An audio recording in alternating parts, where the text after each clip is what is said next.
Good morning, everybody.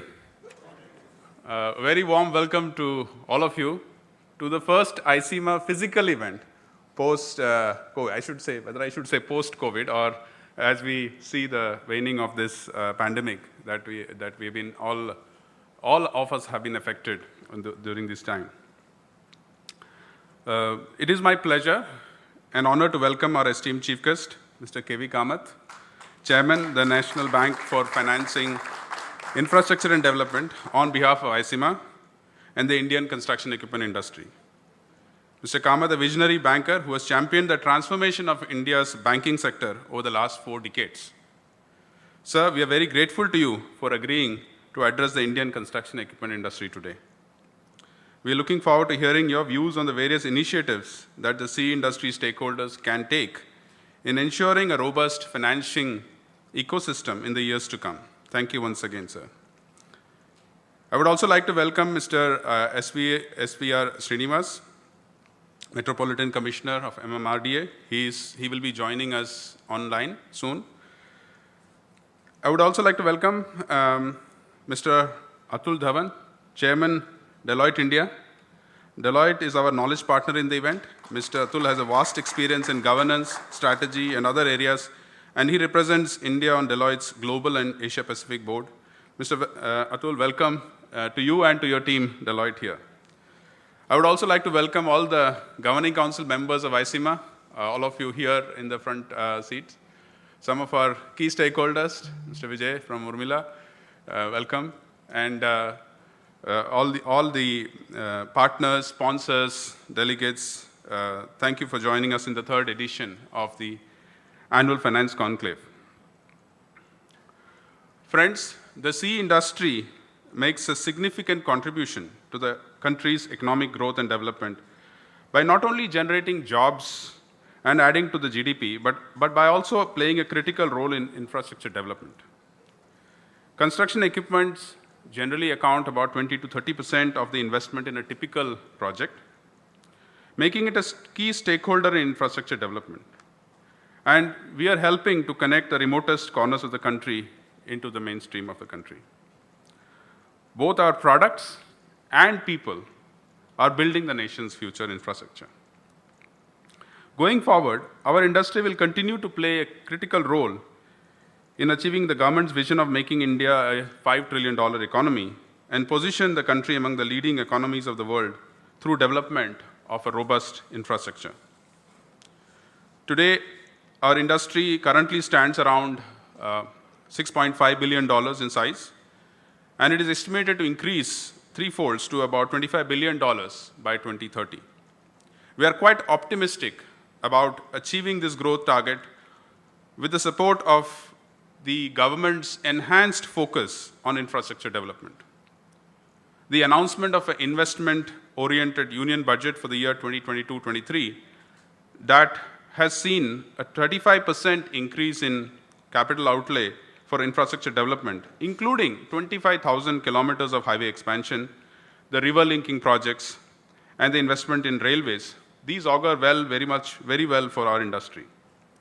In addition, the structural reforms being launched in parallel, including the PM Gati Shakti Master Plan, will certainly help harness the advantages from synergizing large infrastructure projects.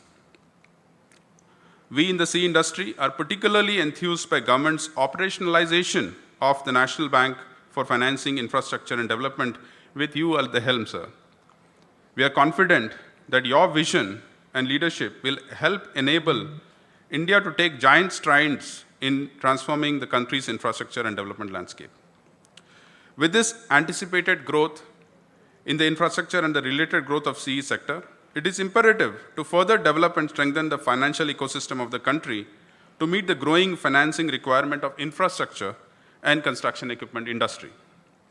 For delivering on the government's infrastructure development plans, enhanced access to long-term finance is crucial, which in turn is important for enabling financing of construction equipment. Just to put things in perspective, our industry depends heavily on financial institutions with almost 90% buyers availing finance. The CE financing market is currently estimated to be about $5.5 billion. With the growing demand for construction equipment, the CE financing market is also expected to grow manifolds. Against this backdrop, ICMA has continuously endeavored to create an enabling financing environment for Indian CE industry. I would like to thank Jaswinder Bakshi, our treasurer of ICMA, and also the convener of our finance and financing ecosystem panel. He's the senior vice president and head CECV Equipment Finance Tata Capital. Thank you, Jassi, for taking lead in curating this third edition of ICMA's annual finance conclave. This is a key initiative in building the financing ecosystem for the CE industry. Coming briefly to the day's proceedings, post this inaugural session, we will see deliberations on very important aspects of the key industry, CE industry's financing ecosystem, such as opportunities and challenges for infrastructure and as an enabler for the 5 trillion target for the economy, the role of banks and NBFCs in CE financing in India, and lastly, the disruptive innovations that are happening in CE financing. We would be deliberating on the opportunities and challenges in CE financing space and also about the emerging trends in terms of innovative solutions such as leasing, equipment as a service, pay-per-use, and also we will deliberate on the innovations that the new age fintechs are bringing on board. We are very fortunate to have some key thought leaders with us today to share their insights during the conclave, which is being attended by representatives of stakeholders, including financiers, banks, leasing companies, OEMs, vendors, and infrastructure developers. This conclave is also the first of the conclaves that ICMA is hosting in a physical format rather than online after the pandemic. And this, in a way, gives a ray of hope that the pandemic might now be on the decline and our industry will soon be on the road of recovery. With these words of hope and optimism, I would like to now hand over to Mr. Atul Dhawan, Chairman, Deloitte India, to share his thoughts. Thank you very much.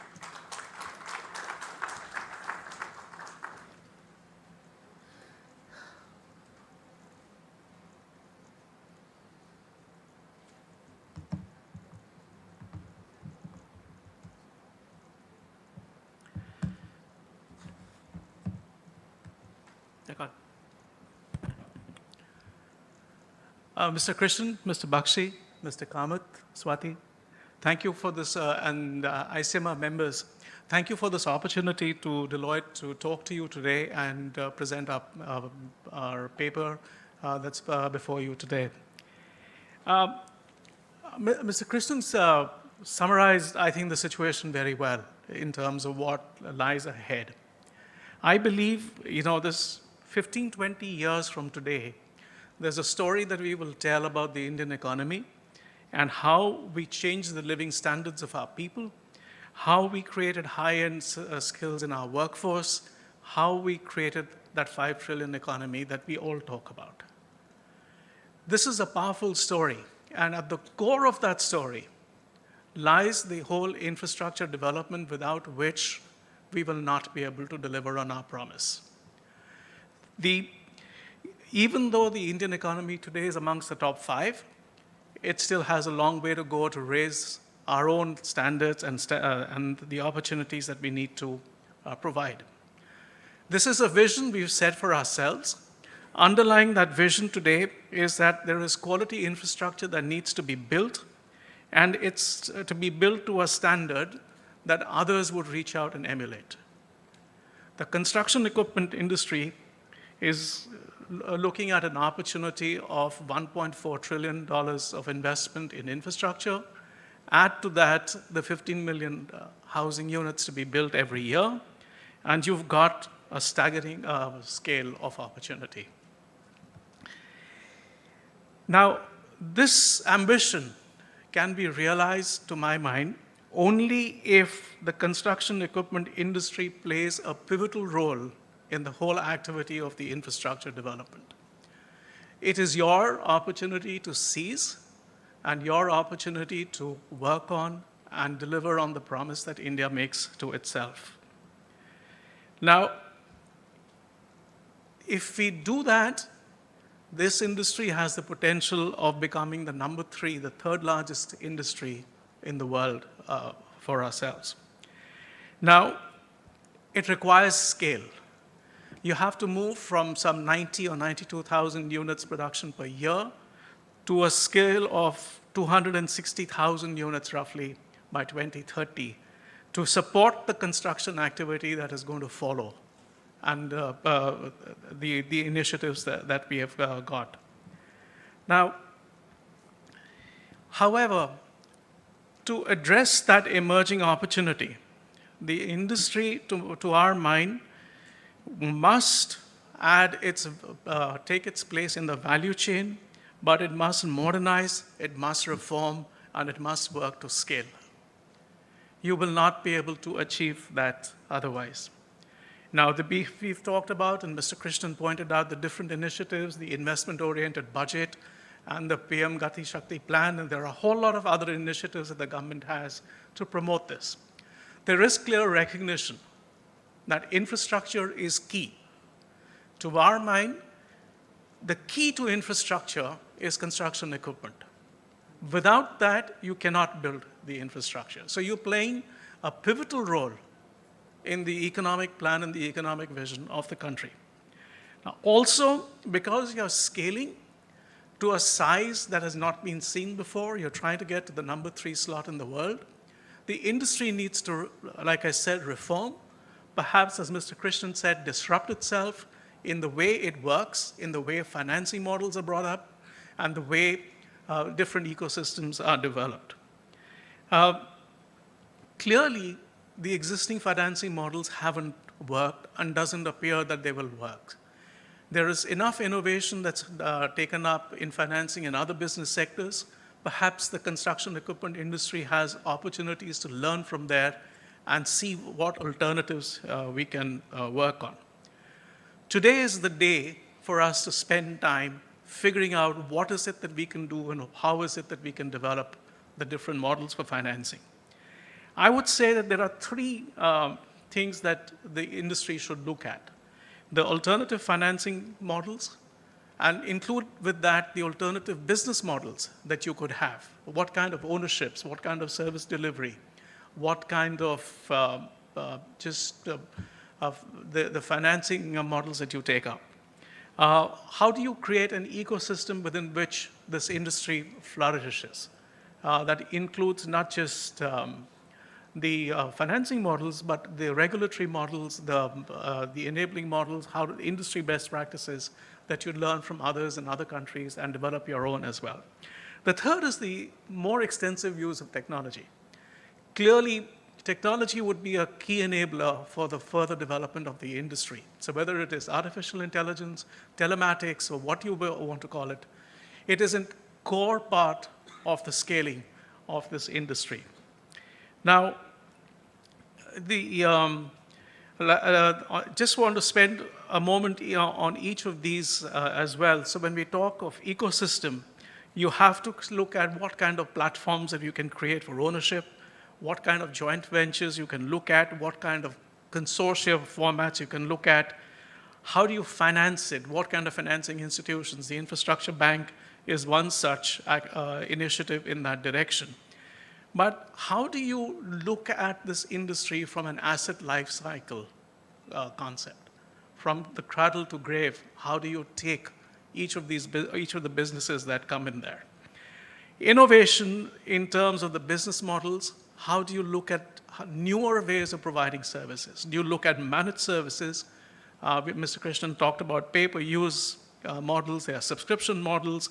Do you create retail models? Do you standardize them? It's an endless wish list.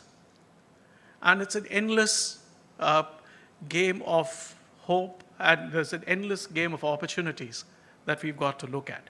And telematics, AI, and other technology can drive the efficiencies and help scale and run business models in a different way.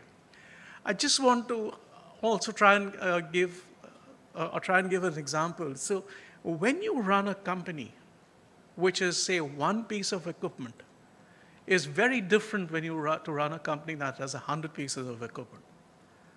An economy that is less than a trillion, an economy that is 5 trillion has to have very, very different management needs.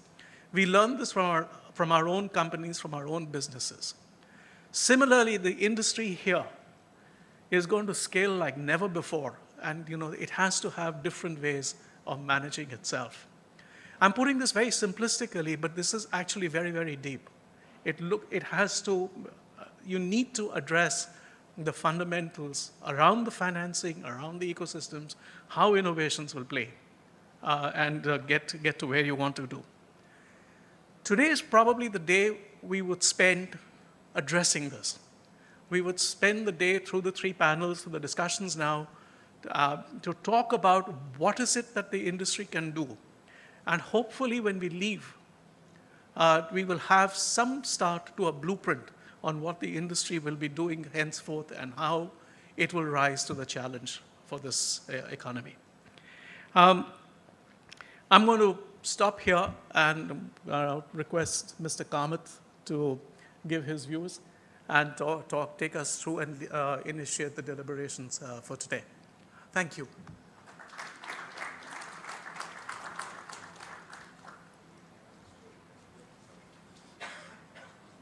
Yes, sir, please go ahead.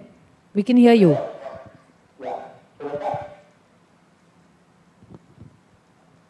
Sir, we can hear you. Please go ahead, sir. Thank you. So, a very good morning and warm welcome to all the delegates. And I would like to, at the outset, congratulate ICMA, Indian Construction Equipment Manufacturer Association, for organizing this timely seminar. In MMRDA, to introduce myself, yours truly is Srinivas, Metropolitan Commission MMRDA. So, in metropolitan region, as such, we do a couple of things. One is planning, other is execution of projects. And major projects that are ongoing or to be commissioned are, of course, India's longest sea bridge, the Conclave link. In addition to that, we are doing several metro lines and also many other things. But in all these things, in the last couple of decades that I have been in this sector, I have been observing the equipment becomes very crucial for execution of projects. And especially, there are 2 points I would like to stress upon. The time has come to actually go for embedded systems based equipment, which actually ensure the quality and longevity of the structure, especially the structures part I am talking about. Structures meaning the bridges, flyovers, aqueducts, viaducts, etc. So embedded systems have to be actually gone in fast, because these are the days of IoT, Internet of Things, where the projects can be monitored from anywhere. And the embedded systems ensure, as I said, one is quality and other is durability. And also in addition to monitoring. That is one thing. And secondly, the latest technologies, the latest equipment and made to order equipment are the need of the day. I will give some examples to illustrate my point. One is, of course, for example, if you go for some tunnels, the days were till very recently, we were dependent on European countries for equipment for TBM, right? Because no longer, we dependent ourselves on NATAM type of tunnels, we go for TBM. So the diameter of the TBM becomes sometimes, makes it necessary to have made to order type of diameters rather than go for standard diameters. That is one. China actually has taken a lot of lead in the last 3-4 years, which was never the case before. And they are doing much faster. So that is one example I thought I will just give, where you can improve upon. And secondly, there are a lot of equipment which I myself executing this project. I see they are coming from countries like Korea, Japan. For example, Trans-Harbour Link projects, a lot of structures come from Japan, Korea, China, even some of them, in fact, I am sorry to say, Burma, Myanmar. So they are all fixed there and we assemble here and we launch. And specific example we would like to stress upon is, for example, recently we started launching the orthotropic steel deck, which is for the first time in Indian construction history. MMRDA is doing orthotropic steel deck launching.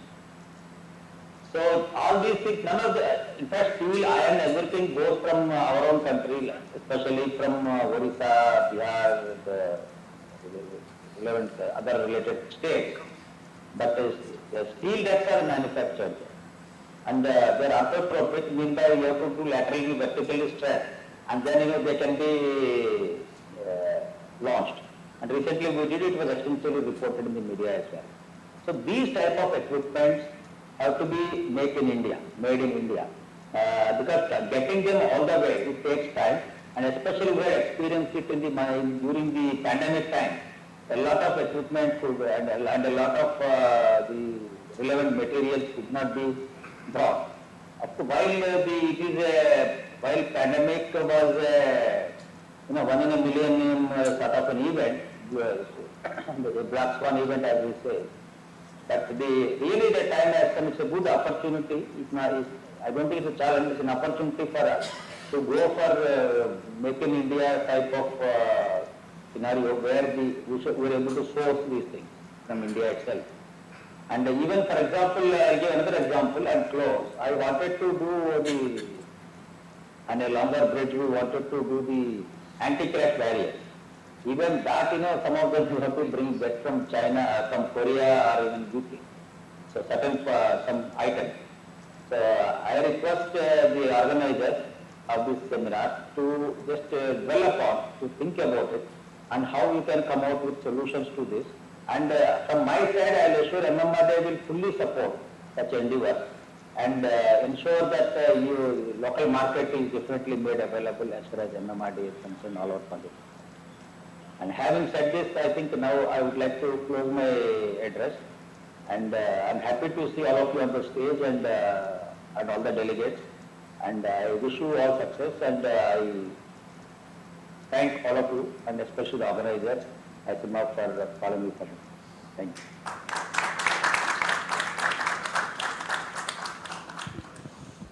Thank you, sir. Valuable inputs taken. We now will invite Mr. KV Kamath, who's our chief guest, also the chairman, National Bank for Financing, Infrastructure and Development. Sir.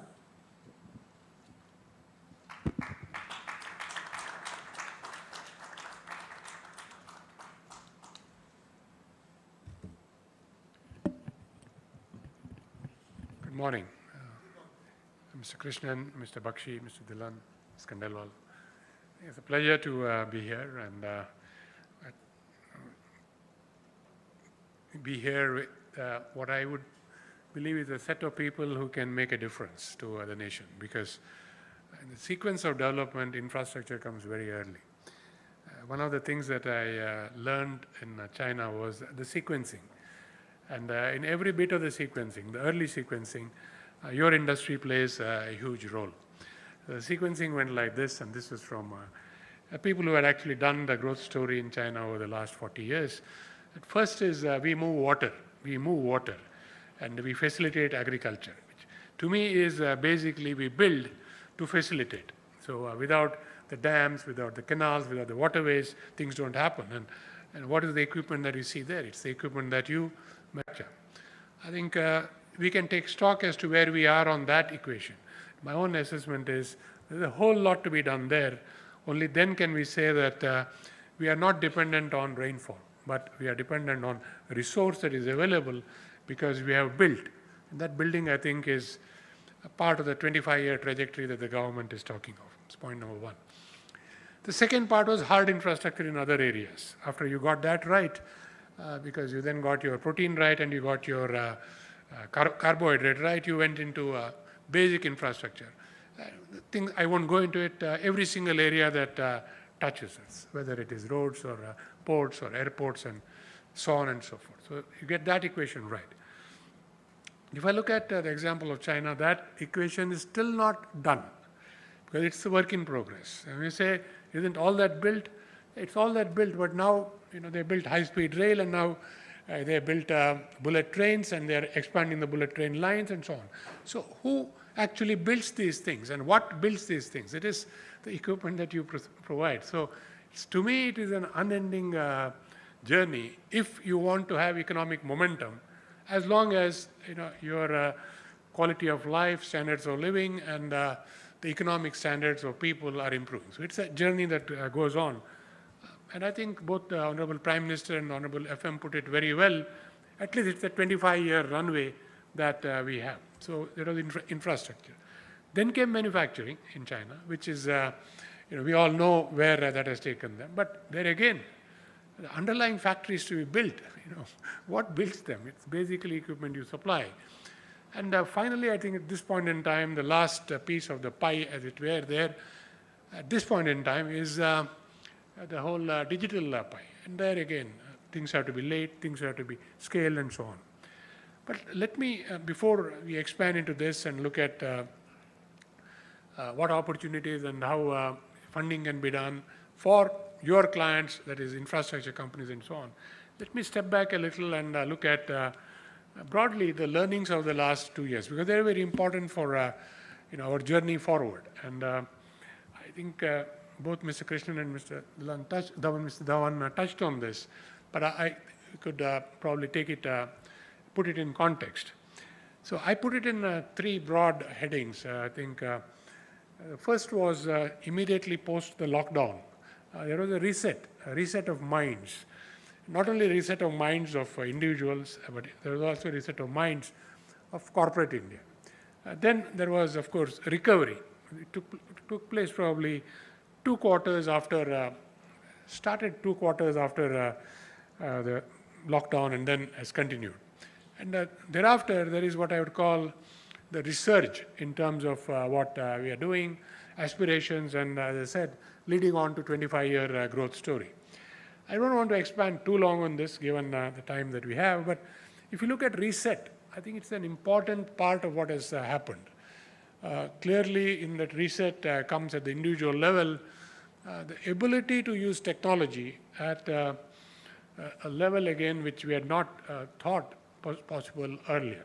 A simple example is, if you look at an older person who never probably had gone into an app to order, had never gone into an Excel sheet and manipulated that sheet again to place an order or track things, and so on. In the space of 1 quarter, people who we thought were not consummate users of technology started using technology.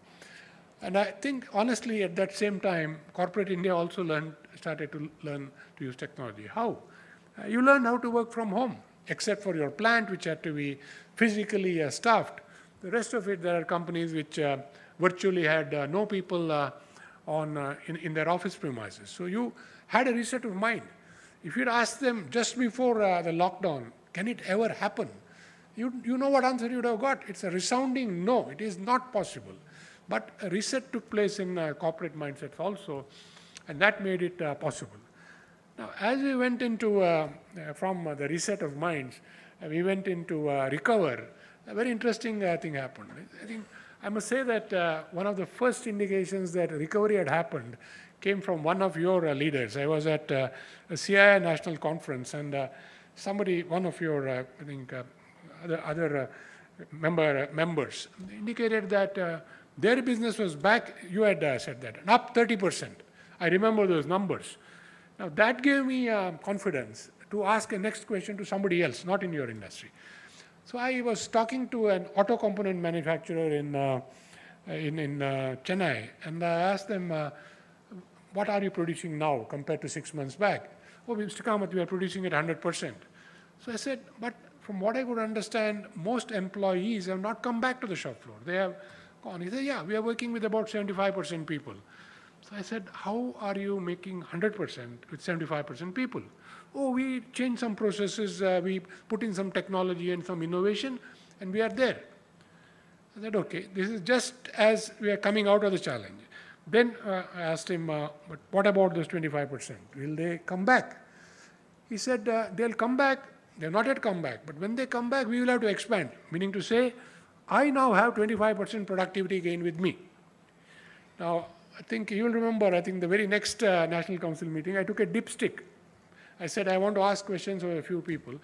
And the sort of productivity gain that I could gauge was between 20% or so for manufacturing, and continuous process also about 10% productivity gain.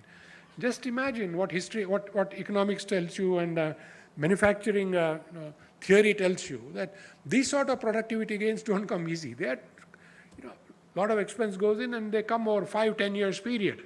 And here you got it virtually, what I call in the blink of an eye, one quarter these sort of productivity gains came in. The last part of this, so that I drill this into the minds that this change is there, it is sustained, it is good, and we have to leverage it, I started tracking quarterly results of corporate India, which a lot of sites provide you. Money Control provides you, Dalal Street provides you, and so on. I think they aggregate about 2,500 companies every quarter, their P&L and what has happened to key metrics. What is remarkable is that EBITDA levels for the next 1 year, and this is not, there is no base effect, this is on the previous year. The EBITDA levels improved by 25%, and so did profit levels.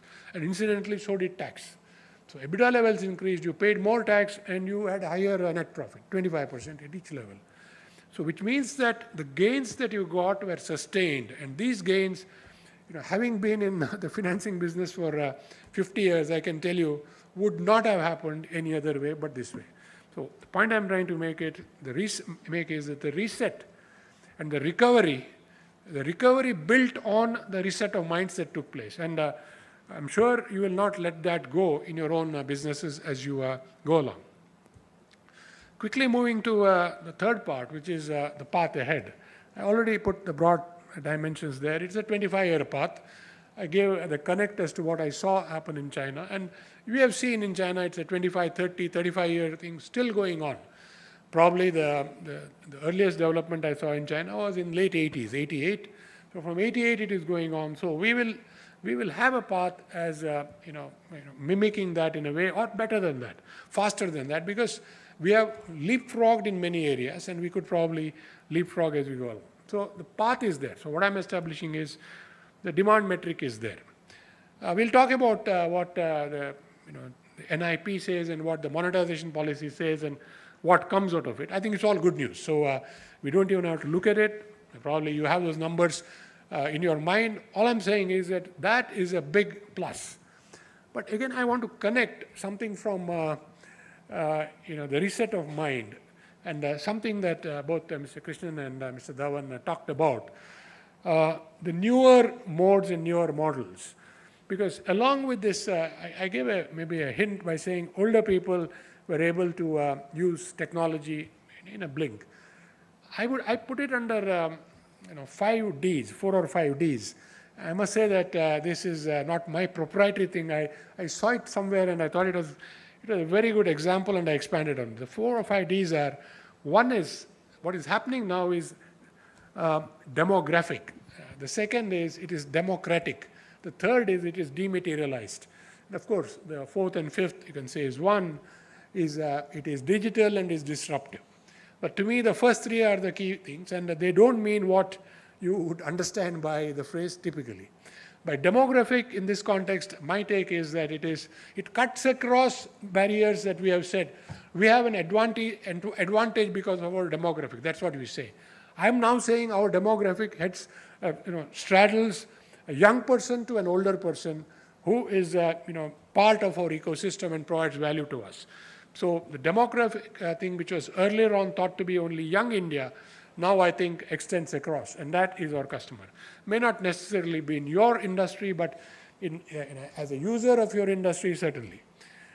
The second part is democratic. Democratic is, again, an interesting phrase. Nothing to do with the democracy as we know it.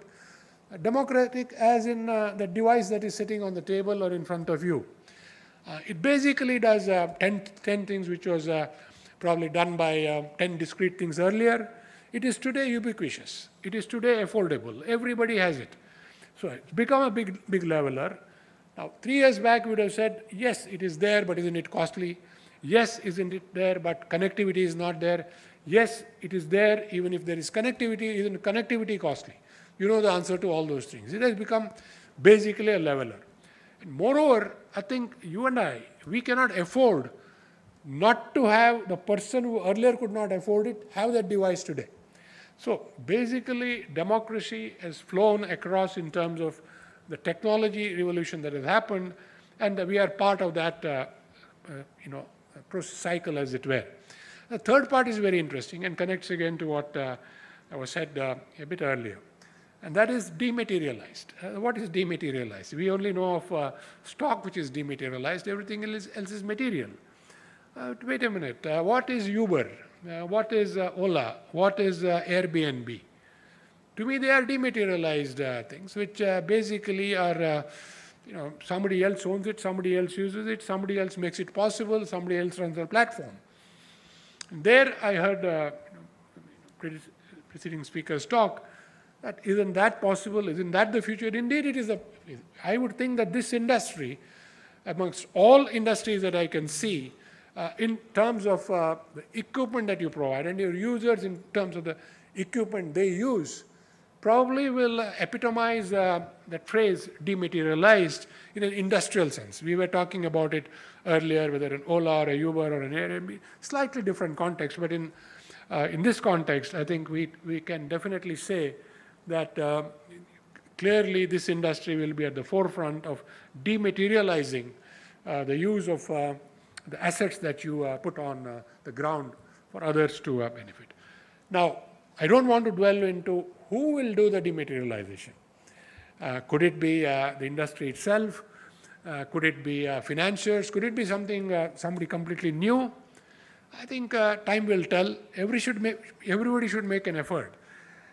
The key here again to learn from the Airbnb and the Uber and the various, we talked of SAS also, as to who are the people who have brought these patterns of use in the marketplace. Typically you will find they are new course, they are newer, who did not have to pivot, who basically themselves leapfrogged and created something new, I would say, business. So you have a lot of opportunities. You could do it. Somebody else in the financial business could do it, or somebody completely new running this as a technology platform could do it. We don't know where it will end, but it will certainly happen. So to me, this provides a great, I would say, opportunity. I didn't want to go on the 25-year journey for a little bit, for 2 or 3 minutes. Now, typically, question is, will a journey last 25 years? That is, the economic growth journey last 25 years. I would think in our case, 3 to 5, 5 to 10, even if you look at that as a 10-year journey, and you then have a 10 to 20 leap, which could be another 5 to 7-year journey. So there is clear visibility for 15 to 20 years in one way. If you look at broad metrics of aspiration, then you can do an analysis as to what is not done as yet and what needs to be done. If you look at that, again you look at 25 years back. Now, if you had done this going back in the 90s, we would not have had anybody to benchmark. Now you have a benchmark. You can see over 25 years what got built and what happened thereafter. As that got built, economy went to, let's say, 12 trillion in a particular context. And you know the benchmarks. All you need to do is go and take a visit. You can assume that, there's a simple assumption, if you had not been there in 88, 90, you please assume in 88 it was exactly what it was in India. Nothing better, not one thing. The airports were exactly the same, roads were worse, factories were worse. I have physically gone and seen and traveled in as well. So we are talking of, not 25 years, maybe 35 years back. So you now know how far we could go. And we have come 10 years, let's assume, so we have 25 years. So to me, opportunity is going to be unending for this industry, because opportunity, I think, is unending for India over this long period of time. So I would think that that's on a good wicket that you are in. Finally, moving on to financing, because we can talk about economic growth on and on and on. Suffice to say that it is there. Well, let me put a cherry on the pie before I go on to financing. The cherry on the pie in India's context is something new which didn't happen when, let's say, our benchmark people were growing, and that is the digital economy. The digital economy forms today about 30% of, say, the benchmark economy that I'm talking of, and it's probably 5 to 10% of India. So 5 to 10% of India, I see clearly a scope to leapfrog to 25, 30% of the economy, of the economic pie. And then today we are aspiring for an 8% growth. Let's say we're not yet aspiring for 10%. 25% takes you to 10%. So basically, the metric that can be used is we will grow at 10%, and where will we go? There are undone things. Analyze those, and you will find that this industry is on a great wicket, as it were. Financing, of course, several alternatives open. I know you have sessions later on in the day which will cover this, but I endorse that innovation will have to be the key. The existing players will be there, but in the nature of things, it is the newer players who will make a difference. There could be players who will make certain things dematerialized and fund it in a different way. There could be players who will offer it as a service and a whole lot of combination of things. And of course, you will have plain vanilla leasing, plain vanilla loans, and of course, ownership by companies who are operating it, who are having cash flow to finance it. So all these will coexist, but I would think the newer things that we talked of will take the lead, and we need to prepare for it. NaBFID itself and what I term as financing the aggregate. The aggregate is the demand that was put in for infrastructure. Again, I won't go into it. We have it articulated under the NIP. We have articulated under the monetization plan. I look at the monetization plan as a continuum because money is freed there, I think will come back into industry. So we clearly will see that happening as we go along. So that I don't think, that also, signals very clearly a large aggregate demand for the sort of things that we produce and which will be put into use. There's a point that was made about the private sector and the public sector. My belief is that the private sector will indeed come back. The private sector, if you look at it, has been in areas and done well in a few areas. It is not as if they have not been in any area. They have been in telecommunications, largely private sector, ports, airports, private sector, green energy, the lead is private sector, and so on. Now, you can understand where they have been in the last few years because they faced some shocks over the last decade or so. I call these unforeseen shocks. Unforeseen shocks for a variety of reasons. We will not go into those reasons. But I would think that they need to get their courage back, that these unforeseen shocks are now addressed. And if we go ahead, we can go ahead with confidence and deliver on what we believe we can deliver on. When that happens, we will see private sector banks, private sector coming back in a strong way. What does NaBFID do? NaBFID will fund both private and public sector. Wherever there is a need, we will be available. The target, given the capital that was brought in by the government, that was set is 4 lakh crores over 4 years. Now, you may say that it's a small number. Indeed, that number in the context of the opportunity is small. But I think this idea is that it is not going to be only one NaBFID, but there will be more long-term lenders. The question that is asked is, but wasn't this a model tried in the past and then, as was said, some banks have gone out of it? Indeed, yes, it was tried in the past, and what was found in the 90s is that the funding resources were not appropriate given our stage of development. So most development banks had to repurpose themselves as commercial banks. And then they did lending in terms of providing long-term funding. But a bank typically has liabilities of an average of 1 year. 50% of your liabilities are current and savings, which basically are on call. The other 50 are maybe 1.5 year maturity. So on average, just around 1 year. So if you expect a bank to do a 10-year loan, you can imagine the sort of underlying risks that is built into the bank lending. I think that is the reason why I think the government now believes you need more development financial institutions. The question is then, where are these guys going to get funded? Because if the banks are risky and the banks are having 1 year money, now, in the last 20 years, what has happened is we have, I think, a vibrant long-term, liability raising business, which then needs to, put these out as investments somewhere. So these are your insurance companies, your pension funds, and they are growing at a very rapid rate.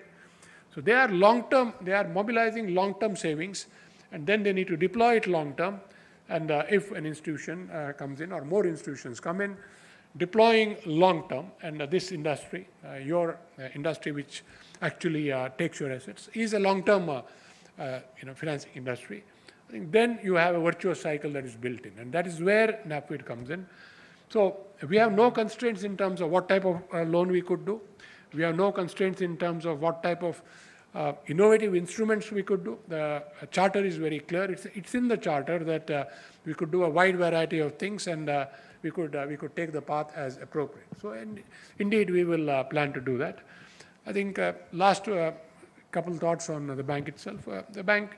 The governance structure is in place. That is, the board structure is in place. The board expansion should happen as we speak. Then we have a core team of about 25 people who have been seconded by various banks. What I call the basic foundation of the bank is built. The policy and the policy framework is built. The selection of CEO and other leaders to run the bank is underway. So I would think that next quarter is the quarter where we will have built the foundation to start building the superstructure. And we should be on target to meet the aspirations that the government has laid in terms of what they expect from the bank. And indeed, the opportunity is large, and we will meet that opportunity. So we will engage with all of you as we go along. And thank you for the opportunity to have a chat and share early thoughts. Thank you.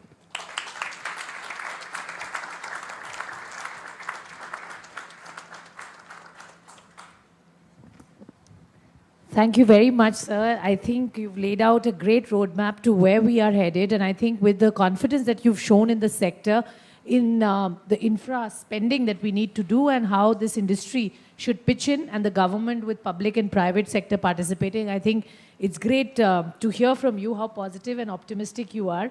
The opportunity is immense, and the fact that you said we can draw parallel to what happened in other parts of the world and where they could reach. So 25 years hence, I think we have all the reasons to believe we will get there, as Mr. Kamath just pointed out. Let's open the this session for Q&A. And I would first get Mr. Kamath response on, you did talk about the NaBFID, and I think that's one of the big things that the government has done to address the problem. You said the setup is being done. So when do we see it get operationalized? Is there a timeline? I know you did talk about the number of people you are looking at, etc. So it's work in progress, but the timelines on that, and also the fact that will it be restricted only to infrastructure projects or other projects supporting this, for example, the construction equipment and so on? Yeah, I think broadly I said next quarter, that is a quarter starting April, we should be operationalized with our own staff in place and ability to do the first loan. Because still we have the staff in place, that is a challenge. So next quarter we should be operationalized. And then scale up through the year. And will it also support the, not directly infrastructure ones, but for example, the construction equipment sector? Yeah, I would think that our core is to fund the infrastructure sector. And I'm sure in that we will have players here playing a major role. So in a way, it facilitates the activity. Okay, it facilitates them, surely, sir. Coming to Mr. Dhawan, I would like to know from you, the government's roadmap is clear, the intention to invest, expect the private guys now to come and pitch in. What are the hurdles that they face apart from the fact that, there is obviously a concern, a reluctance from the private banks and the lack of funding opportunities? What do you see as the impediments as we go along? I don't see impediments per se. So I just think that as an industry, we need to rethink how we're going to raise the money and how we're going to finance. It's like what I said.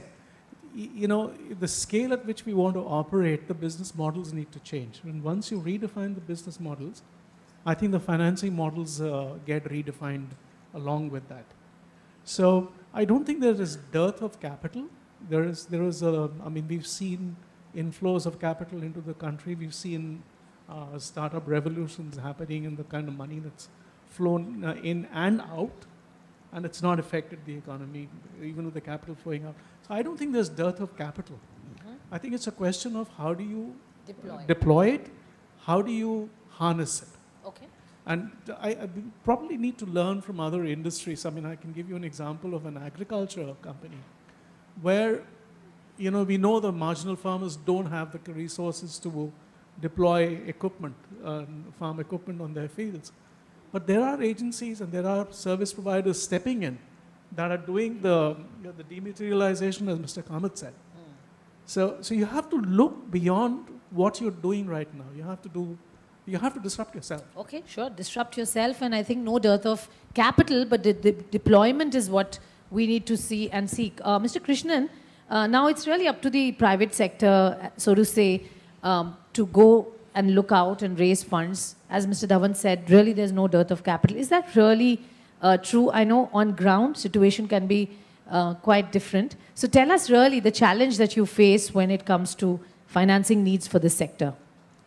I think the construction equipment industry team would say, a lot of us, we deliberated on these financing challenges that we have been feeling for the last, say, 4-5 months post the second wave, So we feel that, particularly post the RBI circular that came in October, where the NPA norms for NBFCs have been a bit tightened, the ability of risk taking that we were seeing, what the financiers were willing to do has come down, and that has significantly impacted the bottom end of the market, particularly those who buy smaller equipment and the rural sector and the semi-urban space. And we are yet to see that come into a good shape. But for an organized contractor, for a contractor who's having own work orders, it has not been a challenge. So they are able to get financing. But really the rental players, the people who take up odd jobs, who are taking short-term jobs, have really struggled as of now. And I think that's an area which needs addressing. ICIMA as an association has been writing to the RBI on this subject to review it. And we also raised it in with the finance secretary when we met them online last time. And they have said that they will bring it up with RBI. Of course, it's not a government prerogative, it is RBI's prerogative, but they said in their conversations they will bring it up.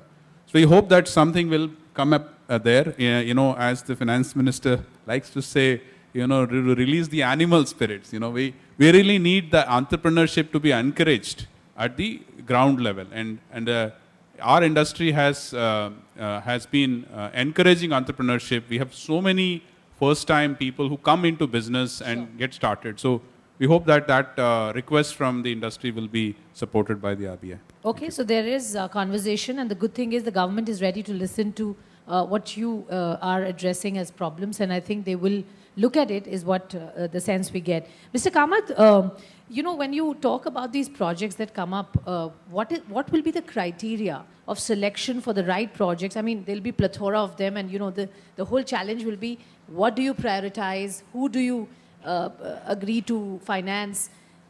Is there a framework for that, sir? And how open will be the board to take on innovative ideas? And what are some of the things that you are actually expecting? Green energy projects, etc. Are they on the prioritizing list? Yeah, let's put it in context. For India, everything is a priority, honestly. And there is a pipeline which is very large, in sense by any global standard. It's a large pipeline. And within that, you can cut in parts, and you will get the opportunity. You can then prioritize. Do you want to do green? Do you want to do things which will move fast? I think it's something that we need to sit and are these government, are these private? There is no preset, in our minds that it should be government, it should be private, it should be in this area or that area. At this point in time, the country, what I believe needs is speed of action in moving those projects which are ready, shovel ready or gone beyond shovel ready, and are an advanced stage to finance them and get them going. I think that will be our, and within that, if it so happens that these are green, wonderful. Because the general mindset will be green. But I don't think as a nation we can afford to just now say we will do only green. Sure. Because you can then question everything. But I would think that everything that is done ultimately in a country like India is going towards a green initiative and a sustainability initiative for the mass. Okay. Green, sustainable, of course, long-term way of looking at things. And I think if it so happens to be that, it's great, but you will look at a range of things as you go along. Surely, sir, it's too early to, of course, talk on these things. But as you said, there's a huge pipeline already waiting, and the speed at which we need to now function is very, very critical. You said, and you were very optimistic about how we are going to look at the next 25 years and the mapping of it, the digital piece helping us build that building blocks to reach. Sir, your own sense and your inputs to this board when it comes to infrastructure. What will we do so differently? And you said that it was an attempt we tried to do earlier, but what is it that we will do differently this time around when it comes to infrastructure funding? There are two parts to that. One is where do you raise money from? Where do we raise money from? We will raise money from that pool which is now available in the pension and the insurance companies, which typically will be a long-term pool. So I would think the first differentiator in terms of what we did earlier and now, we should have an ability to do very long-term lending, 25 years, 30 years lending, which could match, for example, the concession period the government is now talking of for various activities that it does. So basically you are putting in financing which matches the requirement of the customer, which earlier on we were trying to make do, as it were. That is one single thing. Second is, in terms of instruments, a variety of bond instruments could come in, a variety of what I would call off-balance sheet instruments, guarantees and take off on guarantee type of structures would come in, which we are free to do, which a bank may be constrained to do, and we will provide it. These are things that you need to start with talking to the customer understanding the product, the customer feeling the need for the product, and then doing it. But we believe this is where the industry will head. Okay, sure, this is where the industry will head. Mr. Bakshi, very quickly, we're talking about the alternate financing solutions, the way the world is adopting some of these things. Can we draw parallels from some of the other parts of the world and how they have done, as Mr. Kamath also said, and we can possibly try and deploy that in our country too? What are some of these options that you would want to maybe talk about? Yeah, Swati, basically, if you see globally, leasing is a very accepted solution. About 40 to 50% of the financing is done through leasing, and DK talked about pay-per-use, rent to pay, etc. So we feel that this is not fully harnessed as of now in India. While there's a lot of talk, a lot of discussion, and post GST we've seen a lot of interest in leasing. But I think together as an industry we should develop this solution which can certainly help. And a lot of NBFCs and financial institutions are working on this solution, and I think we should try and develop the secondary market, which will help put the whole structure in place for leasing. Okay, leasing, one of the very critical, not so well adopted yet, is one of the ways to look at things. Mr. Kamath, coming back to you to just get a sense of how the government is trying to support this. I mean, we've heard the government talk on what they've done, and I think their intention has been very clear through the budget of the capex public spending that they have announced, 35% an upside over the last year. Now the ball is really in the court of the private guys, is what the government seems to suggest. Of course, it's in partnership, etc. But do you think there's more incentives that we need to kind of give? Also the costs of these equipments and the duty structure and so on and so forth. Do you think any of that tweaking is needed at this stage? My understanding, looking at the past and what has happened here, is very simple. If you can address the unforeseen risk, you don't need any other, I would say, handholding, because unforeseen risk imposes a huge cost, and that cost is not compensated by any structure that you put in. So unless that risk is mitigated, you will have a problem. So, for example, if you look at that risk in a fossil fuel power plant and that risk in a green power plant, the risks are materially different, because the fossil power plant, you now have to make sure that your coal supply is assured, there is a mining lease, that lease is secure, that you are able to extract, you are able to move it, and so on. That entire segment of risk is removed when you look at a green power plant. So I would think that we need to think through where are risks embedded in the project and how do we de-risk it a priori, so that whoever, government or private sector implementing it, does it seamlessly. Just by way of example, in the last 10 years, if you look at private sector's experience in road building, the industry here can rate it on a 10-point scale. I'm not going to rate it. By the same token, the government's performance on the 10-point scale, industry could rate it. Yes, in between, I think the first few years, there are a lot of contract-related problems particularly in this industry. But I would think those are now been addressed. So I would put it as an unforeseen risk which is now addressed. So we need to figure out what are unforeseen risks and address them rather than think in terms of other incentives. That would be the biggest incentive. Okay, fair point, sir. Unforeseen risks we need to identify and maybe prepare ourselves for. But you did talk about or kind of defended banks to say, for them it is going to be tough if we only look at them as a possible source of financing, and we need to adopt, and that's exactly what we are discussing here. But just for the benefit of all of us here, what is the message that you would like to give to the bankers? They have, in many ways, and for right reasons, have become reluctant to lend to this sector, with the mounting NPAs, asset liabilities mismatch, and so on. Sir, but do you think they should step up and do do a bit more than what they've been doing? And what confidence should they work with? And coming from you will mean a lot, sir. Yeah, I would think, I look at the banking sector very positively. What has happened in the last 3 or 4 years, the banks have done a stupendous job in terms of cleaning up their own balance sheets, and they are now, in terms of capital adequacy, very in a healthy position. They are in a very healthy position in terms of their NPAs also today. I would dare say that they are in a healthier position than I've ever seen during my career as a banker. So ground conditions are clear. There's a third thing which is also positive, that is corporate India, which typically used to be geared 22 years back, 3.74:1 debt to equity, came down to 10 years back, maybe 1.718:1. Today is hardly anything to 1. There is no debt on the large corporate books. The smaller guys are also improving. So the bank's clients are in a much better place today than they were in the past. I would think when you de-risk the investment in the ways that I mentioned, not necessarily by incentivizing, but by addressing those risks which are now clear what hit you, the banks will lend.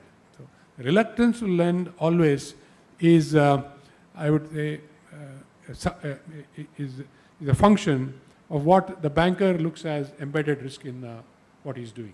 Okay, but you think and you believe they should step up?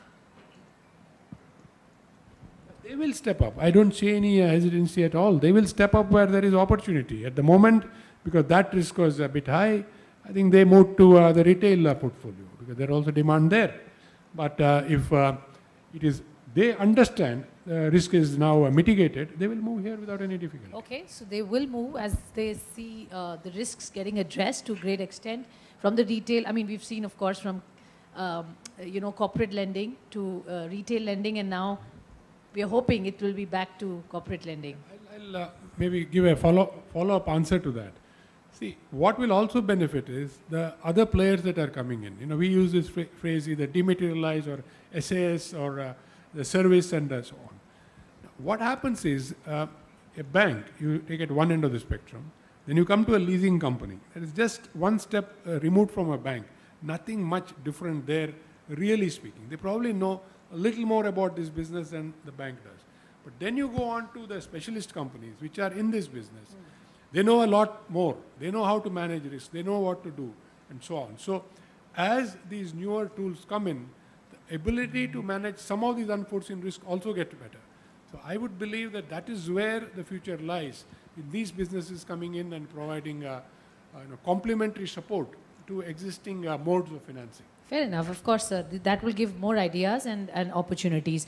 Very quickly, I will just ask Mr. Dhawan, since we have Mr. Kamath here next to us and NaBFID is in its stage of getting finalized, some of the key things that you think as an input, and he said that they are seeking feedback and stakeholders' views, something that you expect this board to address.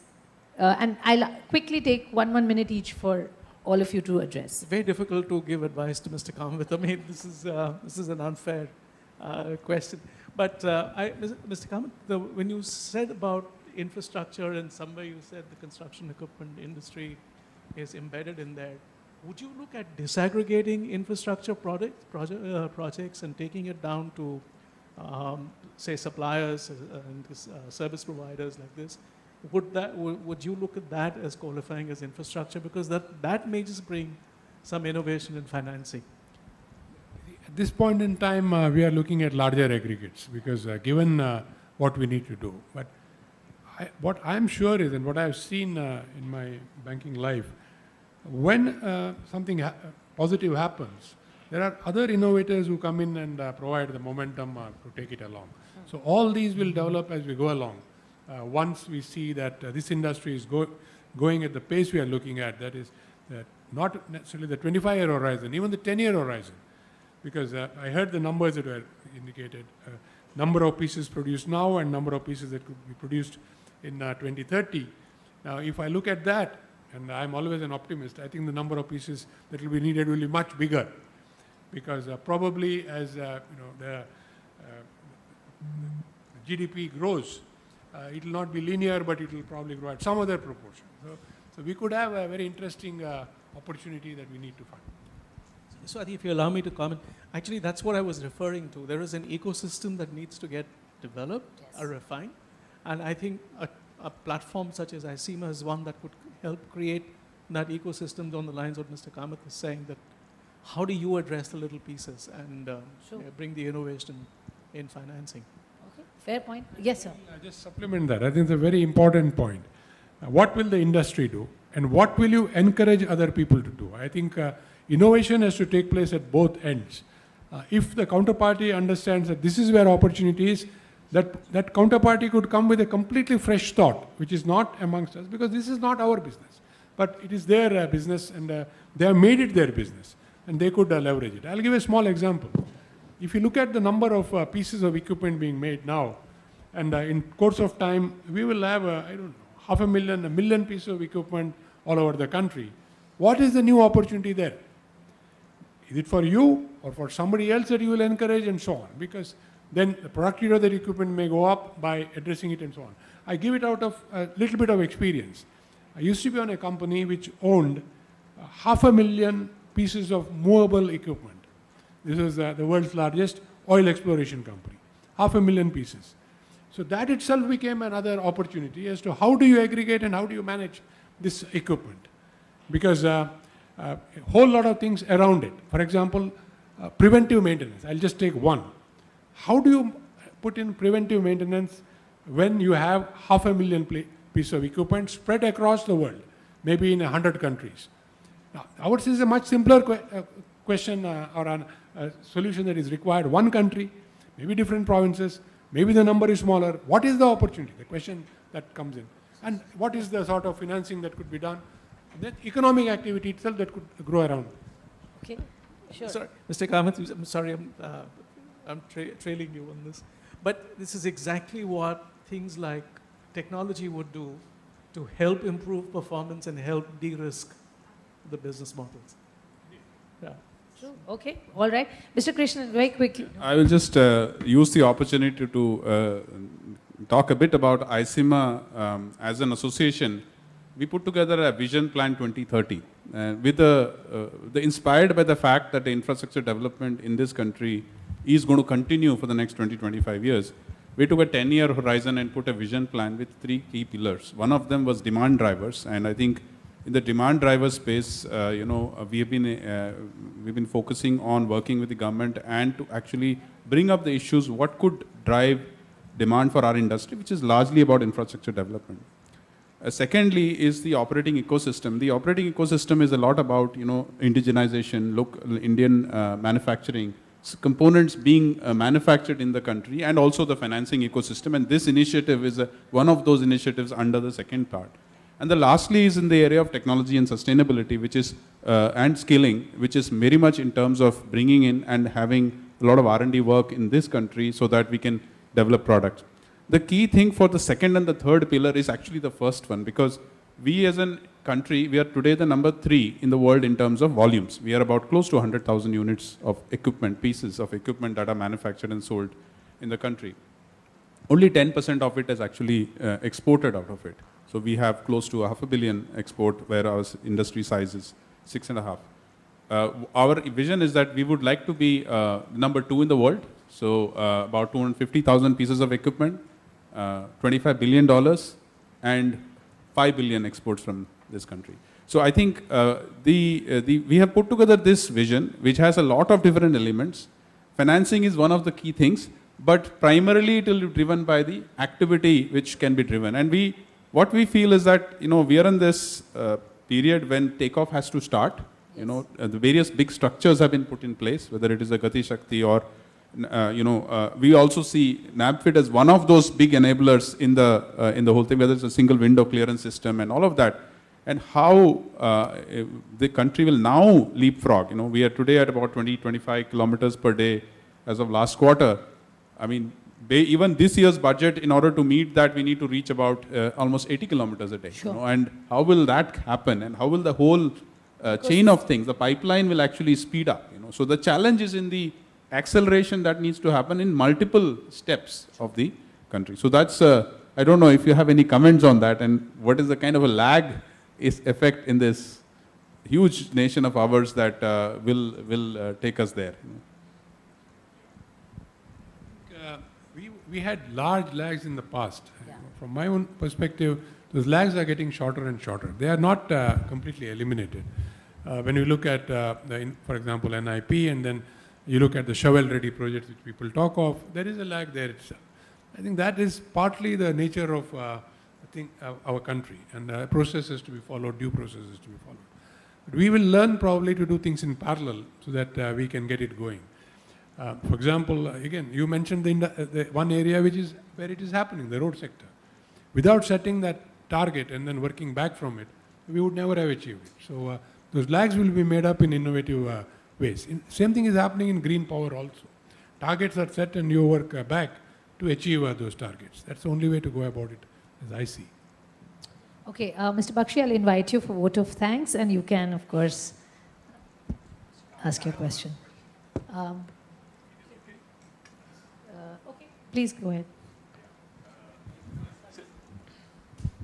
So you said, dematerialization. That now what is happening today is that if you see the bill discounting industry, that today the bills used to get discounted at around 10-11%. Now there is you have a 90 days paper, there is a platform, banks can join, and effective rate have come down to around 5 to 6%.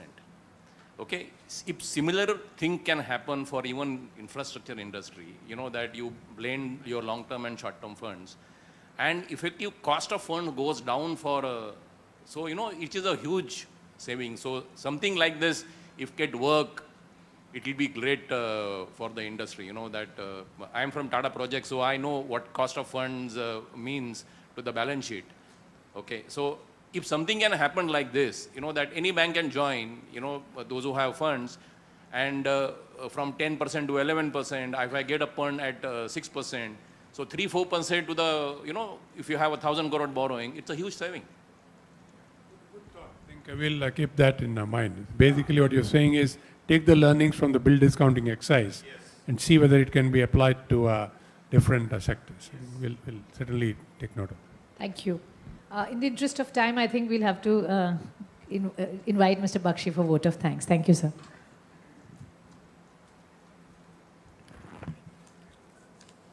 Good morning, esteemed guests on the dais and all the participants. Thanks a lot for joining on the ICMA's third annual Finance Conclave. When we started planning this program 3 months back, we were not sure how the pandemic will pan up. However, there was a hope and resolve within ICMA that the conclave should be in physical form. We are really thankful to all of you for making this happen. After listening to the senior dignitaries here today morning on India's economic strength and potential, importance of infrastructure, and government's clear focus, I have no doubt that CE industry will achieve its vision of becoming a $25 billion industry by 2030. I would like to reiterate with Mr. Kamath's quote, which in a small sentence encapsulates the importance of CE industry. Infrastructure is the bedrock of a nation, and the construction equipment industry makes infrastructure happen. Without the backhoe loaders, excavators, crushers, cranes, piling rigs, and various other construction equipment that forms 20-30% of the project cost, we cannot even think of developing a world-class infrastructure. This industry directly and indirectly employs about 3 million people, both skilled and unskilled, and has a potential to employ much more. ICMA has been doing its bit in terms of skilling through IESC. While there is no dearth of opportunities in this sector, we feel there are some real challenges which as an industry we should deliberate upon today. We have seen, as DK also said, we have seen the pace of road construction coming down in the recent years, leading to reduction in growth of some set of equipment, particularly the earth-moving ones. Infrastructure companies are facing the heat of the escalating input costs and the running costs, and there are no efficient pass-through mechanism of escalation, which is leading to lower EBITDAs for last couple of months. We always needed a specific funding company funded by government with not only the capital but also the right skill set to understand the infrastructure projects. Thankfully, our long-standing demand of a DFI has been implemented. NaBFID, that is National Bank for Financing Infrastructure and Development, bill was passed in March 21, and we are pleased to learn that Government of India has already infused 20,000 crores equity, and the work is already started in terms of organization building. We thank Mr. V Kamath to have agreed to be our chief guest today and join us in person. Thank you, sir.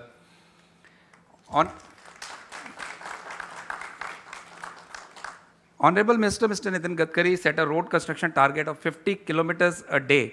And as the various projects like NIP, Gati Shakti, National Monetization Plant is being implemented, we'll see a lot of action in the infra space going forward. We will be discussing the opportunities, the challenges being faced by the infrastructure companies in a very carefully designed panel discussion today.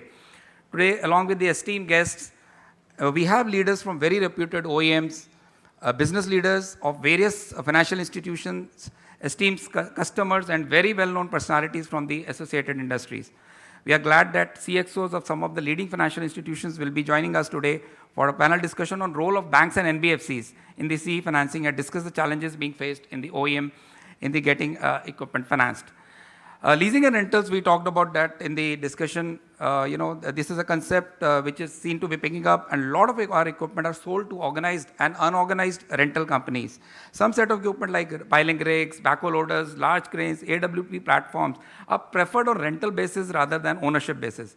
For rental and leasing industry to flourish, it is paramount that we as an industry concentrate on developing a secondary market. We will be discussing these issues related to rental, secondary markets in one of the panel discussions. We also understand the importance of fintech companies and recognize their role and changing landscape of the financing industry. The decision-making processes are being automated through artificial intelligence and robotics. A lot of processes and sub-processes are being automated in financing world. We have a special presentation from Deloitte to cover the emerging trends in CE financing today. We have an exciting day planned ahead, and I would request the participant to feel comfortable and actively participate in these discussions and Q&A so that we can make this event a success. I, as convener, ICMA Finance Ecosystem Panel, sincerely thank our Honorable Chief Guest, Mr. V Kamath, for taking out time from his very, very busy schedule for sharing his thoughts on economic trajectory and infrastructure and construction equipment and path for the sea industry to follow. I will always remember the 5D model you said, sir. Demography, democratization, dematerialization, digital, and disruption, sir. So I will always remember this 5D model. Thanks a lot. I also thank our guest of honor, Mr. SVS Srinivas, Metropolitan Commissioner, MMRDA, to have taken out time and join us on a video conference for a special address. Thank you, Atul, Mr. Atul Dhawan, Chairperson Deloitte, for sharing your very valuable thoughts and suggestions on infra and CE industry. And you said about the changing business models, the financing models, and the technology. Thank you, DK. Thank you, as we lovingly call him, Mr. Dimitrov Krishnan, for sharing ICMA's vision and his thoughts and expectations from the financing world. Thank you, Swati, from Z Media, for steering the inaugural session very well. I thank all the sponsors named in the alphabetical order. Thanks to Action Construction Equipment, Accon, Caterpillar, Hyundai, JCB India, Mahindra, Puzolona, Sany, Tata Capital, Tata Hitachi, Torsa, Volvo, and esteemed panelists, speakers, and participants for making this event possible. We thank our knowledge partner Deloitte, who worked tirelessly along with the ICMA for designing and implementing this program.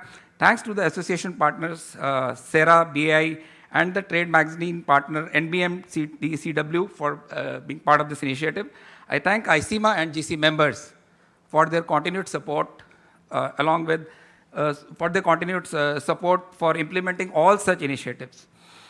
Special thanks to my team members from Financial Ecosystem Panel and ICMA Secretariat, CIMA and team who worked day and night to organize this event. Thank you. Thanks a lot. Thank you, everyone. And we all deserve a big clap for this. Thanks a lot.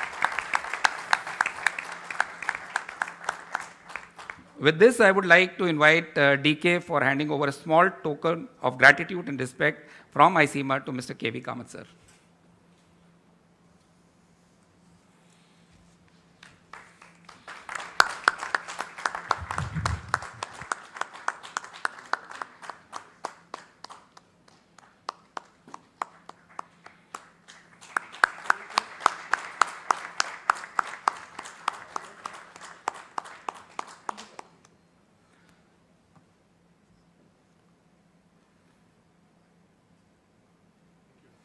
Thank you, sir. Thank you, DK. DK, I would request you to kindly hand over a token of appreciation to Mr. Atul Dhawan, Chairperson Deloitte, as a mark of his appreciation.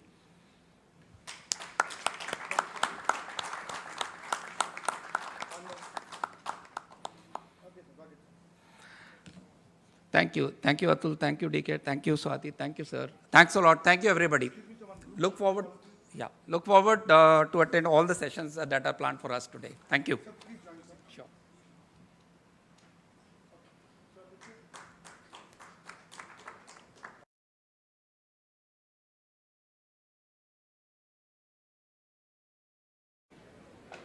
Good morning, everyone. A very warm welcome to all my fellow panel members. We have a very illustrious panel here. We have people from the capital equipment industry. We have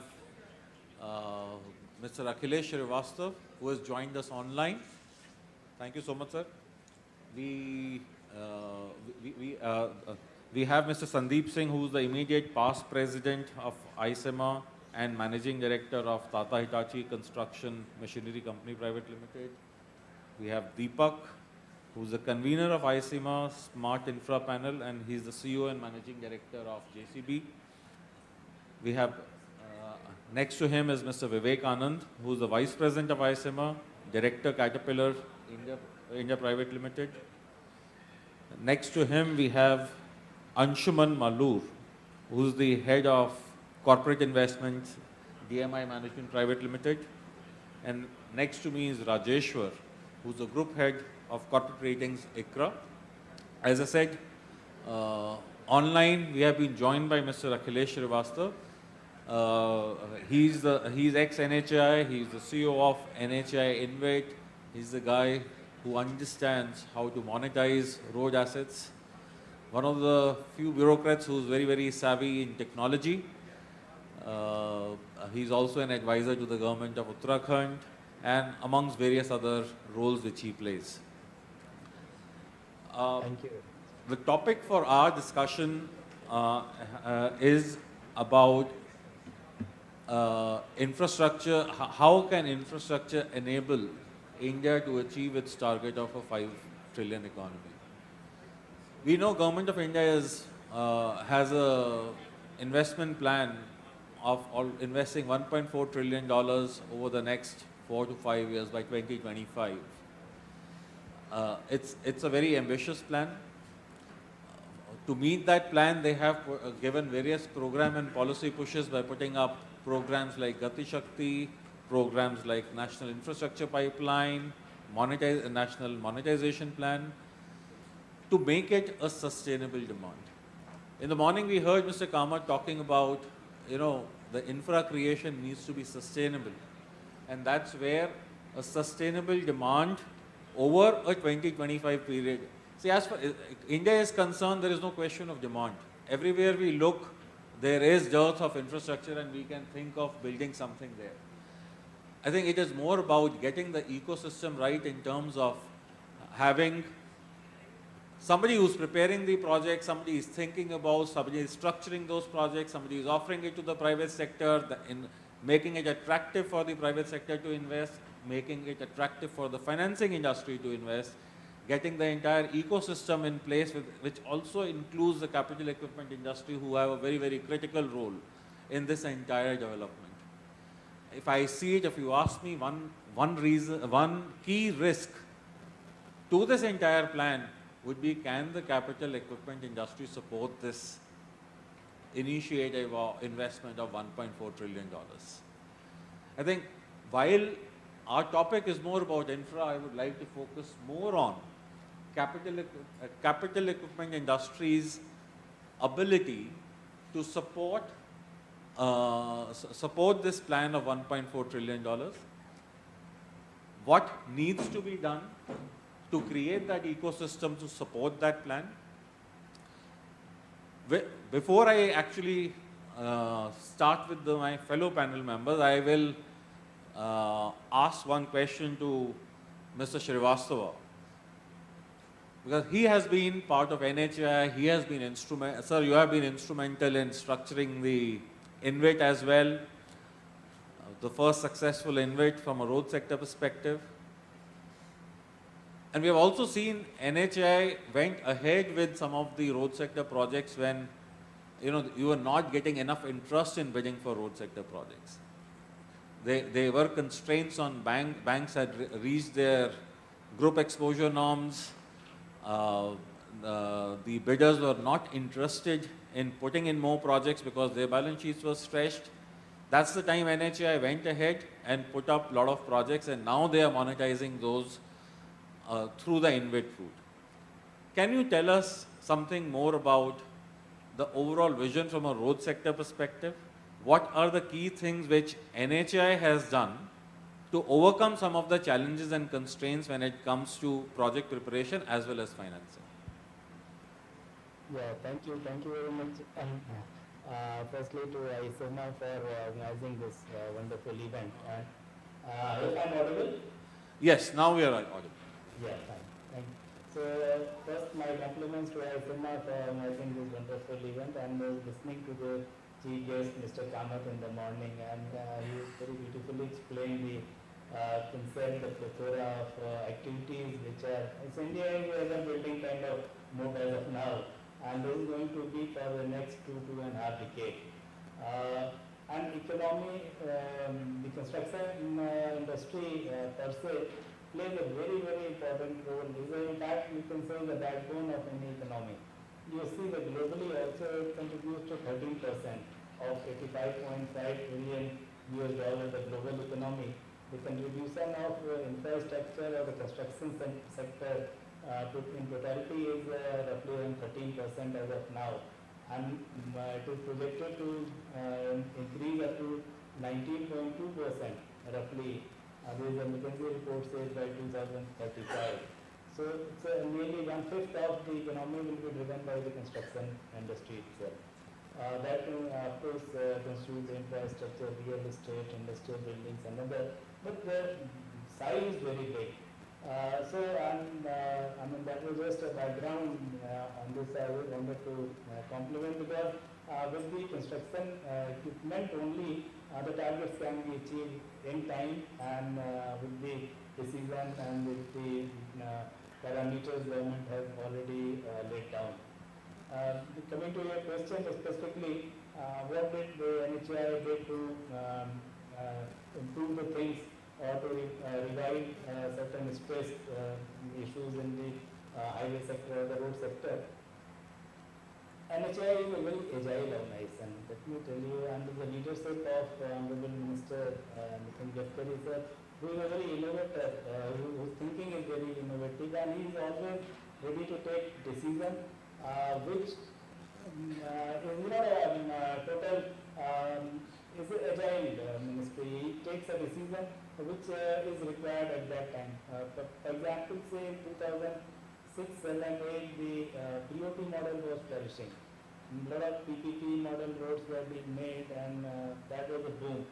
But by 2013-14, because of the financial stresses, the BOT model failed. We were not getting any bidder to go for our RFPs were up to 2 years line, people were not coming for the BOT tender. Then we came up with another agile model that is called HAM, hybrid annuity model, where we were taking the risk of the tolling and the traffic subsequently which was happening after the construction of highway. We were also funding them, 40% capex was also being shared by the government of India. So this HAM model became instant success. In 2016 we started. Now around 40% of the highways are constructed under this HAM model, and of course the evergreen model is the EPC where government spends the entire money. But when the government requires so much money to spend, and the way we are expanding, that money requirement is huge. Then we came with the next agile model as we go for the asset monetization through a different routes. It can be InvIT, it can be again TOT. You construct a highway and give it on 20-30 year lease to the company for operate and collect the toll. But they give the upfront money to the government for the 20 years or 25 years, and this money is utilized for the making further roads in EPC model. So that's the agile way of thinking, and this is the agile way the NHI or the ministry has been working.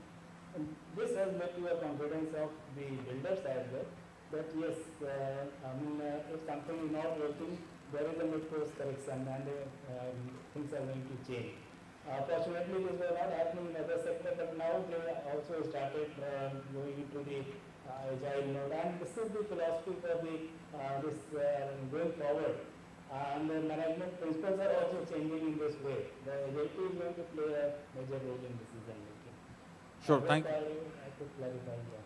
Sure, thank you. I think that's very interesting to hear in terms of how NHI has gone about creating a shelf of projects and creating, making roads a more sustainable development agenda. I'll now come to you, Mr. Singh. When it comes to, let's say, the outlook for capital equipment industry, if I look in the context of the kind of investments which are being planned for infrastructure sector, it looks like the demand is going to be very, very strong. Is that really the case? Was it what it is that is actually stopping that potential to translate into actual demand? Okay, very good question. Thank you very much, and thanks for inviting me over here for this session. I was just penning down when you were thinking about this question. I thought, what role construction equipment industry plays? But before I come to that, first we look at the demand drivers. Sure. From where the demand is coming, the road is very well set. The government has already announced national infrastructure pipeline. We are talking about investment of 110 lakh crore. Then there comes capex. They have already allocated 7.5 lakh crore capex for the coming financial year, which is 35% more than last year. So that means there is a demand, there is a capex which has already been allocated by the government, and then we look at the ecosystem. So I think at each point we need to see what are the gaps, whether they are syncing with each other, whether they are facilitating the process of aiding to the economic growth of our country. So what is ecosystem? You have to decide for the projects, you have to allocate for the projects, you have to organize funding, and you have to see that whether it is a central government project or a state government project, whether they are talking to each other, whether they are aligned to each other, and whether you need short-term funding or a long-term funding. Then it is the role of construction equipment industry. When the job comes in the market and your contractors are ready to take up that job, so to reach to this process, there are many blocks. So that is one which we have to see. And that is where the construction, what is the role of construction equipment industry? To have best equipments equipment which are meeting the requirement, they are customized to the requirement of the customer, they are competitive, they are good in quality, and we are providing good, a good service to customer. So I think as a construction equipment industry, we are all very well equipped. We all talked about in the morning in terms of the capacity of construction equipment industry, the kind of automation we have. But what we see is the gaps in the overall ecosystem. And that is where somewhere we need to play a role, government has to play a role, finance companies have to play a role. And how do we facilitate overall ecosystem that we aid to the development of infrastructure development of our country. So I think that is where my answer is. Yes, we have a demand, we have a requirement, we have money which is being allocated, we have manufacturers are ready to provide equipment, but somewhere along the line there are gaps which are bringing many challenges. So today the road construction which Mr. Gadkari talked about, that we will see a record road construction in this month. I'm sorry, in the last 10 months we have seen it only coming down. It hasn't gone up. In fact, it has gone up as compared to the last year. So this is one challenge. The challenge is the cost is going up. It is escalating. The availability of funds in the market for contractors and for construction equipment. I think these are some of the challenges which we are facing, which are putting some kind of limitation on the growth of the construction equipment industry. Sure.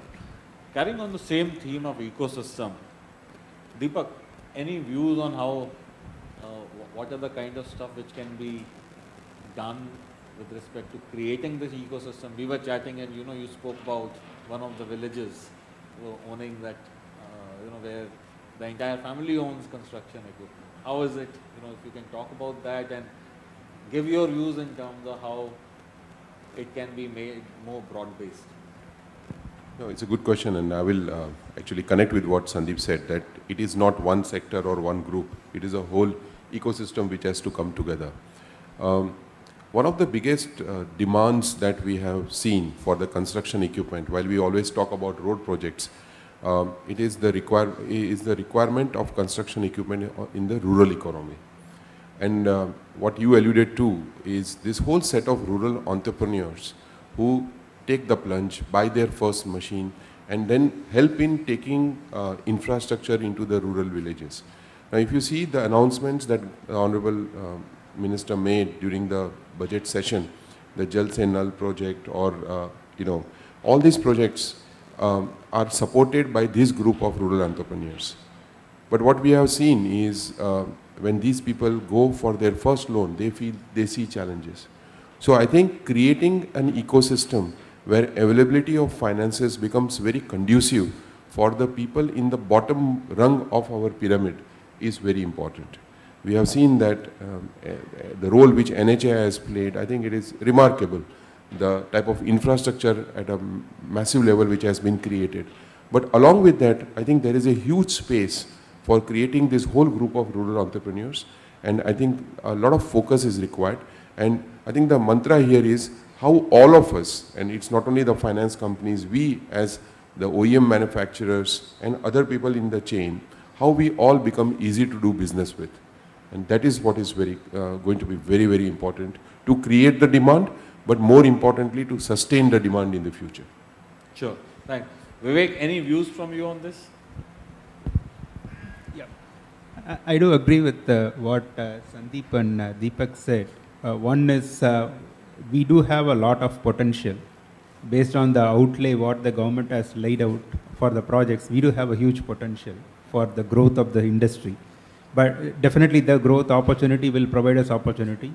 And for that opportunity to translate into reality, we need to really make sure that the plan actually what we put in place is getting executed on the ground. And some of the barriers is what Sandeep and Deepak outlined. And I would say that apart, assuming those barriers were really just taken care of, if you had to really look at the growth, what is going to aid that growth to be really tangible is to make sure that we have the end-to-end ecosystem coming up together. And when I say end-to-end ecosystem, it's not just about the customers, it's about the suppliers also. Because we are really industry which is unique in perspective. because we have 50 different broad categories of equipments, and we are not having any high volume. There are only probably 2 categories of equipment which actually count for 80% by volume. So we have a high variety, low volume when it comes to the industry per se, and by virtue of which it is capital intensive. And we do count on a significant amount of MSMEs who need to really have a simultaneous lift to grow along with us. So when we really look at one another thing which we need to have in perspective is how do we really just carry that entire ecosystem along with us so that the growth is actually going to be possible. It's not just about how the customers are actually going to have access to the funds. It's not about the OEs who will have access to the funds. It's also about the supply chain who needs to really just come along to ensure that we actually just make that growth possible. And that's something which we need to really look at. How do we really just make it holistic? When we look at the financing solutions, we need to really look at what will that financing solution which we can put on the table to ensure that it is holistic in perspective. The second is when we talk about the demand drivers, one is always the, Sandeep talked about the flagship programs and Deepak talked about the rural programs. And I know those are more of a creation. It's something doesn't exist and we actually work on creating it. But when we talk about a sustained demand, we definitely can't really count on just the creation alone for the sustainable demand. We need to really look at, there is another dimension of it. I think Mr. Kamath also talked about the maintenance, the services portion of it. So all projects, all the infrastructure what is created is something which also needs to be protected and maintained for its entire lifetime. Another one is the projects were always done with the mindset of handling a particular capacity, and that keeps on actually growing over a period of time due to the inherent growth of the activity and economy alongside that. So we need to really look at what will be the upgradation that needs to come with it. So we really need to look at the 3 facets of demand. One is the creation, another one is the maintenance, another one is the upgradation. So that all these 3 needs to have a different financing solution, because by sheer virtue of its characteristics, one solution won't fit all. So we need to really look at these 3 dimensions of demand creation to ensure that we are actually going to get a sustainable demand. And once we really see that sustainable demand, not just attributed to those flagship programs, I think the appetite to invest by each and every one of the people in the ecosystem will actually grow, and then it's something which will eventually motivate them to make it possible. Sure. So, Anshuman, I come to you. You heard the industry talking in terms of, more innovative ways of financing, more financing to be available. What are your views when you are looking at financing, whether structured debt or even in private equity form? What are the kind of key aspects you look at, or what you would look at, and what would be your advice to the industry? Sure. As a capital provider, I think of everything in terms of risk, right? And something that Vivek, you just said, it puts it in a very nice structure. There is the creation of infrastructure stock, and there is the maintenance of infrastructure stock, maintenance and upgradation of infrastructure stock. When I look at the availability of liquidity, and when I look at the availability of pools of investors, if you talk about the stock of infrastructure that is already built, so for example, roads that are already completed that need to be augmented, maintained, etc., there is significantly more amount of liquidity available for that risk than there is for the risk of creating infrastructure stock. So, when I look at investors that are willing to take greenfield risk, which is what you take when you want to create infrastructure stock, there's a very limited and constricted pool of capital that's willing to take that risk. There are banks, but apart from that, substitute private equity or alternate capital providers, there's a very limited pool willing to take greenfield risk. We are one of those, but that aside, there's certain reasons why we are willing to take that risk. And when you look at that pool also, when you look at, for example, the EPC contractors who are sort of building these the road projects, if you look at the large guys, so guys who are sort of doing contracts, let's say 1,500 crores upwards, they have ample liquidity. Right? Banks are willing to provide liquidity, but if you look at the mid-sized guys, let's say the guys who are doing contracts between 500 to 1,500 crores, there's very little liquidity available to them. And unless you deepen the access of liquidity to these mid-sized contractors, you won't be able to create an ecosystem that will deliver the kind of infrastructure that is required, or the targets or the vision, all of that is set over here. So I think it's imperative to create an enabling sort of environment that will deepen the availability of finance for mid-sized EPC players. Now, what Akhilesh ji said is also 100% true, that NHAI is a very agile organization, and we have seen this firsthand as providers of capital over the last 2.5, 3 years. How how both Morth and NHAI responded to COVID in terms of sort of, there was in EPC contracts, there was certain schedule-based payments, etc. There was a lot of flexibility, which I've worked with the World Bank before I came back here, so I've seen how, government or quasi-government organizations operate in a bunch of different countries. But how NHAI responded was amazing in terms of sort of releasing liquidity for the EPC contractors. And that's one of the reasons why the road sector rebounded faster than any other sector during COVID.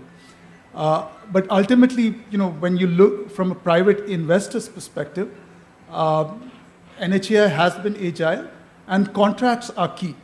The ability of a contract to allocate the right kind of risks that the private sector is able to bear, and the right kind of risks that the public sector is able to bear in a public-private partnership, that is critical.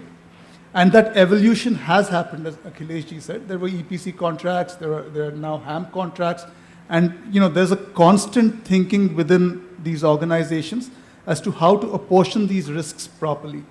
And I think some contracts have got it right better than other contracts. I think EPC contracts are still fundamentally not financeable. And the reason for that is because when you take a bet on an EPC contract as a lender, if things go wrong, you basically, your hands are tied. You can't remove the EPC contractor who has mismanaged and got that project into the place where it is, and bring in a new contractor. And that's the ability from a lender's perspective to be able to change management to set the course right is fundamental. And an EPC contract does not have it. They've responded by creating HAM contracts and all of that kind of stuff, which is great. But a significant chunk of what is being done is being proposed to be done under EPC contracts. And EPC contracts, to my mind, there's a fundamental flaw in the EPC contracts in as much as they don't give the financiers this protection. The big guys will still be able to get capital, but the small guys will not be able to get capital because of this, in my opinion, is a fundamental flaw. The other problem is that the mid-sized EPC guys are terribly disorganized. A lot of these are operated as glorified, they're basically guys, individuals who've grown large. And unless there is a systematic way of getting these guys to be more organized, there will only be, one-off people like us who are willing to take the pain of getting them organized, who'll be able to provide capital. That depth of capital will not be available, at least from the private sector. Banks are a different issue. I think you made a very important point with respect to, the risk capital being very limited. While we also know there is enough capital available in the country for all kinds of investments, but the risk capital is out of that is very, very limited. People who are willing to take the risk, the development and construction risk, and that to, full development and early stage construction. We'll have people, as you mentioned, your organization itself does take late construction financing risk. Rajeshwar, your job is to assess risk. So how does your risk assessment changes in this assessment, and what would you rate, something which is, from a financing perspective, what is financeable? Sure.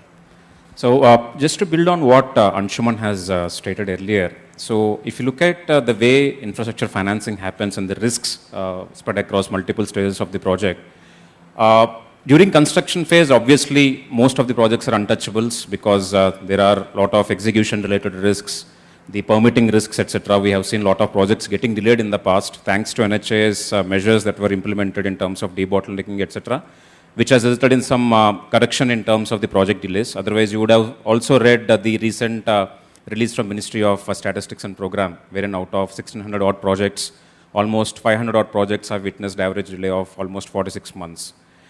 So that's the reason why you don't see significant amount of participation from the capital markets. The bond markets presence in terms of the funding towards infrastructure projects is quite minuscule. So given the nature of the long-term funding requirement for the sector, we need participation from both the bond markets, at the same time, the pension funds, insurance funds. If you look at domestic insurance funds and pension funds, they don't participate much in terms of the overall funding requirements for the sector. Whereas we see that the sovereign wealth funds and the insurance funds elsewhere, they are keen in terms of participating in Indian infrastructure funding, of course, in the operational projects, but not much, no one is actually getting into the under construction projects. But at the same time, if you look at the infrastructure projects, it's very unique, right? You have a concession-based agreement, you have a monopolistic position in many cases, you have a strong counterparty. These are not adequately getting factored in if you go by purely the assessment that usually most of the lenders as well as rating agencies do currently, which is more focused in terms of cash flows, wherein we look at the probability of default. So that's why sometime in 2016-17, the Ministry of Finance has come out with a new expected loss based assessment for the projects. Subsequently, IRDA has also come out with some circulars on that, wherein the fundamental strengths of the infrastructure projects, more in terms of the recovery that may happen if the project gets into some temporary cash flow mismatch kind of issue, that assessment is required to be carried out just to give an additional input to the lenders that on PD front, which is probability of default, let's say even if there is a slippage in terms of meeting certain obligations due to temporary cash flow mismatches, as long as the long-term recovery is solid because of the inherent strengths in the concession, the termination payments, the other points which I talked about, still a project can be actually looked at. And NHA, again, Mr. Akhilesh has made a very valid point in terms of agility of NHA. From time to time, we have seen how they have made changes to the contract whenever required.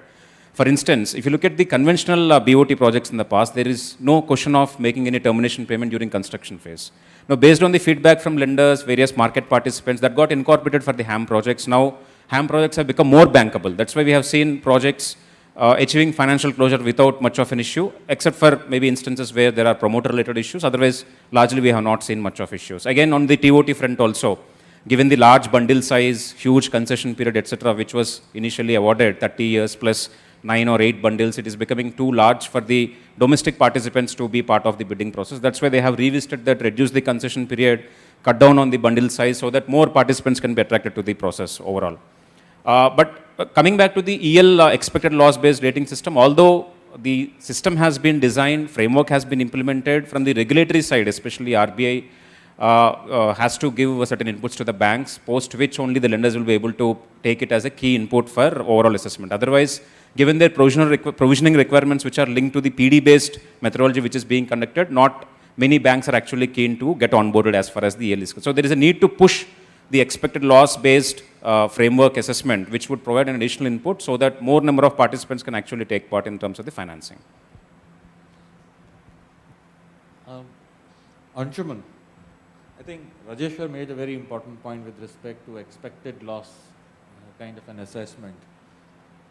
Will some specialized financiers be comfortable financing those loss situations, temporary loss situations, if the underlying contract is strong? Again, I'm kind of throwing a very wild thought. Yeah. No, so I think, as investors, we're fond of saying that there's a price for everything, right? people will price in. So for example, we are looking at a few distressed road projects right now where we are in conversations with the bank, and these are HAM projects, and we're in conversations with the banks to take a haircut. Right? So there is a price for everything, there's a price for all risk, and there'll be people willing to take, the short answer is that there'll be people willing to invest because HAM is fundamental. I go back to sort of the comment that I made in terms of a contract allocating the right risks to the right counterparts in the contract. And the HAM, in my opinion, broadly gets that right. Initially when it came, there were a few issues around taxes, etc. They're working through all of that stuff, and large part of it is done. So if it's a fundamentally well-structured contract, there is a price at which there will be a trade that will get done. There is enough money right now chasing the existing stock of infrastructure that is there. Right? So yes, the answer is yes. No, sir. Mr. Srivastava, I come back to you. We heard the panelists talking about the need for getting the contract structures right, getting the risk allocation right. And that typically tends to be one of the key drivers. If you allocate risk, which let's say to a private party who does not have neither the appetite nor the capacity to undertake that risk, then invariably we have found that those projects, those concession agreements tend to get into some difficulty or the other. We have seen NHAI doing that very well in terms of continuous tweaking of the concession agreement, and today we can say it with pride that our concession agreements are one of the most evolved road concession agreements in the world, not only in India. What can be done for the other sectors, beyond roads? We have seen the example of, solar power, where, the site preparation, all the approvals are being done, and we are seeing much higher acceptability from the private sector and much faster execution. Can that model be used for some of the other segments of the infrastructure? Your thoughts on that? Yeah, thanks. It's a very nice question. Let's bring in a different basic fabric remains same. So we'll be coming to that. But let's think in a different way. Construction industry put together pursued many things. Infra is one part, and surprisingly, the infrastructure contributes only to 20-26% of the entire construction in Canada. The real estate is the biggest.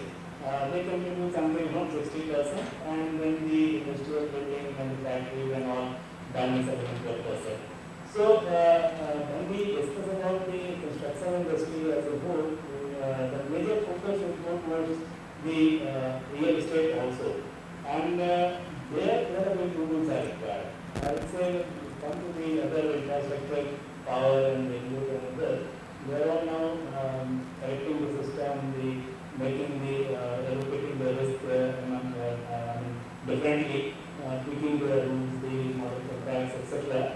But the bad name which comes to the construction industry, I would say, not I would say bad name, but from the financial point of view, in the last 20 years, the growth in the construction industry has been 1%, whereas the global average has been 2.3%. So the return ROI on the construction industry is very low. But it is not because of the risk, arbitration, court cases, litigations, and many other issues. So compounded with this picture that this is not a workplace where new technologies can come, you are getting a better ROI in a startup, technology startup and all. So what my opinion is, this is the time we should think of revamping the construction industry itself. It is time to revamp and call it the construction industry 2.0, which is to be given. And the major part of this has to be done by the members sitting here, the construction manufacturers only, equipment manufacturers. because it's a connected road, people are, it's a hyper-connected road, I would say. Metaverse is also there, people are drawing analogy. So the user, the young, today youth, they don't want to wait for 10 years as we did to book a house and get after 7 to 8 years. If you get, and if it is not into the litigation, they want the things very quickly. So we require something, really maintaining off the shelf or the factory of the pre-construction materials, which is making it in assembled. For example, China made a 56-story building in just 18 days. 19 days they inaugurated the hotels, offices, and malls there working in that building. So there is a need to revamp the construction industry put together. The SEMA will be able to play in that. Now coming to the question, particularly to infrastructure and other sectors, power, the sustainable and solar energy, how we can make it more suited to the investors or track. Maybe there's a happening in that. The growth into the green energy with solar has been phenomenal, much more than the growth we have into the road sector. In just a couple of years, the Indian, we are now one of the second largest solar energy producers. Similarly, I am heading the EV, National Highway of EV. Kind of participation from the public is enormous.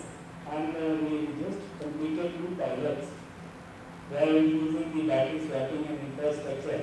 I'm happy to share that the break-even such a new sector we achieved in just 34 months. So, and as we scale, it's going to come down. So, the public participation is very encouraging. I agree with the challenges, there are certain relaxation in the policy side, certain financial regulations also need to be made the temporary investor friendly. Of course, government is working on it. Plenty of things are being done to modify it, make it risk should be shared. It should not be, I was listening very nicely, and one was saying that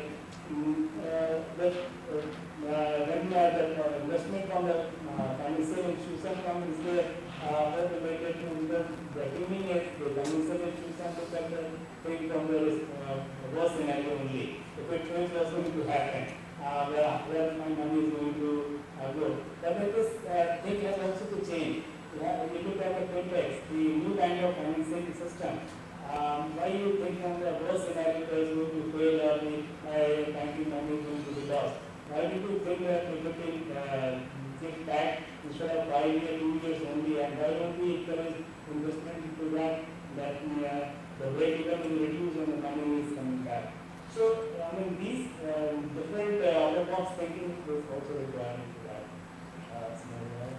Back to you, and I'm very sorry to the panelists and the distinguished guests over there that I, because of my team engagement, I couldn't come in person.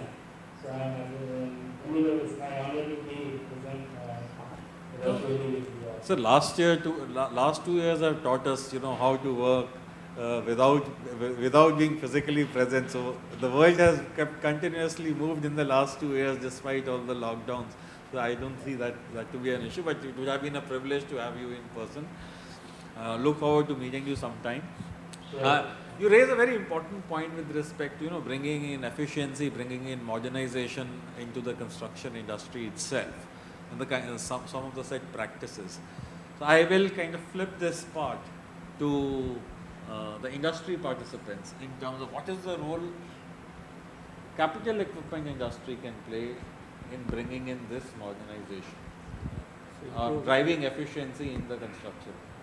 Or what are the challenges which you face with respect to kind of getting that? We also heard Anshuman talking, barring a few large construction companies, the mid-sized ones may not be having the right kind of practices from an efficiency perspective. Yeah, so again a very efficiency in any system is very, very important. So what is efficiency? How quickly you can finish your job at a competitive price. That is called efficiency.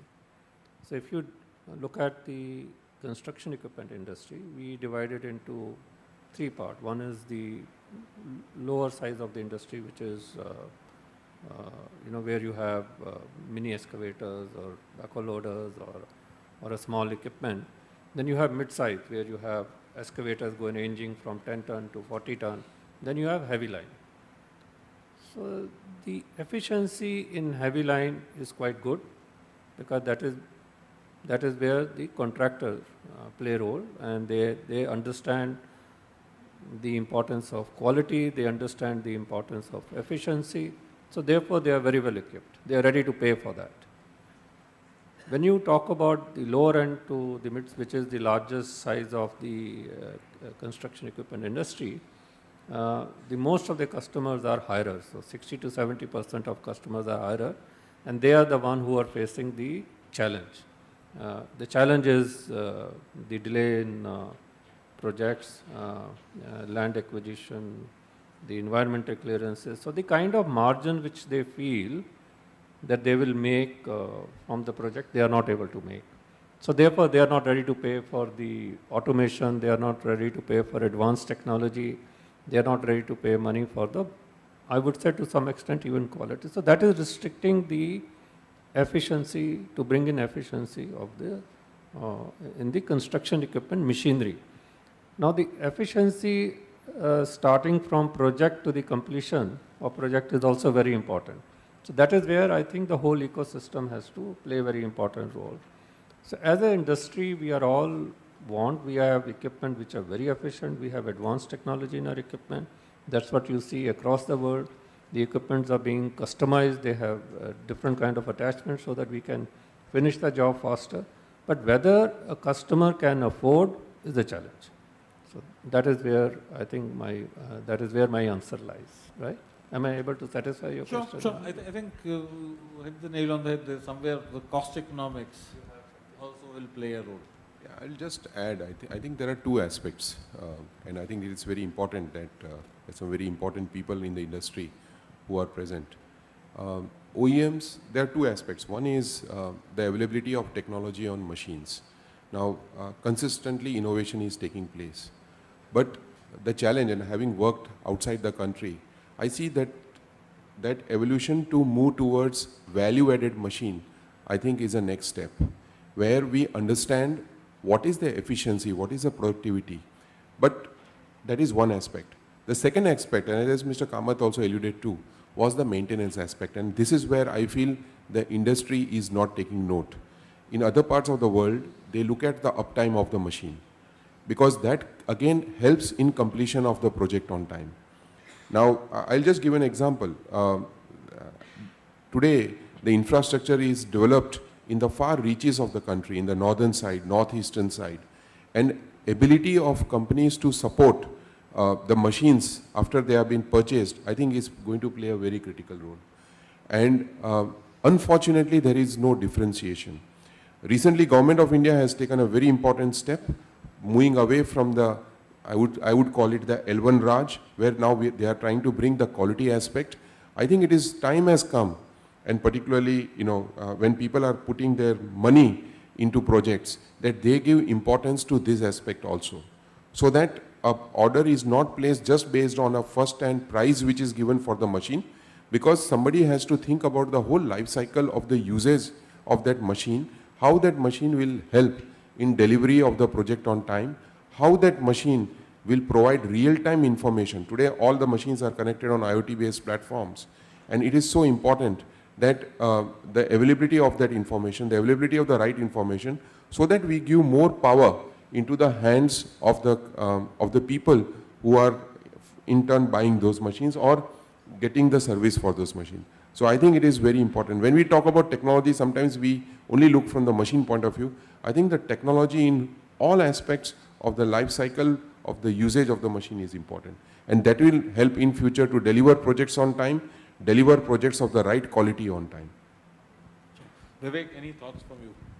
No, I will just supplement what Sandeep and Deepak said. if you were to really ask about the technology, I think each and every one of us have the right kind of technology, much more than what is currently in practice. So there is no dearth of technology as such. But what will it take for us to really just tap into the potential of technology skill, which is where the biggest of the gap is? Because if we were to ask, are we really just tapping into the quantum of technology, what is even available today, with whosoever is operating our equipments day in and day out, I would say the answer is a big no.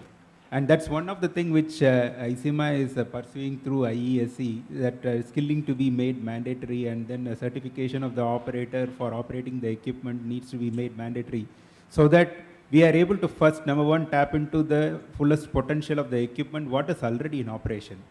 And enhancing the technology is something which always happens in our industry, and there I would say this industry actually, while we actually call ourselves not as much matured as automotive, in some of the areas, I would say maybe in most of the areas, we are a lot more matured than automotive, because most of our equipments around the globe are already actually on autonomous mode, which even automotives are struggling a bit. And I would say there are also some of the packets of excellence which we can really take into, because we, as I said, we are a very diverse industry, and we can't really just talk, especially with one sector in perspective, which is, I know we are currently talking in the context of road. If you had to really look at mining, right? Mining is a lot more advanced as compared to some of the other sectors. And there are some of the underground mines in India who are actually pursuing autonomous solution as we speak. So they are actually far advanced, and then so definitely there are packets of excellence which we can really learn from, and all narrows down to really just taking that same point of view what Deepak pointed out. It's not about the initial cost of acquiring a asset, it's about what is the total life cycle cost. And I think that's something which is unique with mining, because mining looks at the total life cycle cost vis-a-vis some of the other projects which actually talks about what is the initial cost. And I did talk about the three phases of the projects, right? So one is the creation, another one is the maintenance, another one is the upgradation. Because all that stacks up to the life cycle cost in most of the infra projects, probably the second two portion of it, right? The maintenance and upgradation probably carries a lot more cost to it than just the creation process. So if we were to really see how we can actually bring in a holistic perspective, the customers actually would actually see the value in it, in terms of embracing technology faster than what they normally do. Because we did hear from Mr. Kamath about how quickly we adopted technology. Even the people who never used to switch on the laptop have started getting into the WhatsApp and Facebook, and that became their primary mode of communication. All that happened in just 2 quarters. So I think when it comes to the adoption rate of technology in India, India is probably by far the best. And we have not seen just during the course of pandemic, even the telecommunication revolution, right? So India was the fastest to adopt 4G than anybody else, and I'm sure we will be faster than anybody else in 5G moving forward. So adoption rate in technology is not going to be the biggest of the issue, but we need to really just put that right perspective in place so that the value for adoption of the technology is actually felt by the end users. And I think that's definitely something which would be a game changer. I feel like continuing on and on. It's so refreshing to hear the thoughts. But I think we are limited by time. I will open up the floor to questions from the audience. If anyone from the audience has a question for the panel, any members of the panel. Yeah, good afternoon. It's been a wonderful discussion since morning. I'm Arvind Garg from L&T. We've been talking about project finance in the morning, and I wanted to ask this question, especially to NHAI. We are coming out with a lot of innovative, I would say, ideas on how to fund projects. There's also the belief that the private sector must participate in the process of building infrastructure. My question is that there is so much of money available in the country. And at one point of time, NHAI had tax-free bonds to tap into the wealth that was available. Why is that not really being pursued? Because why does the government really want the private sector to participate in the process of bringing in funds when funds are available? And why can't we just move with a very clear EPC model? And number two part of the question is that we are talking about funding projects, we're talking about our customers, getting finance, but it is also all about their getting paid on time. So does the government have any plans to set certain thresholds to say that if a project is getting executed at a certain pace, payments are also made to the contractors well in time so that they can pay their financiers and the entire ecosystem or the entire financial ecosystem becomes healthier and the appetite of financiers to fund this entire sea space becomes more visible? Mr. Srivastava, will you like to take that? Yeah, thank you. There are certain ifs and buts, so I won't be going into that, and I won't be the correct person to answer on the policy decision, but I can of course give you a broader perspective what is happening, why this decision was taken. There are a couple of reasons for this. Number one, tapping into the private savings bringing it into infrastructure development, probably that's an outdated model, number one. If we bring experts for the expert job, probably we will do justice. So, for example, the money required, the money can come from the saving of the people in terms of bond. Then we are discouraging the market because with that money they could have purchased certain utility items and the industry or economy as a whole could have grown bigger, like US economy. But coming to the TOT model, InvIT model, these asset monetization model, in our opinion, are better because after constructing the highway, which is a core job of a construction agency like NHAI or the state PWD, let it to be managed by and operated by the experts, the fund managers, the people who are expert into highway operation. And they can maintain the highway in a better way. They can ensure that the facilities like the ambulance, the wayside amenities and all these things reaches to the people and their satisfaction level increases. And they very transparently manage the toll also because toll management now is fast tag, which I was heading the program in NHAI.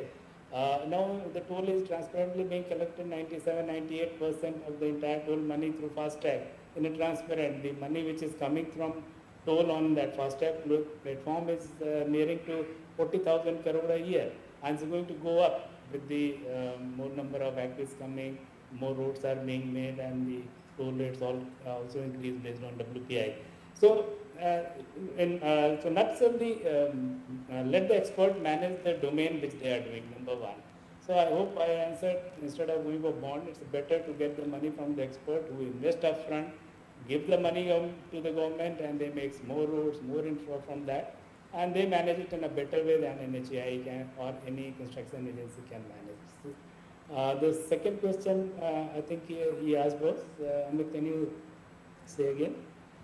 Unfortunately, I couldn't hear that. It was the repayment to the contractors. Yeah, it wasn't timely payment to the contractors. Got it. So regarding the timely payment, if you talk about NHAI, which I can answer, probably you may be aware that NHAI, the payments are the fastest. Now this is all digital. There is NHAI data lake, which is the AI managed platform. The moment a contractor puts a demand in his invoice or raises the invoice for the payment, interim payment, the payments are made just within 2 to 3 days maximum, and because the complete tracking is there. Of course, it has to be mandatory documents has to be attached, the photographic evidence, and we are not even waiting because the drones are there, the different technologies are being actually validate that and do the correct scrutiny and audit, and then payments are being made. And I fully agree that payment has to be made timely so that it acts as an incentive for the builders to invest that money and that big wheel starts rolling. But as far as NHAI is concerned, I'm sure you must be in agreement with me. It's not there, but similar system has to be evolved to other places also. Because I understand in PWDs and in some of the sectors that yes, it is still a challenge and the people has to run after it, and which ultimately slows it down. Thank you very much. Yeah.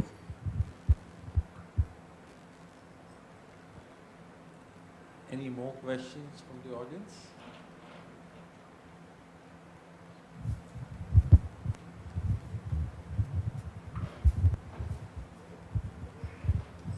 Good afternoon, panelists. I am Anand from Infrastructure Advisors.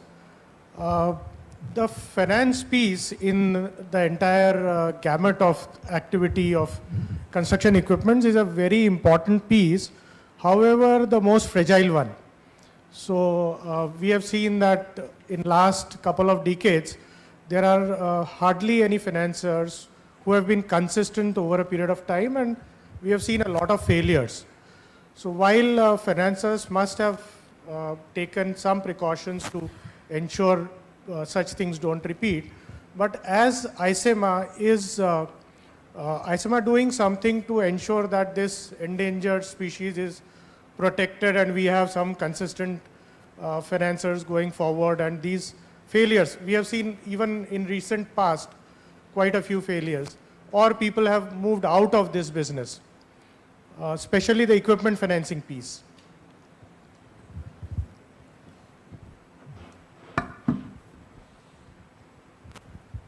Yeah, I think this is a challenge we all going through as OEM or manufacturer of construction equipment. For us, it is very important to look at the availability of funds for the customer, the contractor who is doing the job. Now, what has happened in the past when we saw ILFS fiasco and another big infrastructure finance or construction equipment finance company going defunct? You know, when they are using short-term funding for long-term financing, that is where the problem started, and that is how the whole industry started suffering. So that is something which government is trying to fix now, where they have now, Mr. Kamath also talked about NaBFID is coming into picture. I think a nationalized bank are going to play a very, very important role. Some of the big NBFCs we might see them as becoming a bank in the long term. So therefore, the overall system has to be tuned. So government has already initiated that process. Government is working towards facilitating long-term funding. So unless we have that kind of structure available for funding of infrastructure projects, this problem will not be taken care of. So Mr. Kamath touched upon that in the morning, that they are now working towards it. And nationalized banks are looking at long-term funding. So I think it's a matter of 1 or 2 years, we will see that we will have better availability of finance. Otherwise, we will not be able to build infrastructure in our country. So government understands that very well, financial institutions understand that very well. It is getting a matter of, facilitating this. So I think it's going to happen very soon. That is what I would like to comment on this. Yeah. I think part of your question was also about construction equipment. Yeah. So just to follow through on what Sandeep was mentioning, I think here again, as Sandeep rightly alluded to, it is about short-term gain and then long-term pain. And I think the understanding of the asset class, the differentiating between the credit worthiness, I think is very important. And this is one of the worries that we also carry. And sometimes, and recently also there was a company which was in news, but only 2 years back, we were seeing that a lot of funding was being given. And I think that maturity about which asset you are touching or what is the credit worthiness of the individual or the organization, I think is very critical. And it is time that we don't chase short-term gain, because ultimately it leads to long-term pain. And that is what we need to stay away from as an industry. And I think the fact that ICMA is conducting your answer on that front, I think the fact that ICMA is conducting this financial conclave, I think one of the aspects is to discuss various elements of this so that we emerge robustly, and so that with a very robust financial foundation, we are able to meet the demand in front of us.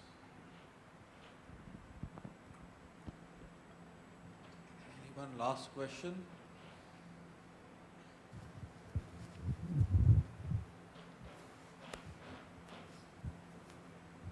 Yeah, good afternoon. This is Girish Ramakrishnan from John Deere, Pune. So my question is this topic which was there, like 5 trillion economy, and I understand the target is 2025, 26, the country plans to hit that.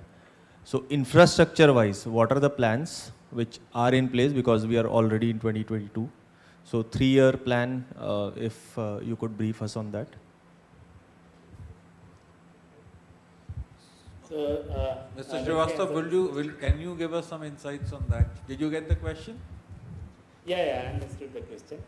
Let me throw some light on that. He has a very, very valid question, because we are in 2022 and we wish that we achieve 5 trillion economic target by 2025. But we are not lagging behind. If you open the see them, we are already at around 3.3 trillion right now, right? Because share market has gone a little below, but around 3 trillion we are already there. It's a matter of just adding 2 more trillion in next 3 years. And that's the reason why government is very much focused in the infrastructure or the construction sector. Reason for this is the multiplier effect of spending in infrastructure is nearly 2.2.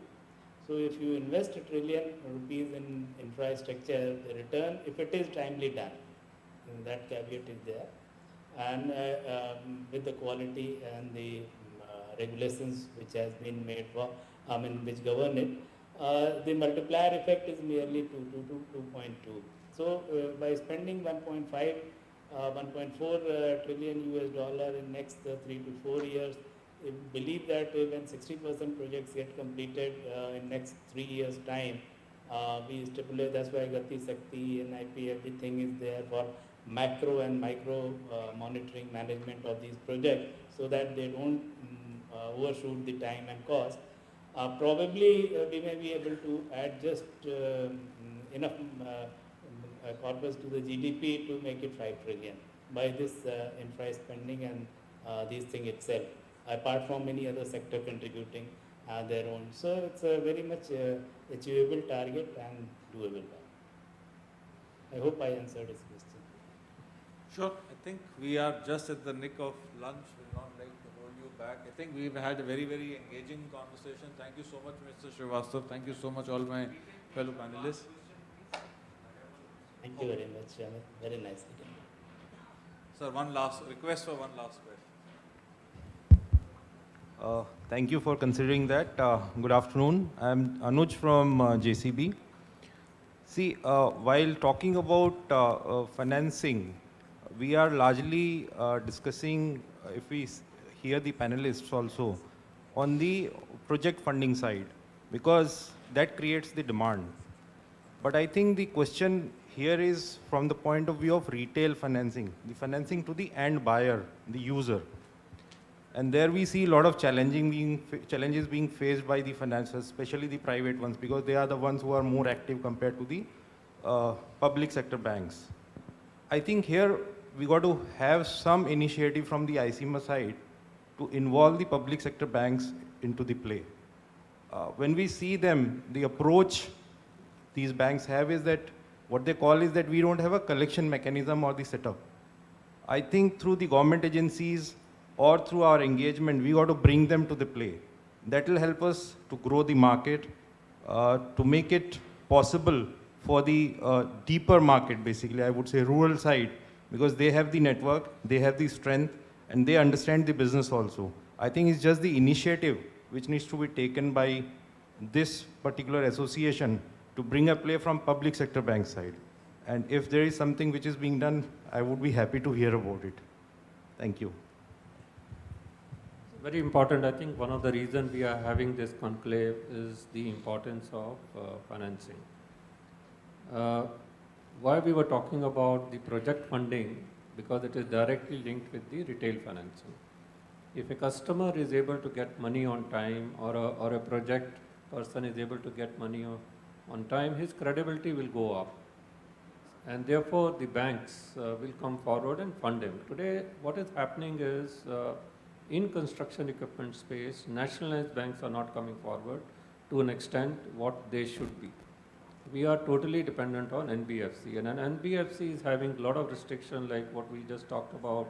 You know, RBI has come out with the regulatory of NPA, and that has further restricted the lending of construction equipment.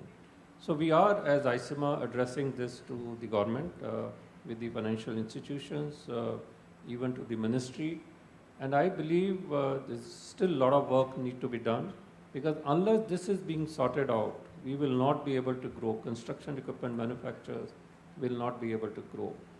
Today, it is not only what we are talking about, equipment of one segment or two segment, it is across. Even if you look at mining, which is a growing industry, there also funding is an issue. So this is a very important part of the business. ICIMA is taking it up with the government. As I mentioned, government understands this very well. They are trying to sort it out. But the fact of the matter is this flow of money has to be aligned.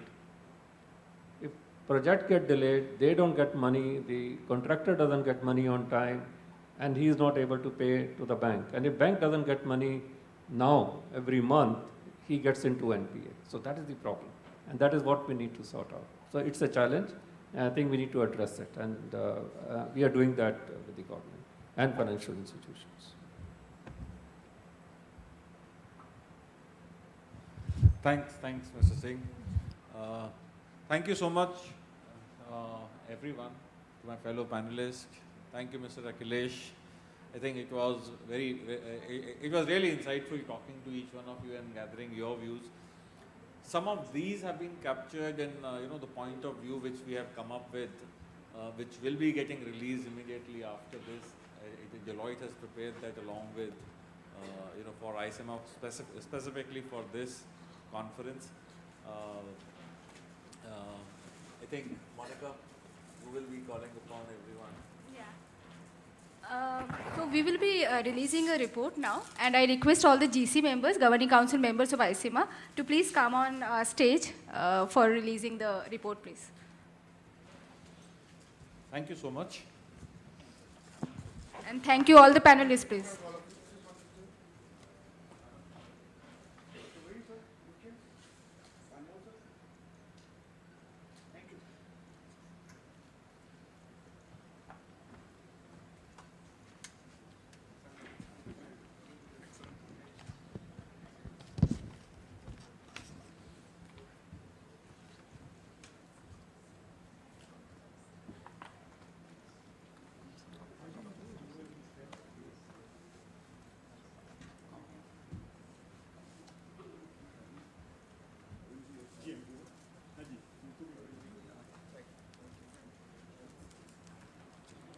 So ICIMA and Deloitte has put together a report, which we are now releasing. It's called Innovative Financing Solutions, Accelerating India's Infrastructure Development. It's on the theme of the event.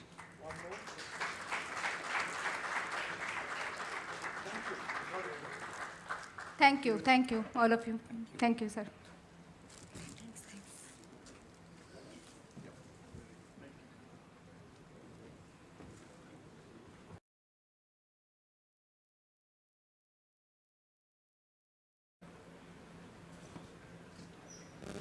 So after the two very encouraging sessions in the morning with Mr. Kamath and the second one on the infra demand side panel for the funding and the financing of infra projects,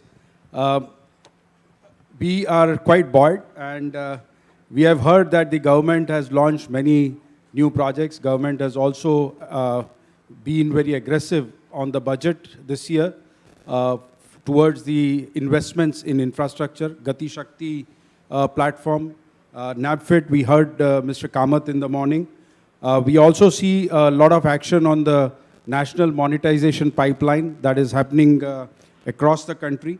And on the back of all these infra investments that we are talking about, the demand for construction equipment is definitely poised to grow. The kind of NHAI roadmap that we just heard, the railways roadmap, the power, the mining, green energy. With all this, there is likely to be a huge surge in demand for construction equipment, and that is where the 2030 vision plan of ICMA envisages that the construction equipment industry will grow to a level of 25 billion plus by the year 2030, which currently stands at $6.5 billion. One of the very important factors for this demand to realize when we talk of 6.5 billion and going right up to 30 billion, one of the key factors to this is financing. We all know that almost 90% plus of the construction equipment which is sold today in India market is financed, and the role of financing institutions as part of this very important ecosystem of infrastructure is very, very important, and that is where it is important for all the value chain stakeholders to come together and discuss as to how in future we can realize the dreams of this 5 trillion economy that we talk about, the infra development that we talk about, the Atmanirbharta that we talk about, and also, we talk about a huge development of the MSME sector. Now, this is all interlinked to a great extent in a way on efficient financing solutions for the industry, for the construction equipment industry.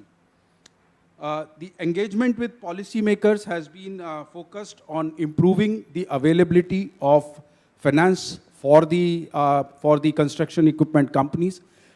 We were just discussing inside that ICMA has also represented many common interests of all the stakeholders with the various government agencies in different forums to realize the overall vision of infra of the country and the overall vision 2030 of ICMA or the construction equipment manufacturers in the country. The Indian CE industry are very appreciative of the positive engagement that we have had with the various financing institutions, and during today's session, we will try to understand some of the challenges and roadblocks to the access to finance, how the financial institutions have supported this requirement, and the possible solutions to the financing challenges. So I have with us today a very eminent panel. We have with us Mr. Arvind Garg. He is the Executive Vice President and Head of L&T Construction and Mining Machinery with a diverse experience of over 35 years with the Larsen & Toubro Group. We have with us Mr. Ramesh Iyer, the Vice Chairman and Managing Director of Mahindra & Mahindra Financial Services. Mr. Iyer has been instrumental in building Mahindra Finance since 1994 into one of India's leading rural finance companies, and he manages the financial services sector of the Mahindra Group. We also have with us Mr. Sarosh Amaria, Managing Director of Tata Capital Financial Services Limited. Mr. Sarosh Amaria has been one of the top financial service provider of Tata Group that caters to the diverse needs of retail, corporate, and institutional customers across businesses. We also have Mr. Leandro Negro, Managing Director of Volvo Financial Services India. Mr. Leandro Negro, he is an experienced leader, and he established Volvo Financial Services Peru and has also been involved in the business of Volvo Financial Services in China, US and Canada for over 16 years. We also have with us Mr. Sachin Pillai. Mr. Pillai is the Managing Director and Chief Executive Officer of Hinduja Leyland Finance. He has been associated with India's banking and financial sector for more than 2 decades. So welcome to all the panelists, and I think the way we discussed inside, thought for food, I think now we can share those thoughts for food so that we have a good dinner tonight going forward. So first of all, I come to Mr. Arvind Garg. You are one of the, I would say, the first companies in India to manufacture excavators, and I think with the longest experience in this sector in the country today. How have the expectations of the different segments of CE customers evolved over the last few years, and what are their main expectations in terms of financing, support from OEMs or the entire financial ecosystem? How have they been evolving over a period of time? Thank you, Deepak, and friends, good afternoon to everyone. As Deepak said, we are just celebrating our Platinum Jubilee. So we have been associated with this industry for 75 years. And as you also rightly said, we are the pioneers in bringing excavators to India. And if you ask me the question about how the customers' expectations have evolved, in the early days, it was about just getting finance, because you had IDBI bills, rediscounting schemes, etc., and customers were looking for finance. But as the market has evolved, as maturity has come in, I think customers are today looking for packages which are longer tenure, which help them to sort of match the project size, especially if they are engaged in contracts with the tenure of repayment. They are looking definitely at the machines, the valuation of different machines, and therefore graded amount of money to be given, higher LTVs. And definitely customers are today looking also beyond equipment financing towards financing of spare parts and life cycle costs. So there's a continuous evolution as the market matures, as the market grows. They are looking for working with good equipment, quality equipment, and therefore perhaps lesser down payments, longer repayments. But with CIBIL being there, I think there's also a very clear, I would say, emphasis on the customers that want to be in the field for a long period to ensure that timely repayments are made and that the CIBIL scores improve, because they're looking at growing the business. So if they're just an investor to get into the business for one or two machines, it's very different from those who have a long-term play in mind. And the long-term players are definitely looking at ensuring that they repay on time. They're also looking at innovative practices, some of which you spoke about, and perhaps there the tax structure and education would again play a very, very important role. Thank you. Mr. Iyer, just wanted to understand how has the CE financing changed over the years, and what are the latest trends that you are seeing, and how do you see as a company, what are the, what future potential do you really see in the CE industry financing? Thank you. Good afternoon, everyone. Very early days when we started financing, or I'm sure everyone when they started initially, it was all about to whom are we financing. So the equipment didn't really matter. What mattered was who the customer was, and are you in a position to understand the customer's capability, competence, intention, whatever.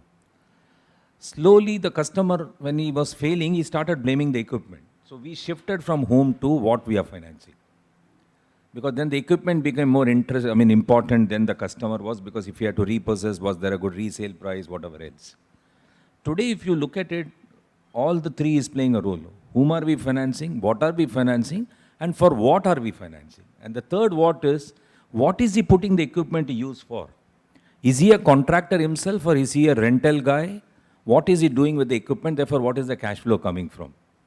So this is the change we have seen over a period of time, because the whom is still important, because there is an intention to pay. He has got his own reputation. He says, I can't fail. I may take little more time. So the whom is important. The equipment is important by itself, because today the requirements are 90% finance and things like that. I remember my very early days, it used to be one standard scheme. 75% loan, 25% margin money. That's it, 3 years. Take it or forget about it. Today, with the financiers competing, and at your level, the equipment's competing, I think what is getting the hit is the financier, because somebody goes and offers 75, next fellow 80, 85, 90. I'm worried tomorrow we may say we'll also give you first month diesel. Karlo, kamalo, phir dena, all these kind of things are going to happen. So if you're asking me where is it going, I think this is where it is going, right? So slowly the financiers have started believing that money is our product, everything else is a byproduct. So that's one change which is happening. Which means the need for the customer, the financier and the OEM has to play a partnership role for success. I don't think the OEMs can say, chalo machine big gaya, finance ho gaya, hamara kaam khatam ho gaya. Forget even the maintenance part of it. To ensure that the equipment is well used and successfully used is also equally important, because you are not in less competitive world. Finally, when the customer fails, he never says, I failed. He said, the equipment failed. I mean, I can tell you all our NPAs, they say that, we have an intention to pay, but the vehicle is not earning.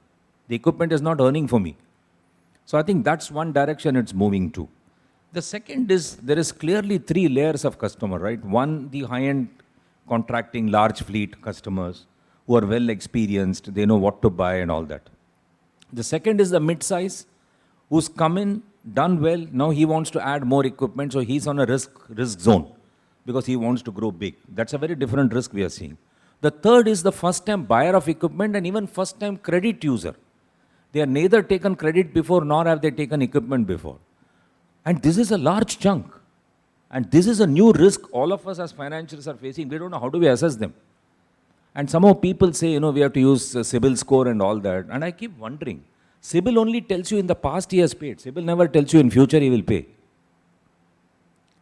Right? And we have enough customers with 700 score not paying today, but in the past he has paid.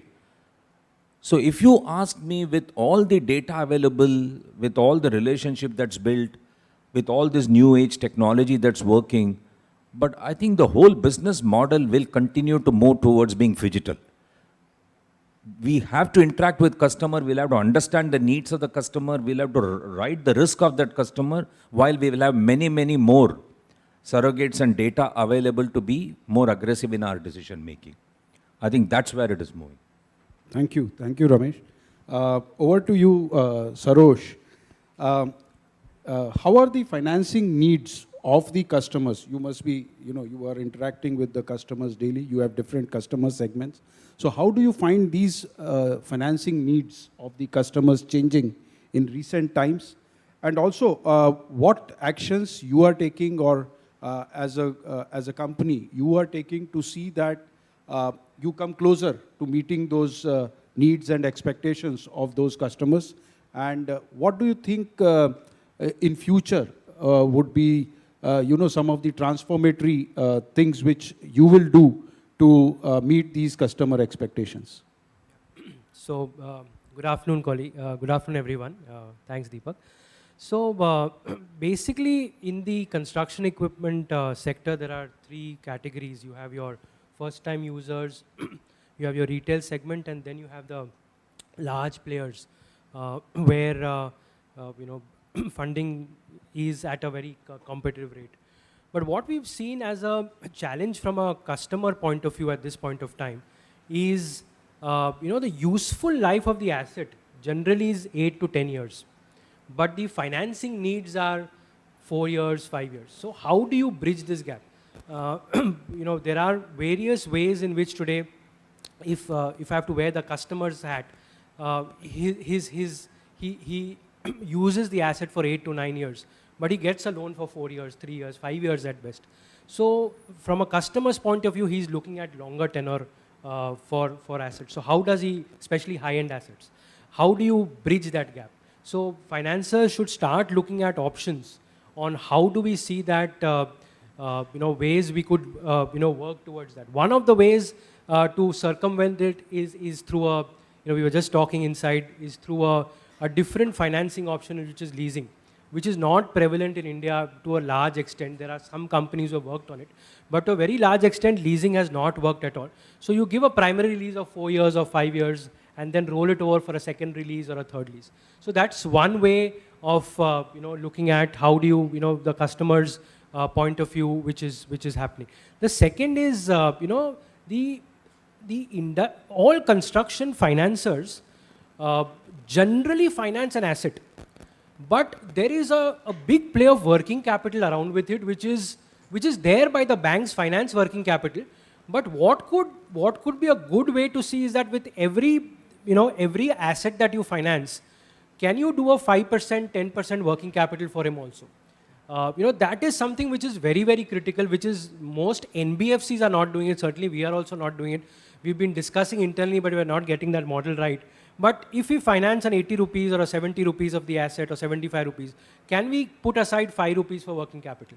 So, these are requirements which keep coming in from customers, and if we can bridge these gaps, I think we'll be able to take care of financials needs much better.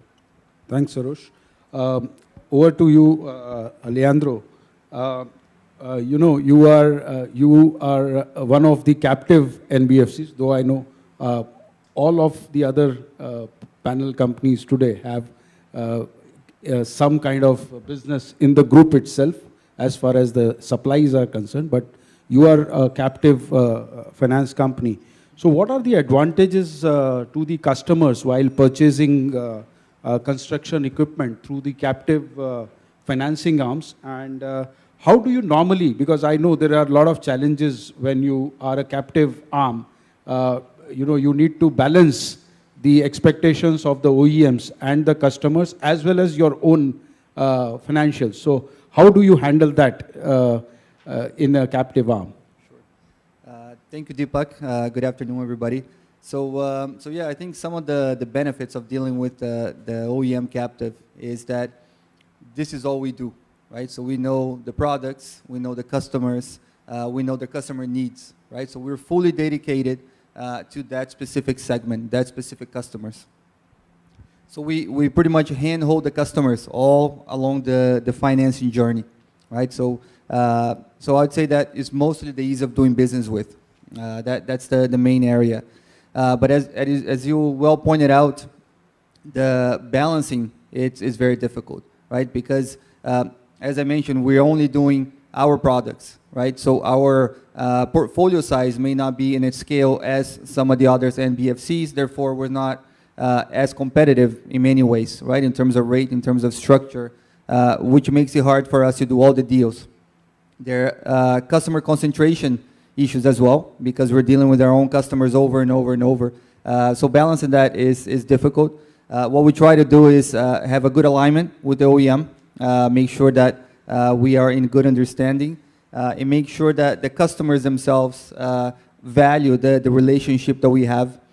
We're very clear that we don't want 100% of their business because we can't afford doing 100% of the business. So we support also all the other financials, and they should diversify their financing. But it's clear alignment with the OEM, clear discussions with the customers, and leading them through the business cycle, right? That's what I think the value of the captive is. On the good times and the bad times, we're always there to support them. That's our role. Thank you, Leandro. So I come to Sachin now. I think we have talked about the expectations of the customers, expectations of OEMs from a captive NBFC. Sachin, what do you think are would be the expectations of the financial institutions from the OEMs and from the equipment that they supply to the customers paid by you? So what would be your expectations from the OEMs mainly? Hi, good afternoon, everybody. Thanks, Deepak. Yeah, before I come to the answer specifically, let me just set some context to it by giving a couple of dimensions to it. First one being that and here I'm restricting a role of an NBFC, and therefore it is more to do with retail, FTU, FTB, and that's what the forte we focus on. First one is that this customers being bottom of the pyramid is where which is the broadest part of the overall customer value chain, is where it makes it more sustainable for the OEM, for us as a financer also, in terms of the potential which is available out there. So that's something which drives us, all of us, to focus on that. Having said that, these customers are the ones which also goes to the maximum pain in terms of when things are not right, and that's where the risk element comes in. Now, as an NBFC, I'll add one more dimension to it, which is to say that, and here I make a comparison with the banks, is that we have moved or transited into accounting standards, which is the Ind AS, and banks are still not. And therefore, it makes us all the more susceptible, I would say, because for us, the credit losses are what we incur, and it's historical losses which play a role in terms of what we'll take as the credit cost, unlike compared to a bank, because they're still in the erstwhile IGAP. So that makes it a bit more complex for us. The third one, obviously, we all debated right now in the room, and as well, I'm sure everybody knows out here, is about the new notification which has come in, which kind of makes it a bit more restrictive in terms of how we look at asset classification going forward. So with this dynamics in place and setting the context, if I then look at what is the expectation as an NBFC from OEMs going forward, I feel, in each of the, part of a customer life cycle engagement with a financer, OEMs now have, we look at OEMs to be much more inclusive and supportive to us. In the sense, like when you look at it from a initial ownership perspective. So this is one point that we again debated in terms of, transparency coming in for us to understand what exactly is the cost of the asset. And Mr. Iyer right now alluded in terms of, what kind of, money earlier, customer equity used to come in and what it is right now. Over and above, you have a discounting which happens, and therefore, in most likely case, what Sarosh was saying, we already fund the customer working capital upfront. And we do end up doing that, right? So that's something which, at a point when, this runs into a problem, and this customer segments tend to do, if we have to look at any kind of an intervention, that's the kind of enhanced losses that we have to take, and that again gets built into my ECL or estimated credit losses on a go-forward basis. So that's where we expect, I would say, a complete transparency coming in from the OEM to help us, price and, taking the risk part of it, rightly. So that's something that we look at it at the ownership level. And at the second, at the operating level, something that we touched upon again in terms of how OEMs can support finances. Because for us now, risk containment is going to become the key. And in that, how OEMs can support us. Maybe in terms of, through the telematics data coming into play to, allow us, give us that, understanding of where the asset is located, what kind of, is it in operation, is it broken down, what's the kind of, hours it has got operated, so you have understanding whether the cash flows are being made or not. And if that is happening, and still if I'm not getting a payment, then I know it's an intention issue. If not, then it's, ability issue. So accordingly, my collection strategies can work. So that's on the operating side. Finally, coming on to the last leg of the life cycle, assuming I have to take back the asset. So that's something, again, we will have to look at, because again, whatever losses that we incur in terms of selling the asset is, again, comes back and hits us in form of a estimated credit loss on a go-forward basis. So there, again, we would kind of look at OEM to help us in terms of either, reselling or taking it back, or as somebody had rightly suggested that as an association level, can there be a pool which can be formed, that which can, again, help us in getting higher resale values. So I would say, in conclusion, OEM's role is now becoming much more important, critical. We look at OEMs to be more inclusive and supportive for us, so that both OEM and the financer can jointly move ahead in given the present environment and the kind of regulatory stroke, other challenges that we are facing. Thank you. I think you have put all the 3 points very, very comprehensively, I would say. Over to you, Arvindji, that, while we heard what Sachin just said, what are the challenges that OEMs are facing with respect to the financing in the post-COVID era? And what would be your suggestions to our friends here that how, going forward, while we address Sachin's concerns also, how we can, develop a more collaborative approach in the future to see that realization of that big picture of the country? So I think the points that were made by all three of them, Ramesh, Sarosh and Sachin, were very, very valid, and Leandro also. I think the key word that was used was about transparency.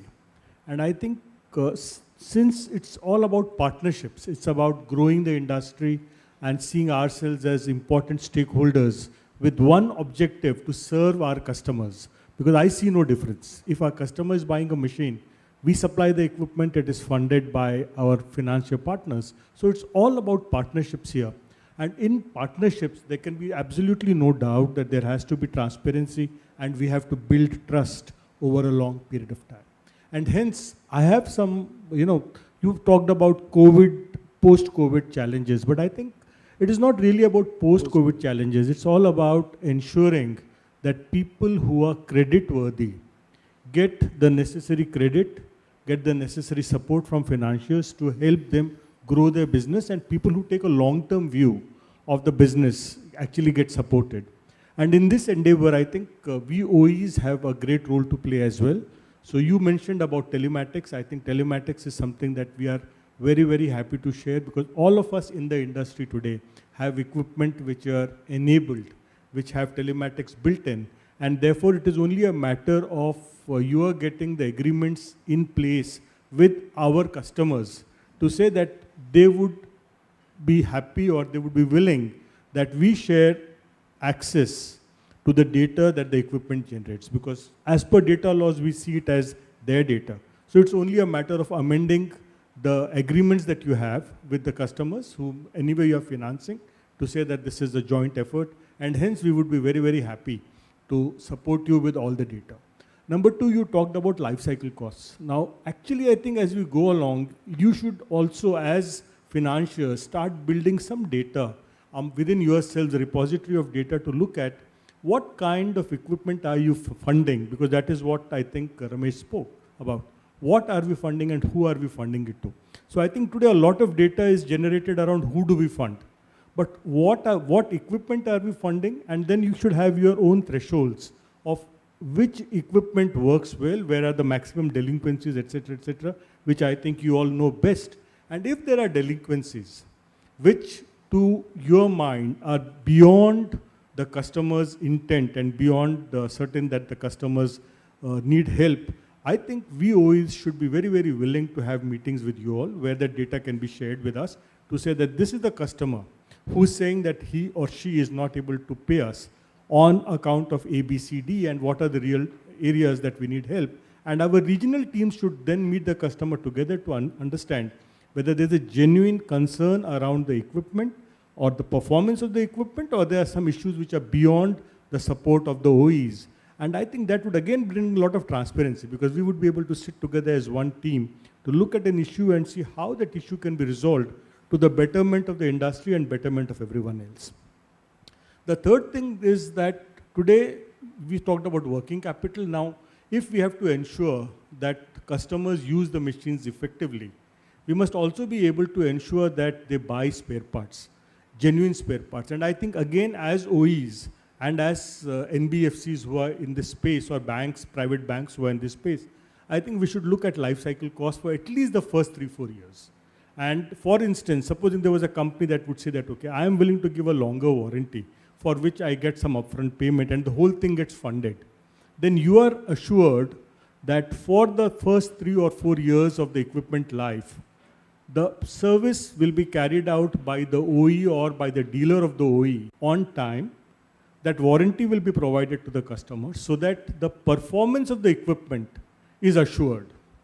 And you should be willing to fund that incremental cost as part of the total package, which would make it much, much better for the customer as well as for you. So I think as the market evolves, Deepak, we'll also have to see as industry whether we can build in packages. See, we've always spoken about moving away from plain vanilla financing. Similarly, I think we have to also move away from plain equipment supply. We have to look at packages where either the AMCs get built in, FMCs get built in, or some other packages related to service get built in.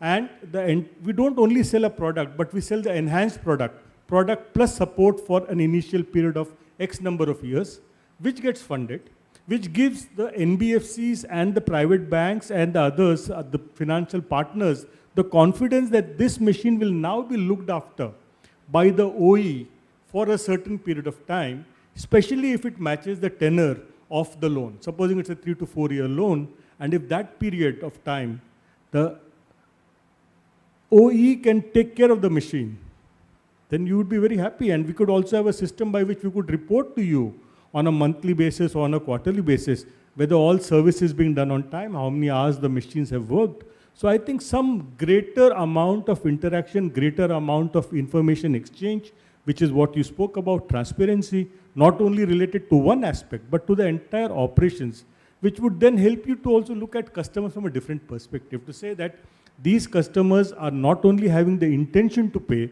but they also have the capability to perform, Ramesh. That is equally important, because they buy an equipment.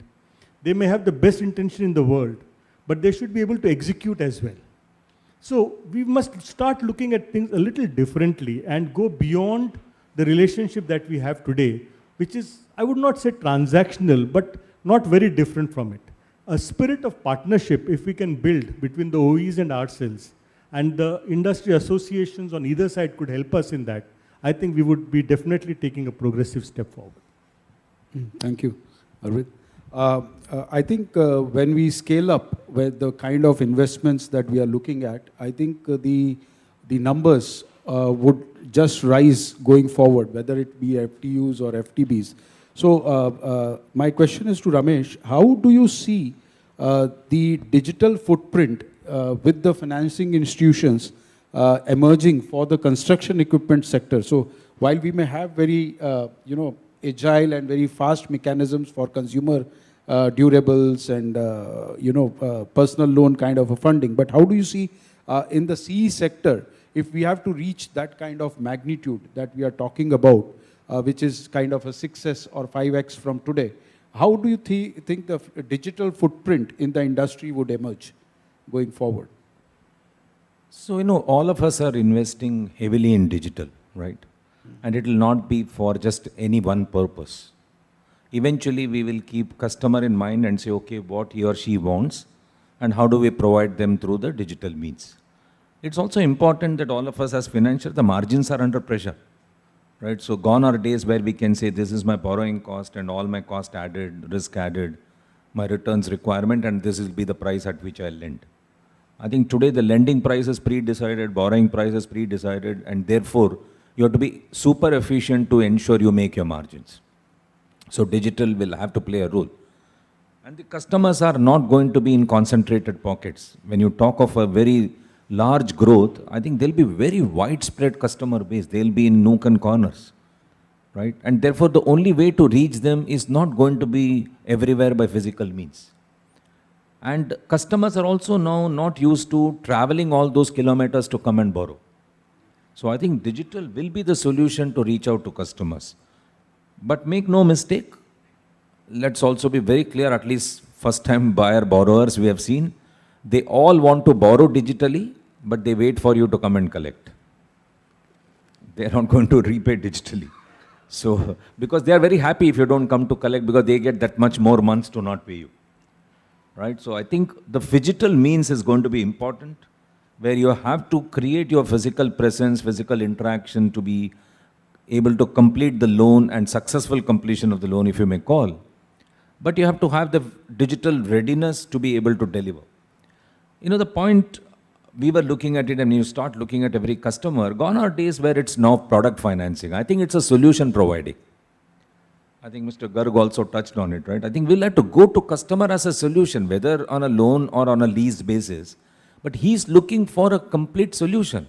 Maybe at the end of 5 years, he's looking for someone who can buy his second-hand equipment. So just to overlap the point on what are we looking for from the OEM, I would very strongly recommend you must start creating a second-hand market for the equipment. While maybe it cannibalizes your new sale somewhere, but it also generates a new sale for you. So if you don't create a second-hand market, as a financier, we are going to sell it at any price, and it eventually impacts the resale price of your product, and therefore it impacts the original sale in some form. So if you put this too, then I would think that the digital role is in creating the second-hand market, the auction platforms, right? Bringing in a new set of customer who can't afford a new equipment, actually will get to use a second-hand equipment and then eventually becomes a new equipment buyer of tomorrow. So I think there are many, and then all the data that we have collected over a period of time, we still use tacit knowledge to see who is good and who is not good. I think that has to be put to a proper use going forward. That's where the things are today. So millions of data, all the knowledge that we gather on the field needs to be institutionalized and converted to a data, and then put the two together and create products of future or solutions for future. I think that's where it will get used. Thank you, Ramesh. I think you have given me one more thing to now think, which I would request Sarosh, because I know you have some linkage in that domain, which is, what could be picking up the thread from what Ramesh just said about the old equipment being sold. So what do you think, how the financing institutions are geared up to support financing of used equipment? Because we may have these things, initiated now. There is a big resale, I would say, happening in the market. But what are the opportunities for the construction equipment customers to seek financing for used or second-hand equipment? And going forward, what do you think that financial institutions, including your organization, would be comfortable with? Or are there any such norms that you set as a proportion of your portfolio? What could be the used equipment? What could be the new equipment? Something like that. So, Deepak, I think used equipment is going to be the norm of the future, very clearly. I will come to my institution a little later. But, there are two kinds of, used financing. One, when a FTU or a retail customer, he actually buys, he purchases a used construction equipment and that you finance. Then you, then you finance it over a period of time. Or a very large player who has free equipments, and he refinances those you give you give on those free machines. So actually, there are two kinds of used financing which happen. Our organization today, in the last 1 year post-COVID, almost 35 to 40% of financing that we've done is started to move to used financing. This market clearly needs to be created along with OEMs and financiers.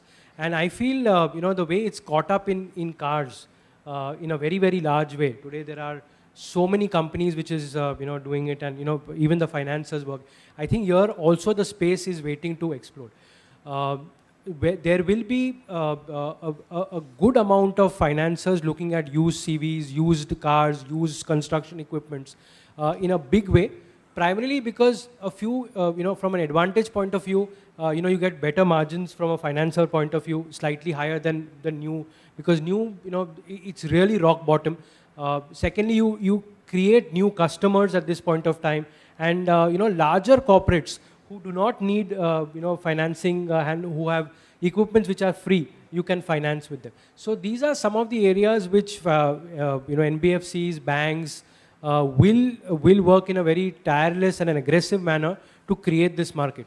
Going forward, I see a large play for used vehicles, for used construction equipments, and though we are at 30-35%, there will be many players who will tilt the balance towards being almost 40-50% of financing of used vehicles. I think that will be a strategy, especially for NBFCs when they are not able to compete with banks on rates, because the new vehicles or new construction equipments, they're financed at sub-8 or those kind of pricing, which is very, very difficult for financiers like us, for NBFCs. For us to be in the used vehicle makes a lot more sense, because you have protected margins, you sometimes know the customer better, and as what Mr. Ramesh Iyer said, is that we need to work together with the manufacturers to create a market for this. I think that is somewhere which is there has been progress, but a lot of work needs to be done over the years to see how we can create the used market for all of us. And just one thing, because for smaller retail, the one thing which is today missing for our sector, for NBFCs, is the priority sector. When you do smaller cases, say 10 lakhs, 20 lakhs, or FTUs, this is one sector which does not get priority sector. So if we get priority sector, things may completely change. You may be able to even lend in this industry at a, banks may want to purchase priority sector. RBI rules would be completely different, and that would lead a completely different dimension for the used CE market. So, Suresh, 2 points I wanted to make here in response to what you said. My understanding is that every public sector bank today has a target of lending to MSME sector. And is it not possible for NBFCs to become an intermediary, because they do not have the network the capability or the knowledge about this market. So would there be some method by which some certain NBFCs could sort of act on their behalf, source funds from them and pass it on? So it could be a different model, co-lending or whatever. The second thing is, you talking about used equipment. So would you be willing to fund certified equipment if the manufacturer were to refurbish the equipment? Supposing I pick up used equipment, I refurbish it, I certify it, I give certain warranty. Would you be willing to fund it for customers? Because we find today that's another challenge, that many customers do not like to go through a very formal payment method when it comes to used equipment. But even if we were to be able to overcome that, and if we were to rebuild machines and certify, would you be willing to fund those customers? That could be a great thing. We could do certified equipment. Answer is a simple yes, sir.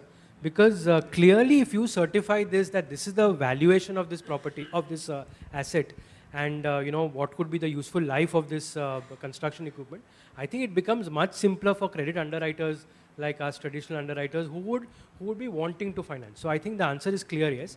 On your first part on co-lending and working on not being able to reach, I think the government is doing very well on the co-lending piece, where they're looking at larger banks or larger NBFCs working with small fintech companies, as Mr. Ramesh Iyer said, where you can work at 80-20, that the bank or the large NBFC looks at 80% of the money and 20% is given by the smaller NBFCs who have a larger, when I say smaller, who have more reach and who can, there are many NBFCs which have proliferated in the last 5 to 6 years, who don't have the capital but know the customers, clearly know the customers, have the digital means. So the co-lending piece in other areas of like a personal loan or a two-wheeler, has picked up very, very well. Lot of personal loan companies have been doing co-lending. Two-wheelers have started co-lending, but we've not seen a lot of excitement in this space, the construction equipment or the CV space for co-lending. But I think as the markets mature, there is place for co-lending in this market also, and we will see definitely NBFCs who can reach the last mile, smaller regional players who can reach the last mile will make a difference. Yeah, so I think that will be very, very important, and maybe we should work towards that. Absolutely, absolutely. True, sir. Okay, Leandro, you have had experience in Peru, China, Canada, various geographies, and I'm sure India is a little different from what you have seen in the past. So what challenges do you see for a captive NBFC when you compare it with the world? And at the same time, what do you think could be some of the transformatory steps for developing a much larger ecosystem of captive NBFCs or captive financing arms in India in the future, in terms of regulatory or in terms of some kind of extraordinary initiatives which the OEMs or the government need to take to encourage more captive arms in India? Very good. Yeah, India very much so is different than all the other markets that I have worked. Very thrilled to be here though in part of this $5 trillion journey economy, right? So very thrilled to be here for that. I would say some of the difficulties that I see here for captives and maybe financiers in general is how vast the country is, right? So different regions, different languages, different ways of doing business, right? So, and most importantly, as a financier, as an NBFC, to repossess the units, to locate the units there in these locations are extremely difficult. And on top of that, I would say that there's so much competition, right? The amount of NBFCs that we have, and if we're willing to do something at 80% LTV, somebody else is willing to do it 85, somebody else is willing to do it 90 and 95, and then before you know, the customer is getting cash back, right? So, so it's a very thin margin deals that I see. So very thin margins, which a high risk, right? So the risks are very high, and the margins are very low. So very difficult to be profitable in this marketplace. But it's a huge opportunity for any captive, right? So if we talk about the number of units that are sold here, It's a huge market that everyone wants to come in, but not very many manufacturers can be successful, right? So I think there's with the digitalization, it's going to open some doors, like Mr. Ramesh was saying on the service solution, right? I think there is a huge transformation now to be not only financiers but more service providers, right? So I think with digitalization, the digitalization of the documentation, the transparency, that's going to increase the confidence of many financiers and perhaps open doors here for some more captives. But in continuation to that, do you also have some kind of a different risk perception when you compare, India with other countries where you have operated?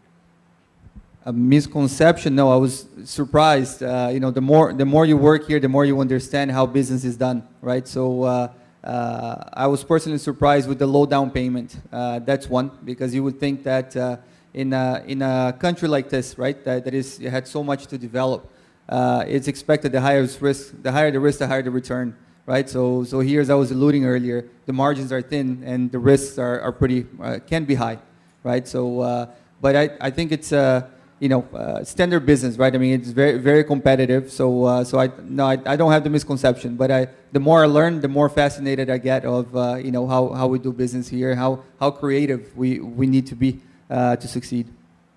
Thank you.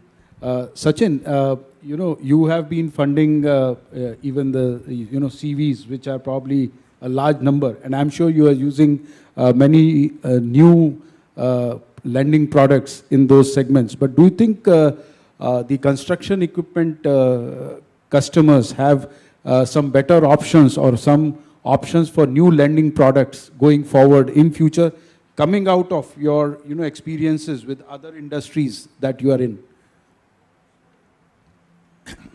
Yeah, Deepak, I mean, that's, if you look at it, we have a presence in CV, largely in vehicles, and some part of MSME that we do. And if I have to look at some common practices which can come across, which can be of help to CE customers, obviously one thing which comes to mind is that, like for example, you have that trade receivable discounting platform which is there, which kind of, enables MSMEs to look at, register themselves, put across the receivables, they get financing against that, and the person who's supposed to pay, there is, everything which is getting recorded, it's transparent, and, you have a digital platform on which it can happen.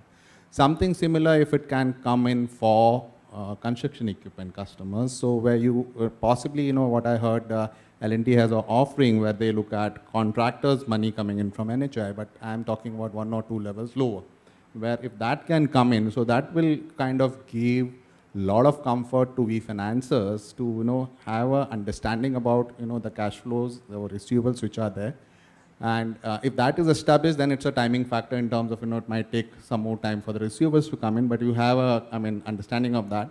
Most of the times we do finance, but do we then really monitor the receivables? It only happens when it gets into overdue. Otherwise, nobody even looks at that, and that's a matter of fact, right? So with this kind of a mechanism in place, you definitely will be able to kind of be on top of it, and possibly you have integrations which can happen, which can then roll into your policies going forward, and that's something which can then help us underwrite these customers much better. So that is something which I can possibly draw a parallel to something which is happening on MSME, which can happen on this side. On the vehicle financing side, certain things which we are able to do in vehicle financing much better, we are not able to do in CE. So those practices, if it comes in, it would be give us much more comfort. For example, as Mr. Ramesh here rightly alluded, we can do as much digital as we want for acquisition, but collection will always happen manual or physical, and we love it because then we come to know about the customer's actual situation, how many creditors are sitting there for collecting money. More often than not, we will also possibly get to see the vehicle, and therefore we come to know what is the actual condition of the vehicle, in terms of wear and tear, etc. So that is something which we miss in CE, because construction equipment most likely will be at a site and the office would be somewhere else. So that's something which is of a good practice which is there in CV, which is possibly not there in CE. Maybe OEMs, because of their service network, service guys being there, that kind of information coming to us would be of huge help for us to have that understanding built up. The second part is that, in vehicle financing, we have a complete track of the fitness, taxes being paid, insurance, etc. Because, again, it's a constant touch, and, they have to do it on a, every yearly basis, which here again we kind of miss out on that. We don't have a track, much on that, not much of visibility, and to that extent the discomfort, kind of comes in.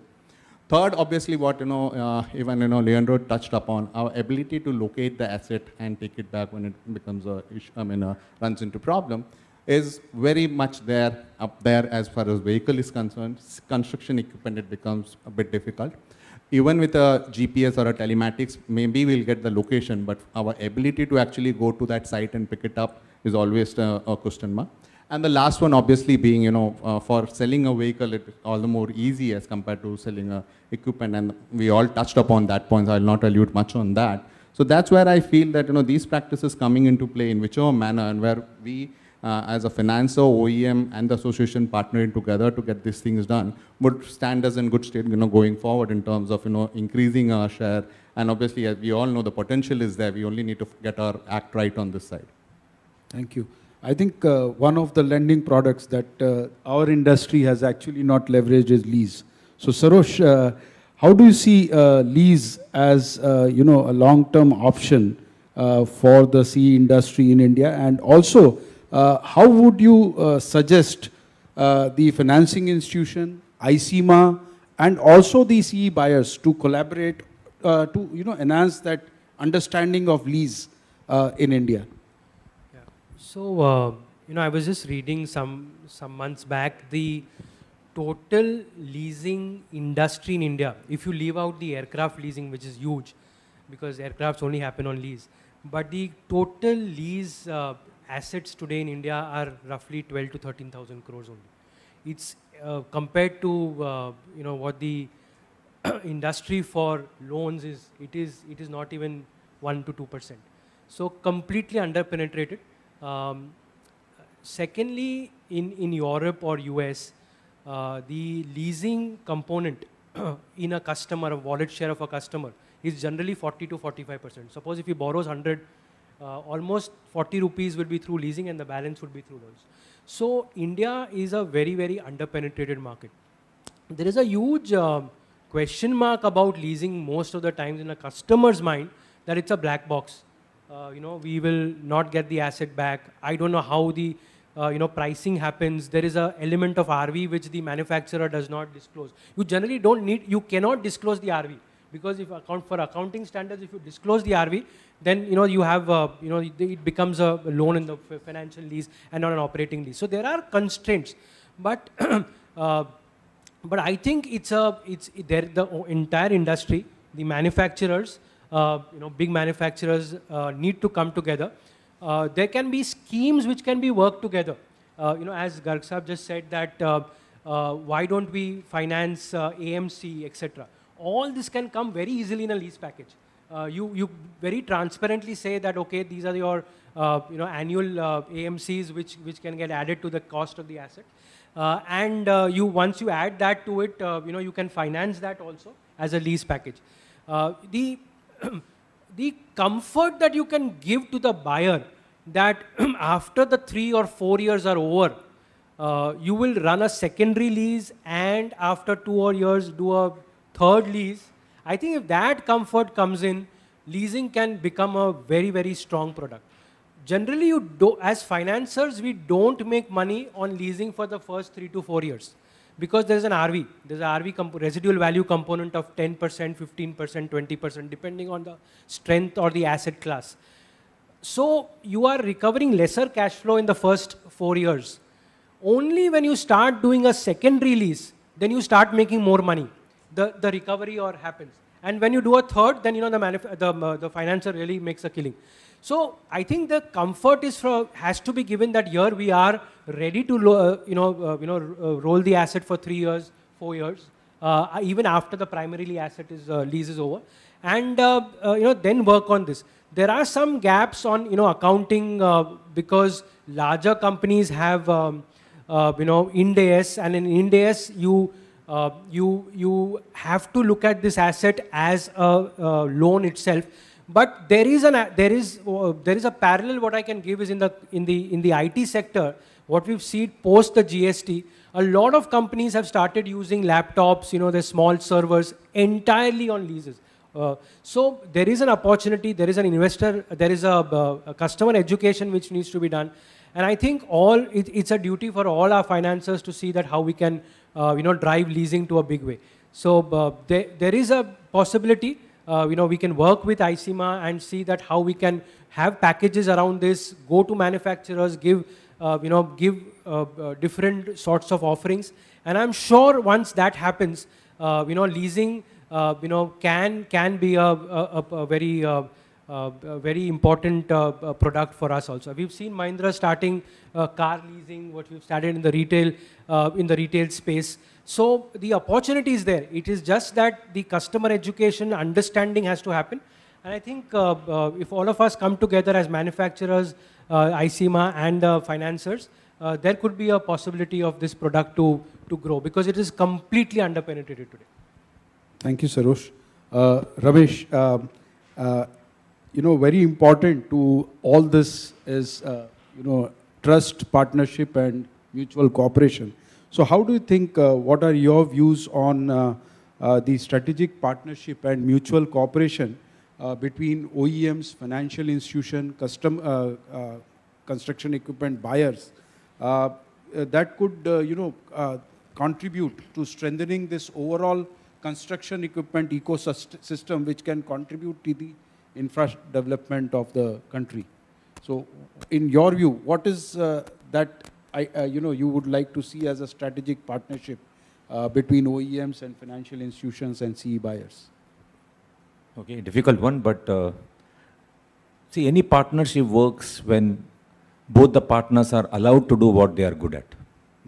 Today, what we are seeing is, when a case is rejected, the OEM says, "Sir, aap log financial theek nahi hai. Your process is not good, this, that." And if a customer fails, we blame the OEM saying, "Aapka equipment theek nahi hai." Right? I think we have to first sort this out if the partnerships have to become good. Right? But I think eventually, we both should do what we are good at, but it should benefit the ultimate customer. Whether we like it or not, both of us are independently trying to make more money from the same customer. You are incurring a cost to go and sell. I am incurring a cost to go and finance. I have an insurance company which is incurring another cost to go and insure the customer. And all these three costs the customer is paying. If you're truly talking of partnership, the two partners should agree to acquire a customer duly financed. What should be the total cost? And when I say cost, I'm not talking of the interest, etc. At least the overhead cost. Right? If that can be controlled by the two of us together in a manner, then you bring down the cost to him. You look at the worst problem. The highest discount is given to a fleet operator who can actually afford to pay more price.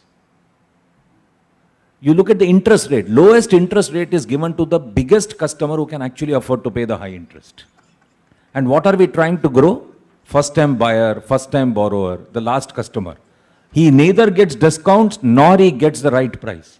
And then we actually set him up to fail, and we say that key individual operators don't succeed in this business. And we are looking at that market to grow. So if you are really truly talking of partnership, we'll have to pick up segment by segment as customer and then decide between the two, how are we going to make this customer succeed. Today, if you ask me to be very honest, we both are trying to be successful and somewhere we are pushing the customer to fail. Because after you have sold the equipment, I don't think we ever go and ask him कि आपका काम कैसे चल रहा है, आप कमा रहे हो कि नहीं कमा रहे हो. You are always worried कि कहीं और वो parts का problem ना create कर ले. रमेश जी, ये बिल्कुल हमारे कस्टमर्स बैठे हैं, इनसे पूछो. हमको दूसरी मशीन बेचने जाना होता है तो हम जाके पूछते हैं, सर कैसे चल रहा है. मुझे मेरी अपनी बात तो खत्म कर दे दो. और हम भी यही करते हैं sir. When we go to him as a financier, हम तो डर डर के उसके घर के बेल बजाते हैं कि वो ये ना बोल दे कि इक्विपमेंट नहीं चल रहा है, we can't pay your EMI, right? So हम तो उसको यहाँ तक बोल के आ जाते हैं, मैं आपको कंपनी से और डिस्काउंट बाद में दिला दूंगा, आज का EMI तो दे दो. So this is the truth of that market, right? And if we sit here and say partnership, this, that, and all that, I think the two of us will have to seriously decide. I don't know what's your budget for the year, how many machines you want to sell. But you're telling me that I'm your very important enabler or a financier. And I am in my board going and committing that construction equipment is a very important vertical. And suddenly somebody asked me, किस manufacturer का कितना equipment करने वाले हो? Then you start blabbering saying that नहीं हमारा तो बहुत कम market share है सर, वो कितना भी बेच देगा हमारा हो जाएगा काम. I think the point is very well taken. I think we have to work together. Partnership means we have to complement each other and we should be truthful. If I have a problem, if you can solve it, you must accept to solve it. And if you have a problem, I must accept to solve. But after selling the machine, I say, boss, equipment का problem है आप संभाल लो, finance का problem है आप संभाल लो. अच्छा आपने repossess करने या बेचने का आपका problem है आप संभाल लो. So this is not going to work. If this industry has to grow, if we have to gain confidence, and we have to really ensure that first-time buyer, first-time borrower, mid-size contractor, large fleet operator, everyone has to coexist, then we must have a list of problems that we have seen from each of this segment, and what is the true solution to each of those segments. I think then this will be a partnership. Ramesh ji आपकी पूरी बात मानते हैं लेकिन दो बात पे difference है.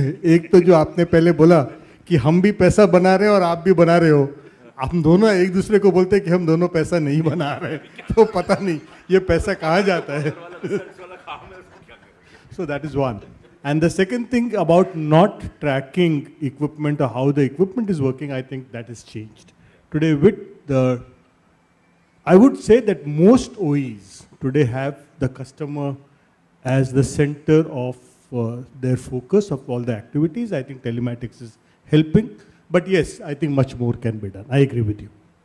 Arvindji, one last question to you, that what do you think would be the future cooperative models between government, construction equipment and OEMs, financing institution and construction equipment buyers to create a win-win-win-win for all four in the future?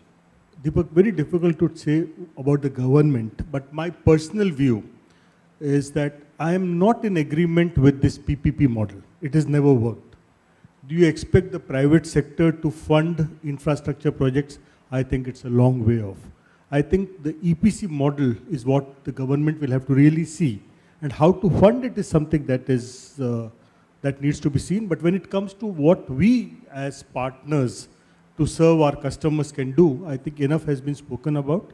I think it is all about keeping the customer at the center of all our activities, of having greater amount of, I would say, information exchange, greater amount of transparency, trying to resolve issues without trying to say whose problem it is, but to look at what the problem is and how can we resolve it. And I think some amount of discipline will also be equally important, because as the industry grows, there are a lot of players that are coming in, and the customers will also have to have some knowledge, some differentiation between equipment which is in different categories, and they will have to decide what suits them best. I mean, I can't really be saying that they should be only buying equipment which falls in category A, B or whatever.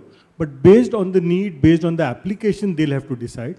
And then their expectations will also have to be of that nature, to say that my machine is not going to work for more than 5 to 6 hours a day, so I'm happy to have a particular kind of equipment. Whereas if I'm going into a productive environment, I'll need a different kind of equipment. And the point that Ramesh made about solutions, I think we're all talking about comprehensive solutions. So when we talk about comprehensive solutions, we'll have to really ensure that our customers see that we provide them with comprehensive solutions, and that all of us in the chain are there to serve our customers, do what they know best, which is to build infrastructure, and we can be facilitators in the process. Thank you. I will now open the floor to the audience here for any questions that you have to the panel here. You may just speak out your name and your company name and address your question to the panel. Yes, Bharatan. Hello. Yeah, my name is Gurmukh and I am from Bitgun India Private Limited. Continuing to what Mr. Iyer said, that we all are making money, but I will give you one experience where I have observed when sales team is approaching a customer, so he is extracting all the honey left, whatever it is, and he bargains so much with our salesperson, nothing is left out. Then going forward, when it's a question of finance, against he is extracting from financer also, and financer approaches to OEM, भाई कुछ देगा क्या extra इसमें? Now nothing honey is left, everything is extracted. Now what you said, we both are making money from that. How is that? How we can work together so that it should not be because of the competition. OEM should also get a better margin and also a financer, just other than doing MOU and all these things. I'll try to answer that. एक काम करते हैं, tea break में उसको over a cup of tea we'll discuss this. क्या किया जाए, ठीक है ना?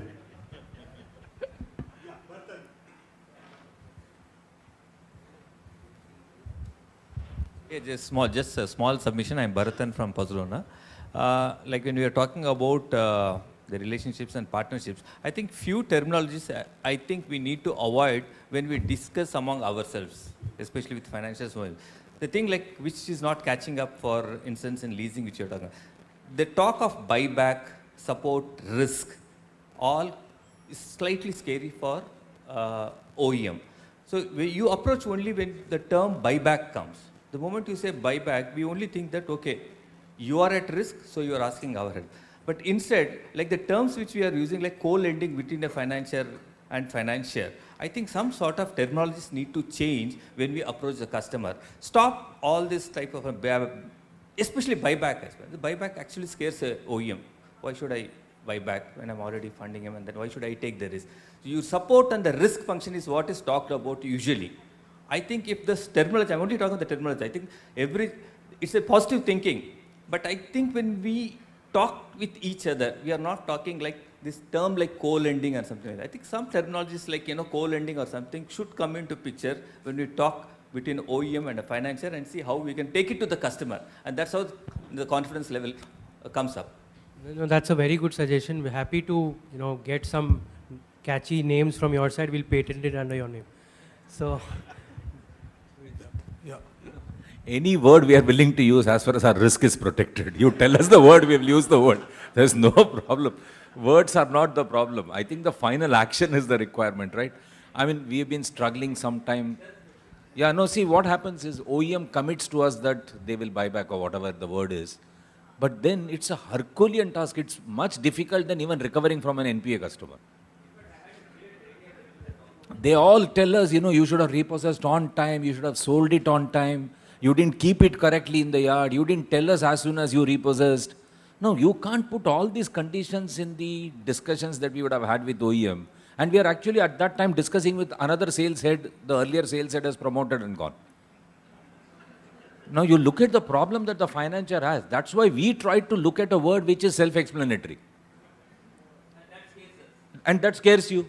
Now therefore we have to find a solution where this is documented in a manner, words doesn't matter, contents are clear.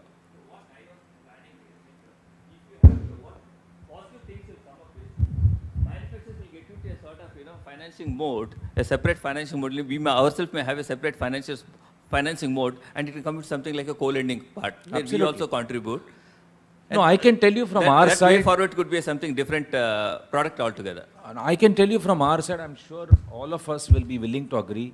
If you call 3 or 4 financier and say, this is my total sales for the year, I want you all to share this market for me, and this is the number each one will have to do.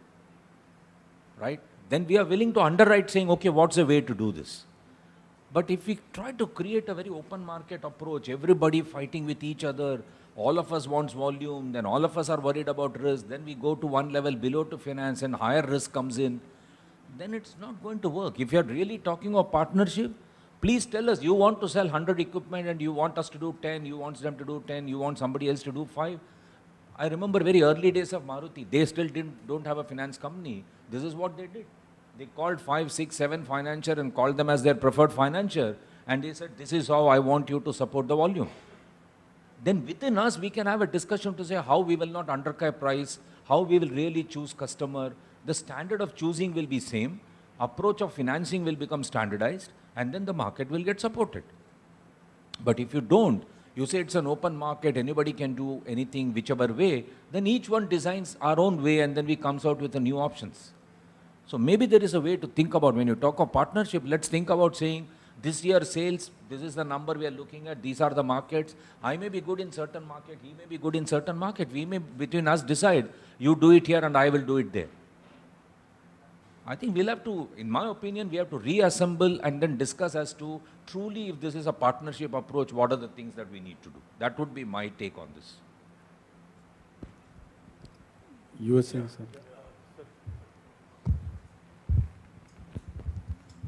Good afternoon, everybody. My name is Gurminder Singh Malik. I represent an emerging company in India called as Bull Machines.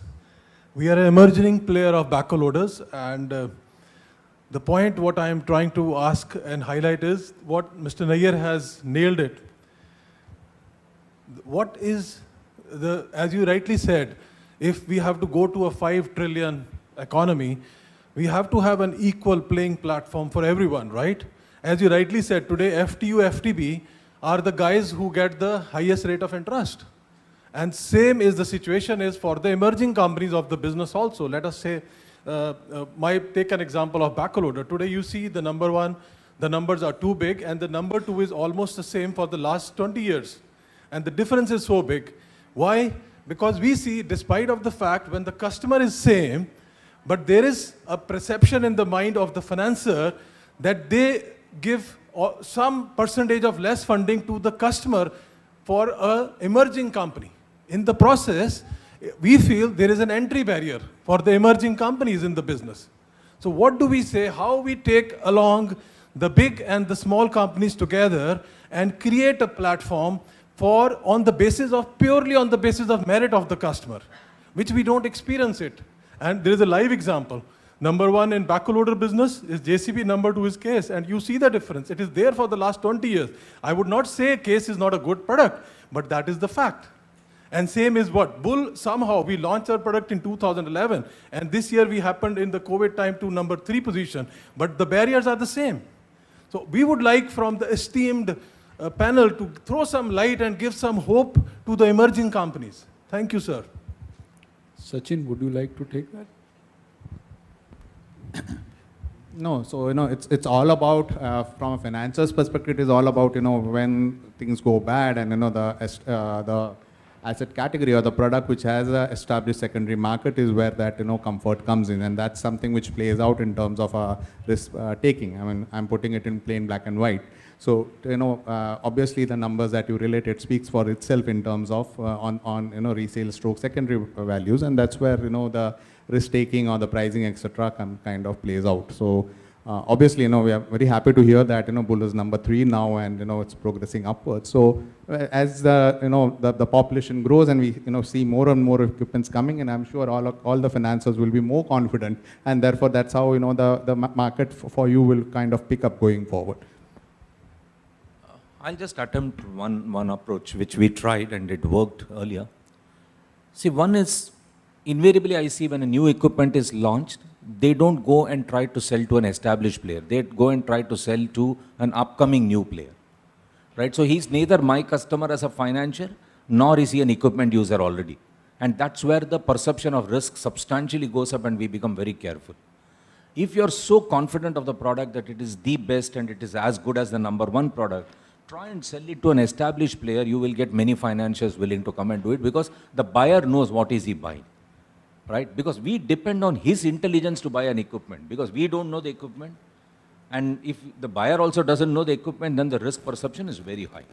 So one way, if you want to work with us as a company and try this out, either you sell it to my existing customers, then we are very comfortable, we know whom are we financing, or you sell it to an established player who is using an equipment and is willing to try out a new equipment, we are willing to finance.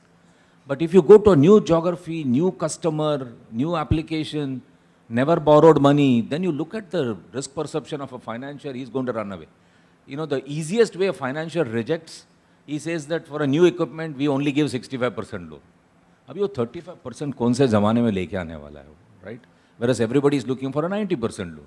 So we say we have not rejected the customer, he rejected our scheme. Right? So you come to us, we are willing to, more than willing to finance our existing customer, whatever be the equipment, because he knows what is he buying.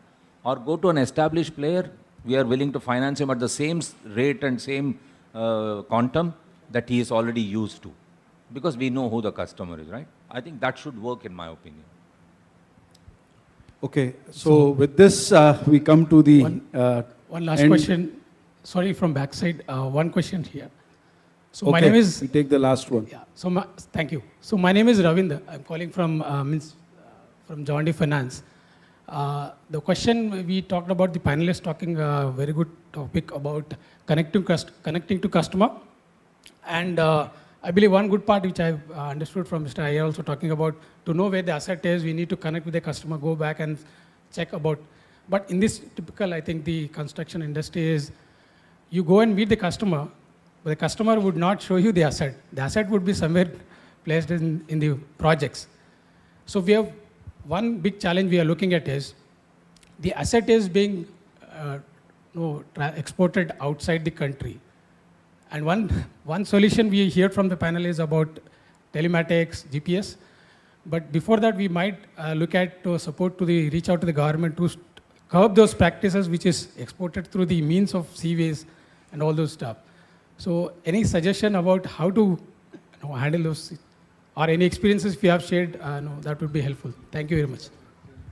If I may respond, I think some manufacturers have begun putting it on the invoice that this equipment cannot be sold for a period of or cannot be exported for a period of 18 months or 24 months from the date of invoice. Beyond that, it's very difficult for the OE, unless the OE knows or the dealer knows that this equipment is getting exported. There's not much we can do. We can't really go to the government and say that machines cannot be exported, because if the machine has been paid for, the customer would take a view that it is my asset, the title is mine, and I am free to do whatever I want to do with it.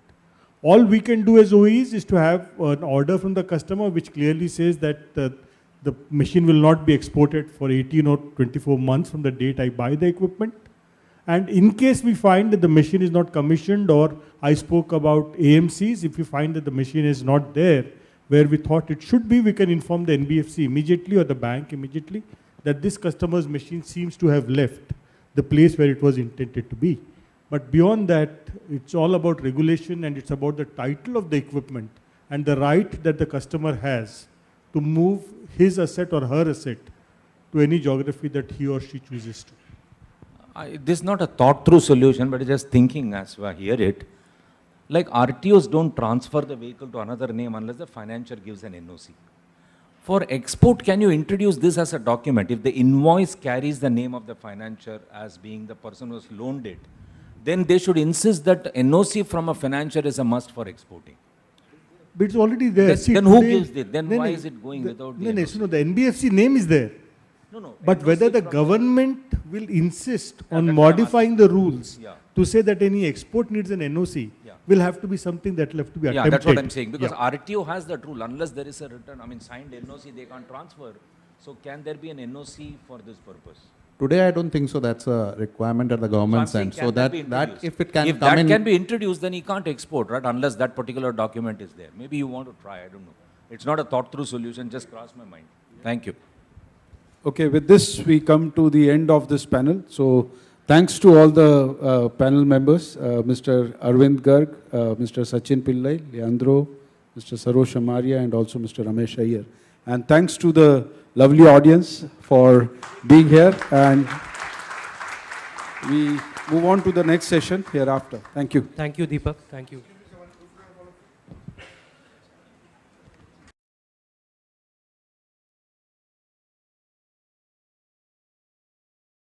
I think we should start. Okay.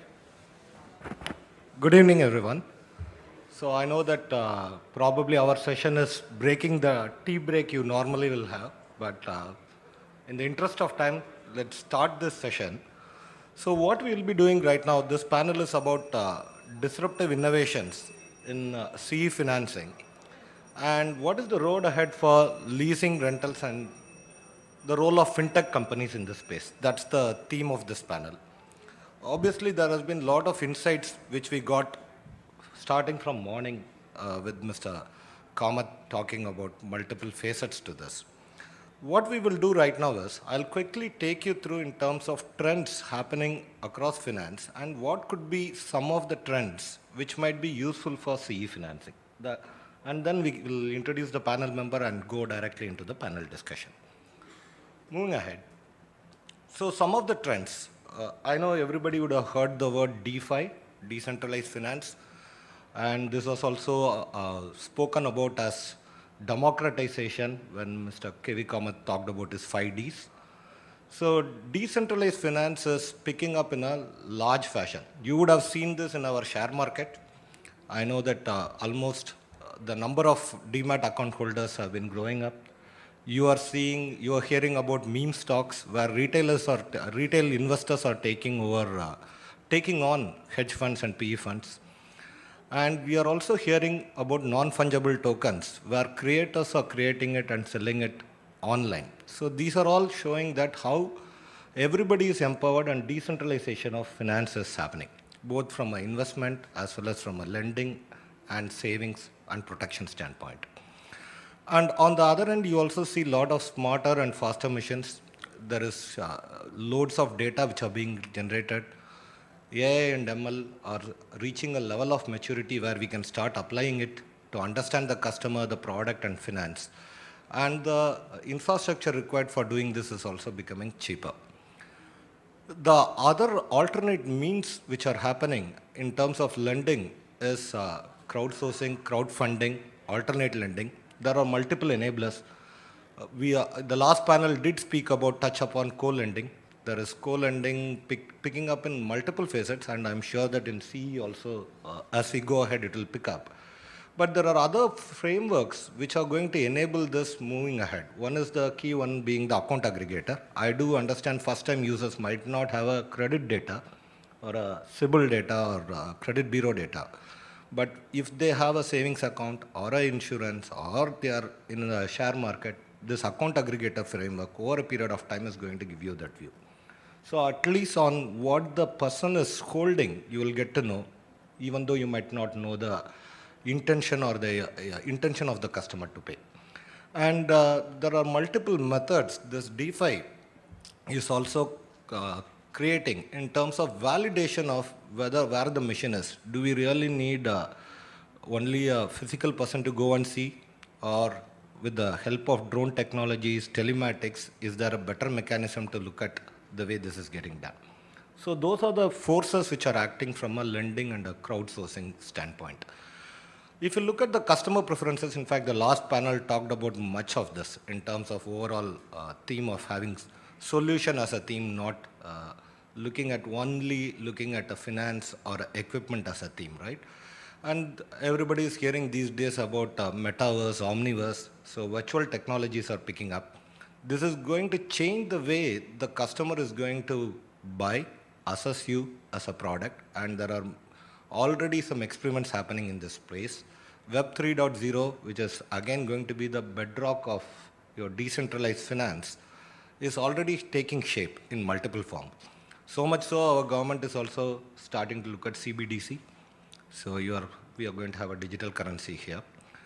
And if you look at the entire insurance space, the connected insurance and insurance disaggregation is happening. Wearable sensors, everywhere you find it. And now with all the OEMs talking about having IoTs and clear-cut telematics being available, this is going to be a reality here too. The next one is process externalization. When the panelists were speaking in the last panel, you would have heard allow us to do what we are good at when it comes to partnership and ecosystem.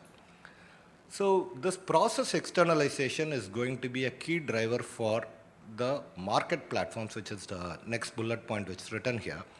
Because if somebody is good at doing a credit assessment, somebody is good at connecting skilled labors to this or training, or somebody is good at providing a spend analytics for a person who is in the construction business, those need to be done by those players.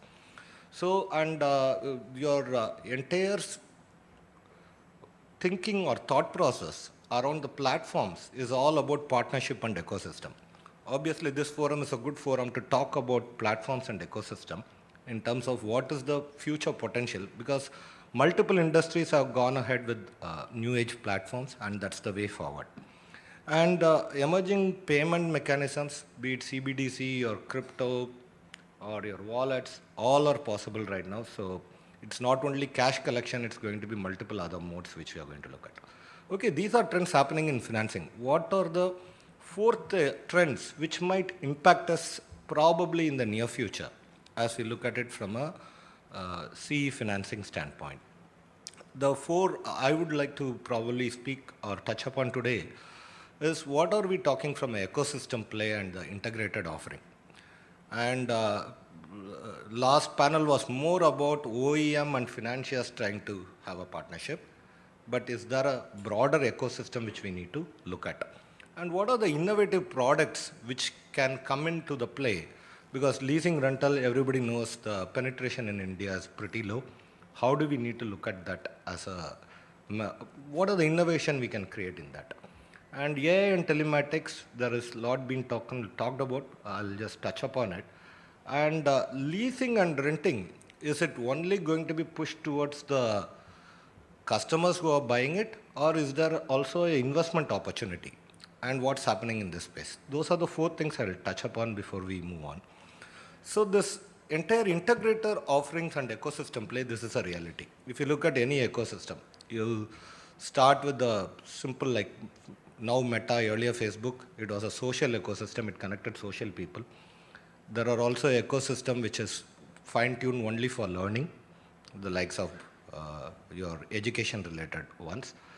But a typical ecosystem right now, what is evolving is combination of all these factors. It's not only going to be an aggregation place for buyers and sellers and financiers and insurers. That's the basic minimal requirement in the ecosystem. But is there a way for you to look at even employment opportunities for people to get trained and allocate that? Awareness initiatives, we talked about leasing, the awareness is lower and so on. So is there a platform which can play this role? We all know how mutual funds changed the way the industry looked at mutual fund. Nobody would have thought that the growth would have been such significant nature. And there is also a lot more to be done on the business services, because finally financiers look at the cash flow of the customer, cash flow of the equipment, where the guy is spending the money and how it is getting done. So is there a way that this digital opportunity which is being there can be created as an embedded finance or a ERP or a cloud-based solution where that adoption can also be driven? So the integrated ecosystem and offering is going to be one of the key changes which we totally believe that you can expect in almost all the value chains wherever financing is taking place. It would be either led by the OEM or by the financier or by an industry body, it could be anyone, but this is bound to happen. Now from a product standpoint, we did talk about first month diesel, at least add it in the EMI equivalent, right? But the whole message is all about how can I bundle the services, the supplies, preventive maintenance, all the other aspects, or even your accounting and tax related issues, what the final user wants. Can you combine all these things into a product? And we are talking of, when it comes to automobile, we are talking of pay-per-use, subscription model, rental. Can CE industry learn some of those concepts from that area? And the payment schedules are normally traditional. Can there be a different sort of a payment schedules and structures which can be created around it? The way the ecosystem play normally happens is through reward programs. Everybody of you whoever is using a new age app will know about the reward programs. So the reward program is all about, okay, you share with us the way your machine is being used or the way you are spending your money, and then you also spend it in ABC formats, then you will get a holistic reward in terms of subvention, interest rates, or any fees, and so on. And last but not the least, we did talk about need for secondary market, and I do know, Bharatan, you don't like the word buyback, but let me call it end-of-life services and replacement products, right? So those are the new product we might need to build in when we get into this. So I'll close up with saying, what are the current issues you see in the entire CE financing? We all know it's heavily paper-based, manual, time-consuming. If you want a personal loan, you can get from the time you apply till it gets dispersed. It's again a personal loan without any asset as a collateral in 10 to 15 minutes time. Even for a first-time user, there are places available. But when it comes to this, of course, the ticket size is low. We all know that. But when it comes to this, it's taking probably days. Probably you are lucky if you're getting it in days. It might be weeks in some cases. And we are looking at continuous monitoring, so telematics. So telematics, how do you exchange data in this new world with privacy laws and other safeguards being around? That's where your probably technologies based on blockchain and the ecosystem or partnership play, what we spoke, could play a key role so that the misuse of that telematics doesn't happen and you have a proper ownership and usage of this going on. That's where blockchain comes into picture. And the way we are looking at credit assessment is changing, but it's been, account aggregator is being touted as the UPI movement for lending, right? So hopefully over a period of time, this is going to be a game changer in terms of making this manual process go away. The last part I want to close by talking is, it's not only that you need funding only from agencies or development financial institutions and so on. There is a new class of retail investors who want fixed income from the leasing opportunity which comes up. So I'm sure you might be aware of a fintech platform which ensures that whatever lease they lease to the companies, they sell it back to the retail investors as low as $20,000 with a fixed income of monthly rentals coming into them. So there are new sources of investment which is coming up for the retail investors, and so let's not be only bothered about coming from development financial institutions, banks, because this is also a way forward. With that, probably I'll do a quick round of introduction to the panel members and then let's start the panel. Yeah.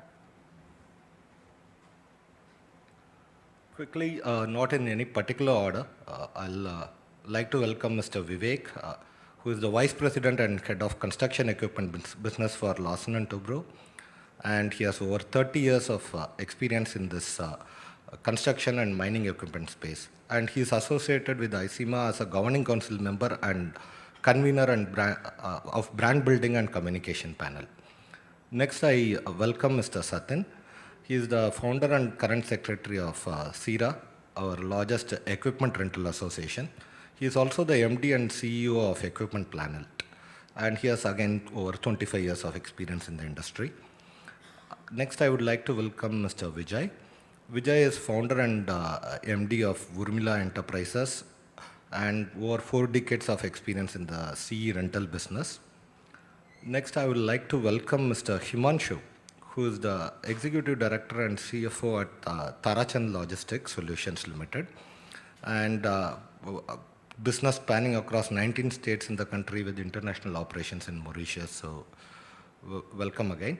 And Mr. Bharathan, he is the Chief Advisor to Puthulona Machinery Fabrication. So welcome once again to all of you. With that, probably we can start the panel discussion. So I thought we'll give an overview of what's happening in finance and start with that as a trend going forward.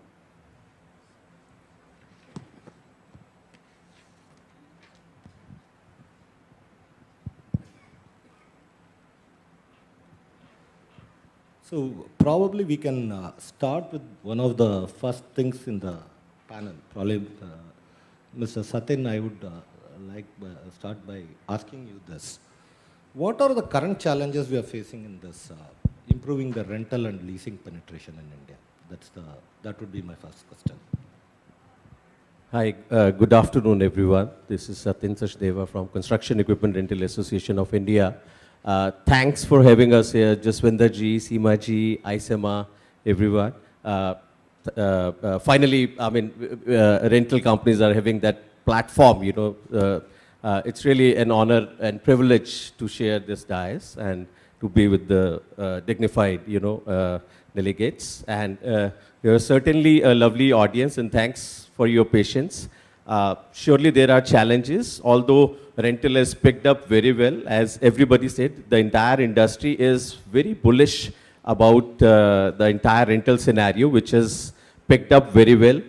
Fortunately, we have a fantastic penetration in last 2-3 years.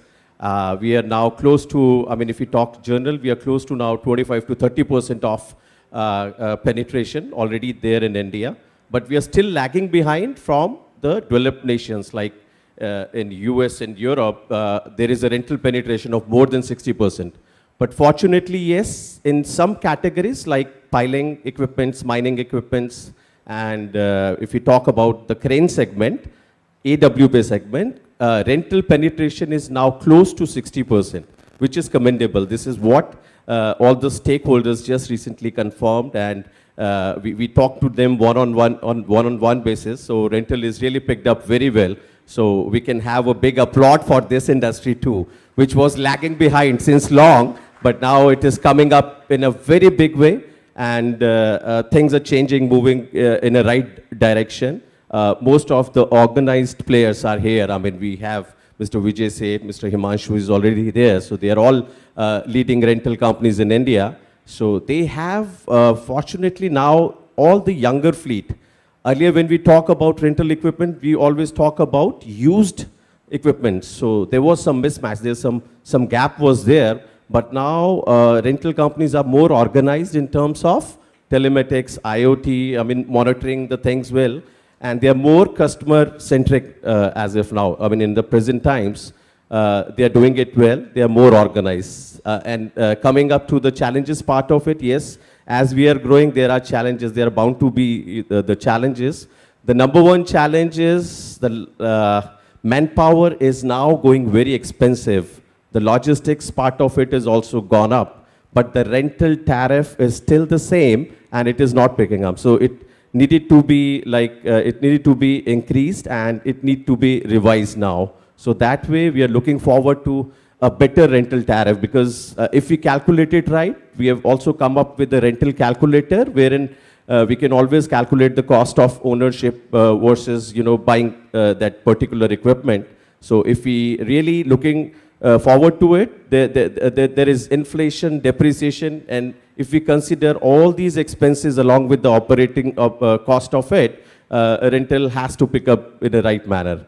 And second challenge what we are facing is, I mean, the most important challenge which we need to address in this session is bad recoveries. I mean, there is a delay of payments, say more than sometimes 6 months, 1 year.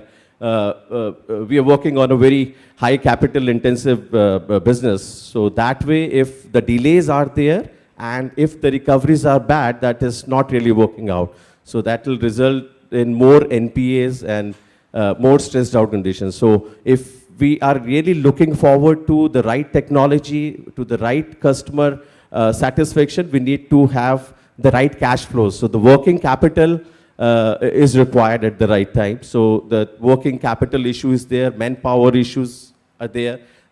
In terms of taxation part, GST reverse mechanism should come at the right time, because as if now, even if we are not receiving, if we are not in receipt of our payments, we need to pay, we are bound to pay the GST. So that way we are always, SERA is always writing it to the government councils and the government departments. And we always do advocacy for the rental fraternity to lower down the GST rates, and as well as to come up with some mechanism where we need not have to pay it upfront if we are not in the receipt of that, that particular amount. So the fourth thing wherein the major challenge is skilling. The abuse is happening as of now in terms of if the operator is not that skilled. So there is definitely an abuse to that construction equipment.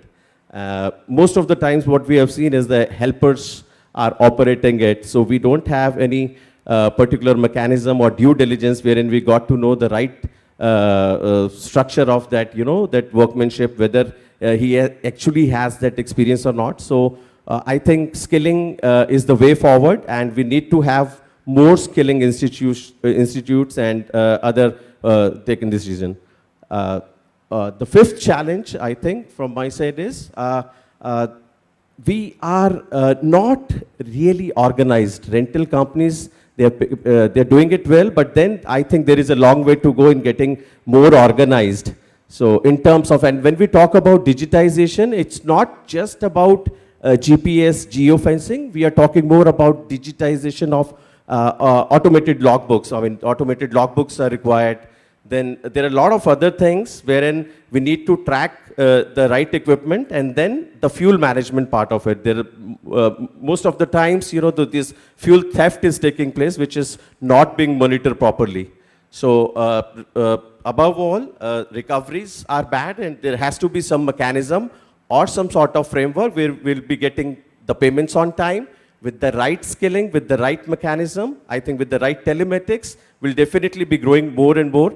And Sarah is committed to work hard on this. We are working very closely with all the stakeholders, ISEMA, IFSC, IPAF. We are very good. And fortunately, we are now a member of Global Rental Alliance, GRA.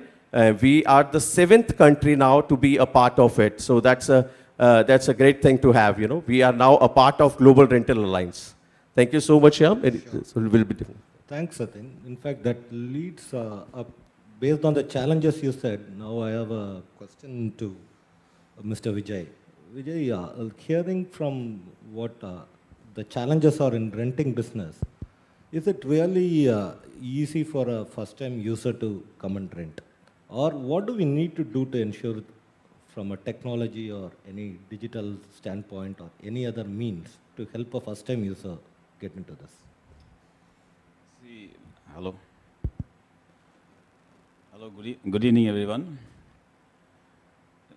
There are pros and cons to it. While the industry wants to educate or bring in the first-time user because the numbers are there, but the first-time user's knowledge on the equipment or on what are the terms to rent is rarely there. So what happens is, because being a first-time user, he gets squeezed into accepting certain rates, and he learns the business by making some attempts to. So what happens then? He brings down the rates of the organized or the normal market rent. So there is no mechanism in any corporate company who's renting that this should the minimum rent I should pay, or this is the. So they are wanting to reduce the rate as much as possible. So what we find is that whilst we should encourage, there are certain areas where the first-time user, certain machines where the first-time user can enter into, but they should be restricted. They should get to learn the business and then get into the bigger value machines. Then what happens? They learn the tricks of the trade. They understand they should not underquote because ultimately they have to make the business viable. So this is a big challenge for first-time users to get in. They normally what we find is first-time users get carried away by their relatives or friends buying a machine, and then they say, okay, I'll also buy a machine. So they put in some their hard-earned money or some asset as collateral, and they take a risk. And in my opinion, I think more than 40-50% normally make loss. So they just try it and then they exit the business. So it's better to be in a small bracket of machine, a small value, learn the business and then get into it. So, Mr. Vivek, the next question is for you. Considering all this requires a lot of telematics and IoT and data, where are we from a maturity curve of this? What needs to be done more so that be it rental, leasing or even financing, whichever form benefits from this? Yeah. So good afternoon and good evening once again to all of you. On the IoT and the telematics area, if I may say that, then I think the construction equipment industry has quite evolved now. I remember correctly, maybe around 2012, 2013, that was the first time when some of the excavators which were introduced in India, they had the telematics, and we had those remote monitoring systems wherein you could see the parameters of the machines on, remotely on your laptop and things like that, and of course on the mobile. Since then, a lot of advancements have taken place. Today, you have the IoT or the telematics right on the entire spectrum of the equipment.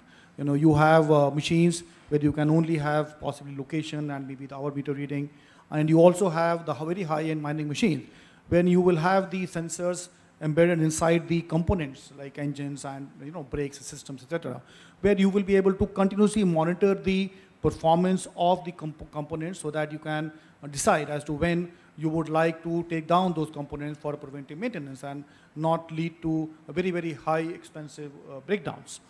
So you have the entire spectrum, where these technologies are available. From the OEM side, I think, a lot of maturity has come in because these machines are being monitored by our service team, by after sales support team continuously, to look at, what is the fuel consumption of the machine, what hour meter it is. We are also now looking at, taking the data from these systems to our after sales support system, wherein the periodic maintenance tickets are triggered automatically based on what is the hour meter stage of the machine is, so that we don't delay the maintenance of the machine, and whereby we don't really deteriorate the condition of the machine. So that's from the OEM side. We are also continuously looking at in what kind of condition the machines are being used. Is the operator using this machine in the right manner, or does he need to be given certain kind of training? So we are also able to find out from the reports itself as to what mode the machine is being used, is he using the right manner or not, and therefore then we identify that which operator needs to be trained further on what elements, so that machine is properly utilized, and which eventually benefits the customer, because many times we have found that the operators are using the machine in a productivity mode, using and therefore consuming higher fuel, whereas the machines are also remaining idle for a long time, which is not really essential, required. And it only ends up increasing the cost for the customer. So we are doing all that. But then, are the customers using it? Possibly, we have again entire set of customers. If we see the large size mining customers, yes, they are absolutely looking at this data. In fact, they are wanting to now integrate the equipment data with their own online system, so that they are able to have a complete view of all the equipment that they are owning. For example, a particular mine would have a bulldozer, would have a dump truck, would have a shovel or a drill machine. So they want this data for all these machines to be brought into to their system, so that they can clearly see as to what is their cost of productivity of their mineral. But if I look at the smaller construction equipment customers, I think the penetration is still not there. In fact, we just did an analysis, for some time back. We found that for the construction equipment excavators, maybe just about 3% of our customers were really looking at our own contracts system to understand how efficient their operations are and whether they should be making any improvement from their side. It is more driven from the OEM side, our team side, that they go and talk to the customer to explain to them as to what is required to be done at their sites, but not so much. So that's something which will evolve slowly as the new gen is now taking over from this thing, and they are much more technology savvy, and slowly this data it is now moving from the laptops to the mobiles. It is making it more accessible, and therefore I think this would slowly, maybe in the next few years, even the utilization of the telematics data at the customer end of the retail segment would also slowly now increase. But at the moment, I think maturity and utilization at the OEM end is very, very good, I would say. But at the customer end, large size, great, retail, lot of things to be done. Pretty interesting, considering that the data is available and movement to mobile is going to be need of the hour. Mr. Bharathan, now that there is a lot of talk on partnership, ecosystem, what is your view? How will this evolve from a CE industry? I know that there are some platforms available, but what's your take on this? Yeah, Shyam, absolutely. Good evening, everyone here. When we are talking about, we had seen some sessions here, we are talking about ecosystem. we are talking about partnerships. But then, when we actually get into the business, we are getting into the same old vanilla method. We talk n number of conferences, we have been talking about new products, new things. But again, that's the reason I think some of them must have got offended. But the point was, I was trying to see is we have to change a lot of jargons while going to the customer. I'll tell you for a small example. Today, there is I'm talking about a macro level, we have set up something called bad bank, which is actually negative from my point of view. It's purely my thoughts. Because the usage where actually is needed is the idle bank. There are a lot of equipments that are idle with the customers. The bad bank is something which has gone bad. It has gone bad. At the moment you are talking bad, everybody will only think of, how to, make best bargain of it and take. Bad asset, it's a bad asset. So you already used the word bad bank, and it has come in a negative frame of mind among the buyers, and whoever wants to come into the picture, they'll only have a negative frame of mind. But there is something which I have been talking, it's idle bank. Idle bank, if you create, what is that? There are customers, there are a lot of idle equipments that are available. Why not a contractor, if suppose he has lost a job, or suppose there is a delay in the project? When there is a delay in project, now he has already bought the equipments. Now these equipments, they are going to lie idle. Now, can't he use those equipments for some other project for somebody? Why not there be a idle bank where the bank takes over these idle assets and then gives it to other contractors, if say for a period of 6 months or 7 months, and then bring back to the project so that there is no gap. Now here the financials are back of him, project is stalled. Once the project is stalled, again you are finding it. So that is where there is even in rental companies, I would say, rental companies, my perception, Mr. Sachin, I think there is a huge potential when I'm talking about this idle equipments. There is lot of, if you see a particular project, there are peak level demand and the normal demand. During peak level demand, what actually happens is, for a period of about 3 or 4 months, he may need several excavators, 3 or more excavators, probably few more dumpers, and there could be some n number, which is a requirement only for about 3 or 4 months or 6 months period in a particular project. But what a contractor does is, when he plans in a project, what he does is he buys entire equipment. Now he doesn't have an option where he can actually go for rentals. Now the mindset of the customer is rental is very costly. Today if you say, the only thing is rental is very costly, buying is easy. But he forgets that if you are buying an equipment where your peak level requirement is only for 6 months, even if you are paying double the price, it is going to save lots of money for you on that particular project. That he forgets, because nobody is going to him and then making him understand about the project. Now what is happening in finance companies or with OEMs? OEMs doesn't understand finance. Fortunately or unfortunately, why I am able to express so emotionally is 2 decades I have spent as a financier and 1.5 decades as a manufacturer, OEM. This is where I'm able to understand, both sides. And whenever this type of jargon says, because I know how I was using earlier, and now when somebody comes to me, I can understand what the point is behind that. So both ways I'm trying to understand. Similarly, when I go to a particular, if I have these functional aspects in every company, every finance company should have functional knowledge. For that, you recruit people who have been working in the industry, in the project sites also. Nothing wrong. Nothing wrong. Today, fine. You have product managers, fine.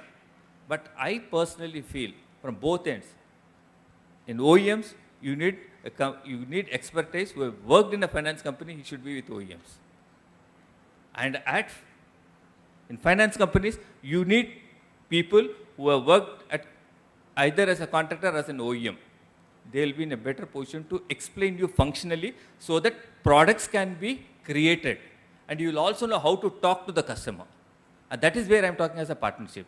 If that is not coming and you have your own domain, your own, like if you say you have your own expert, I have my own expert, we have to exchange those experts. I have seen many from manufacturing companies joining finance companies doing extremely well. They are all engineers. We have quite good examples. Here itself you may be having several examples where there are good engineers who have joined finance companies and have performed extremely well. And There are from finance companies who have gone to OEMs and they are also doing extremely well. Now, when these are happening at human level, why not at functional level? We have to take very clearly, the finance company has to have an understanding about the project rate, about the OEMs. Similarly, OEMs should know what finance companies will have to offer to the customers. Both together, then only this partnership we can talk about. Then only we can go to the customer. Even at customer site, like what I was telling about this peak level, we can educate them. Why we can't educate them about why are you wanting to buy so many equipments? Study the project, tell him this is not required. आपको 10 excavator की जरूरत नहीं है, आप तो ये 3 excavator खाली 6 महीने के लिए यूज करेंगे. This you go for rental.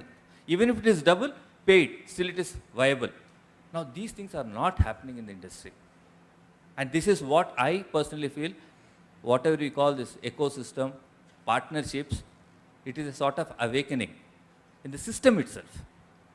Not about the product, how to create product, what to sell, spare part funding karenge, equipment funding karenge. All these are all, all again old vanilla thoughts. And you're only talking about how to design or how to improvise on the product. But that's not the case here. Some awareness has to come. It has to creep into the entire ecosystem. And then we all have to evolve a particular thing where the customer has confidence, financier has confidence, OEM also has confidence. That's the reason I was telling. Even an OEM will start developing small fintech companies and support the bigger financier. The idea which I was trying to bring in is, as a OEM, I'll also get some idea, start a fintech company, support, like then get into sort of something like what you are calling as a co-lending or something like that. But if you talk about buyback, that becomes negative to me. The moment I say buyback, अरे हम तो sale करने के लिए, purchase वापस करने के लिए थोड़ी आए हम. That's not the idea behind. That's not my business at all. So if you can change the product is going to be the same. It's going to be the same buyback. But the only thing what we are trying to do is trying to evolve something new, create confidence in the whole gambit, the whole ecosystem. That's what is my personal and my thoughts. Thanks. Probably Himanshu will take from what Mr. Bharathan spoke of right now. A couple of questions which comes to my mind. One is, how is the awareness level of your customers who are renting from you? Is it similar to what you see as a trend here? Is there any digital initiative which is being taken by you to increase this? Thank you for the question, and first of all, good evening, everyone. From a customer perspective, awareness of the equipment, what I would say is dealing with large customers like the Larsen & Toubros and Tata's, Afcons. They've got, I'm sure, a good number of heads that they're paying for who are giving them all that knowledge that which equipment, for how long they should be using it, and most of these companies are predominantly renting equipment, and from what I hear, like for Tata projects or for Afcons as well, that they rarely have budgets for purchase of equipment. With regards to smaller customers or customers wherein we talk about the second line of customers, private companies who are slowly starting their EPC journeys, there it's a mix of both purchase as well as rentals. And that again is subjected to the kind of projects they're in.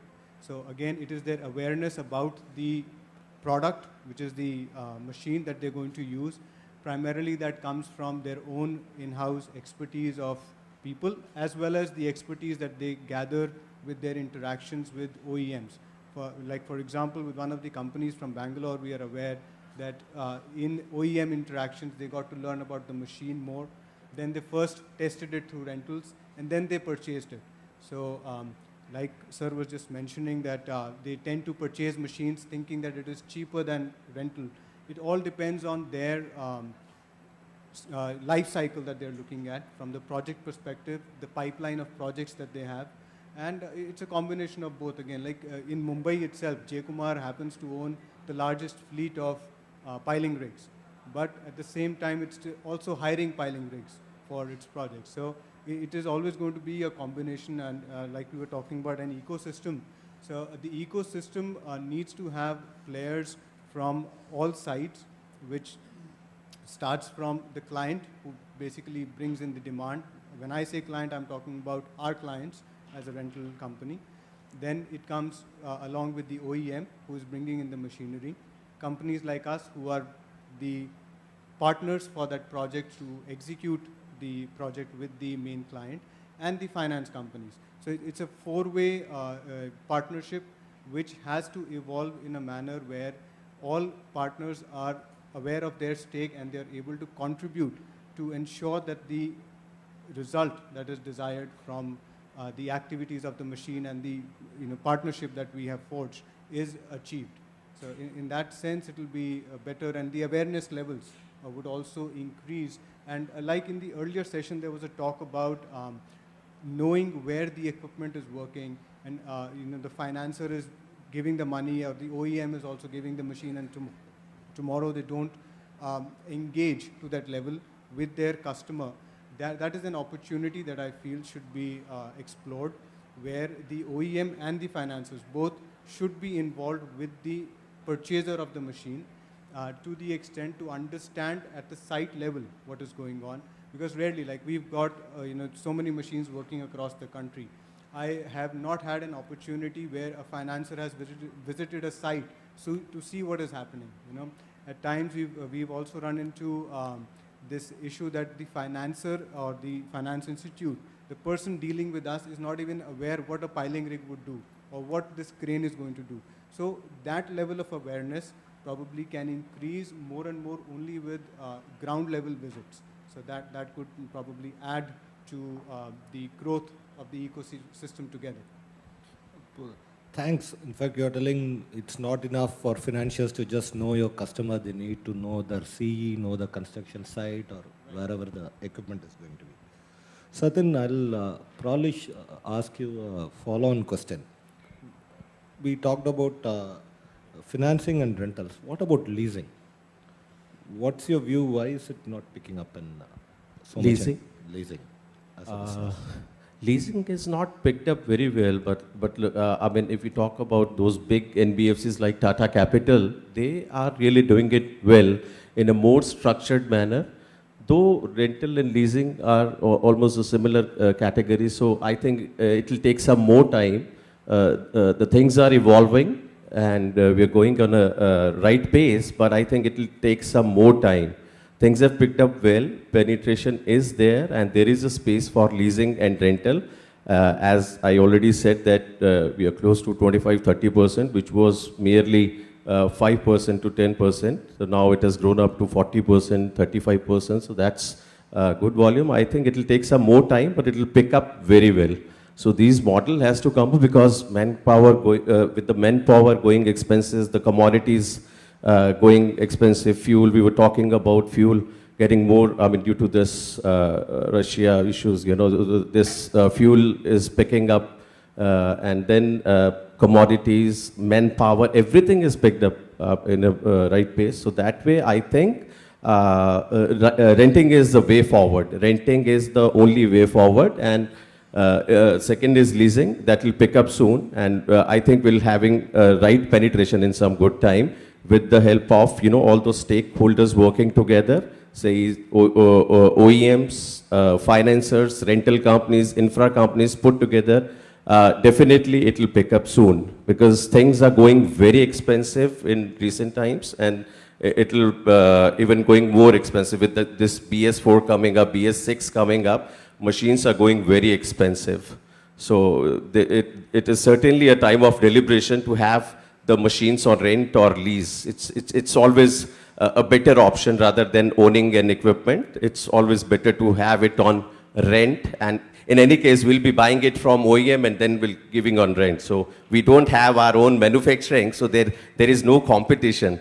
So as we always say, let's grow together. So OEM is a major, I mean, it is very important. I mean, OEM is very important for us, and it is more like a parent organization for a rental, any of the rental company. So along with OEM, with the right spares, with the right telematics, and with the right ecosystem, I think rental and leasing will really be picking up in near term for sure.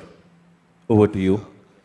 So Mr. Vijay, now that you have been in this business for so many decades, what's your experience on this end-of-life replacement of these machines, particularly from your business standpoint, and replacements?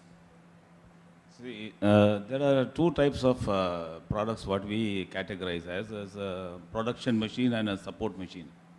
So support machine like the cranes or the compactors, which are usage is very less, we normally have a 8-10 year life cycle. That is the minimum. It is really good at that time in 8-10 years. For production machine, we normally calculate as a rental company, we take 4 to 5 years because they work more than 300-400 hours a month. So the life cycle of these machines, that's why it's very important to choose the right machine because the quality of the machine has to, you have to ensure a better resale value at the end of life cycle. Now to add to what Satyan and Himanshu said, in the respect of how the market is looking at rental companies, see, unfortunately the organized rental is only about 5-10% in India today. So I mean organized rental is rental companies who are statutory compliant, who follow the rules, who follow the law, who pay PF for their staff. So they're only 5-10% of the organized rentals. Now this is set to grow drastically once the customer recognizes the value of organized rental. So if the customer, which is started, in fact we are experiencing the customers looking at organized rental more because they know that compliance has become a statutory requirement. So the awareness of knowing the value of a rental company has to be created, has to be told, has to be explained. And I think that will, with the economy growing and with the investment coming in, more companies will get organized into organized rental companies. Once you come into the organized rental companies, then you know your benchmarks. You don't go below certain norms. You don't undercoat. You take care of the right machines. You have a skilled operator. It's very important because you can invest 3 crores, 5 crores in a machine. But it's not like a car that you drive the car and you have the experience. But here an operator is operating the machine. And what we find is many people don't pay the operators properly. In fact, they are the people who are operating the machine. You skill them well and you pay them a little better and they will look after your machine. 80% of your problem is solved. So what happens is the operator doesn't get any importance. The owner is thinking that and he has no much idea about the operations of the machine. Technically, he knows this machine will do this job. So the operator's skill, where the OEMs come in to train the operators, the skilling, they use an on-site and off-site training. Once they are trained and once they get the ownership of the machine, definitely the value of the machine increases, then the replacement value is much, much better. So the replacement value, like coming to the earlier discussion when the earlier panelists were saying, actually, if you take the example of Mercedes-Benz, their sales increased and it was followed by Audi and all. They all came back with a buyback package of 50% at the end of 3 years. So they used to fund it in-house, Daimler Finance will finance, Audi Finance will finance. And this gave a great boost to the customers to start buying. If you see the sales, after they give the buyback, sales have increased drastically. Now, if you take actually the calculation that how many have gone and surrendered the vehicle after 3 years, hardly 10%. It just gives them a security feeling that no, this machine has got this value. Similarly, if the OEMs and the finance company join together and they package the sale of machine with the, like they were suggesting, one of the panelists was suggesting that they package it with the spares, which we have done. For a couple of OEMs we have said till 2 years you supply the oils and filters included in the cost of the machine. So then they ensure that they go service the machine at the right time.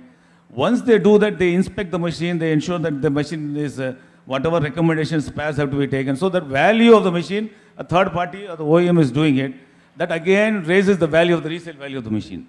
So the cost is included in the cost of the machine and the OE, and frankly speaking, OE will know the value of his own machine because he is the manufacturer of the machine. Like if you take Caterpillar today, has got one of the best resale values because, okay, internationally it's got. Even other brands have got good resale value. It's only that they should realize, because I believe that for every one new machine sold, there is a market for 4 used machines. I mean, finance companies can say how many used machines they're funding. They will give you a better figure than the new machines. So if they take back and if they are certifying that we have serviced these machines and we have, they can fix a value, so many hours, so many things. What will happen? It gives greater confidence to the buyer to go in for new equipment. By that you get better productivity, they get better serviceability, that revenue comes, oils, filters, everything comes in. Financier is protected, buyer is protected, OE is also protected. It's only a mindset that has to change, that no, we'll have to start with this scheme. I think some companies have already started. We have already started with one company where we have fixed the buyback at the time of buying. We will try that with most of companies. It's a question of someone has to start. So value of resale value, in my opinion, is the actual decision to buy that asset. If you have a good resale value, that asset starts selling fast. Thanks. So probably Mr. Vivek, any reactions to the proposal? And Mr. Bharathan, you can follow it up. Yeah, so I think what Mr. Sheth is saying is absolutely right.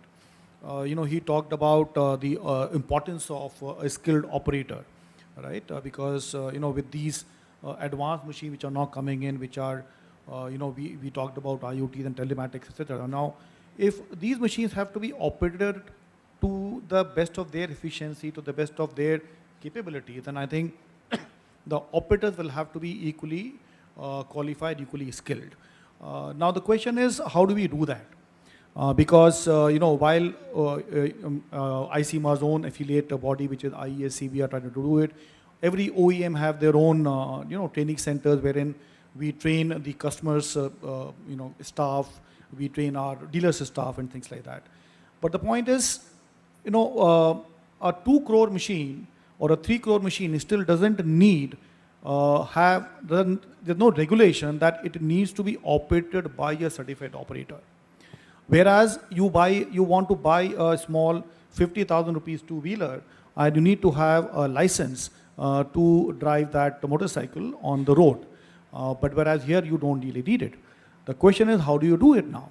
So either the government has to step in, wherein they say that, okay, each one of these machines, if for any of these large infrastructure projects, it needs to have a certain percentage, starting with progressively, 20% certified operator, then raising to 30%, 40%, slowly, maybe after 4 or 5 years, we can say it has to be militarily a certified operator.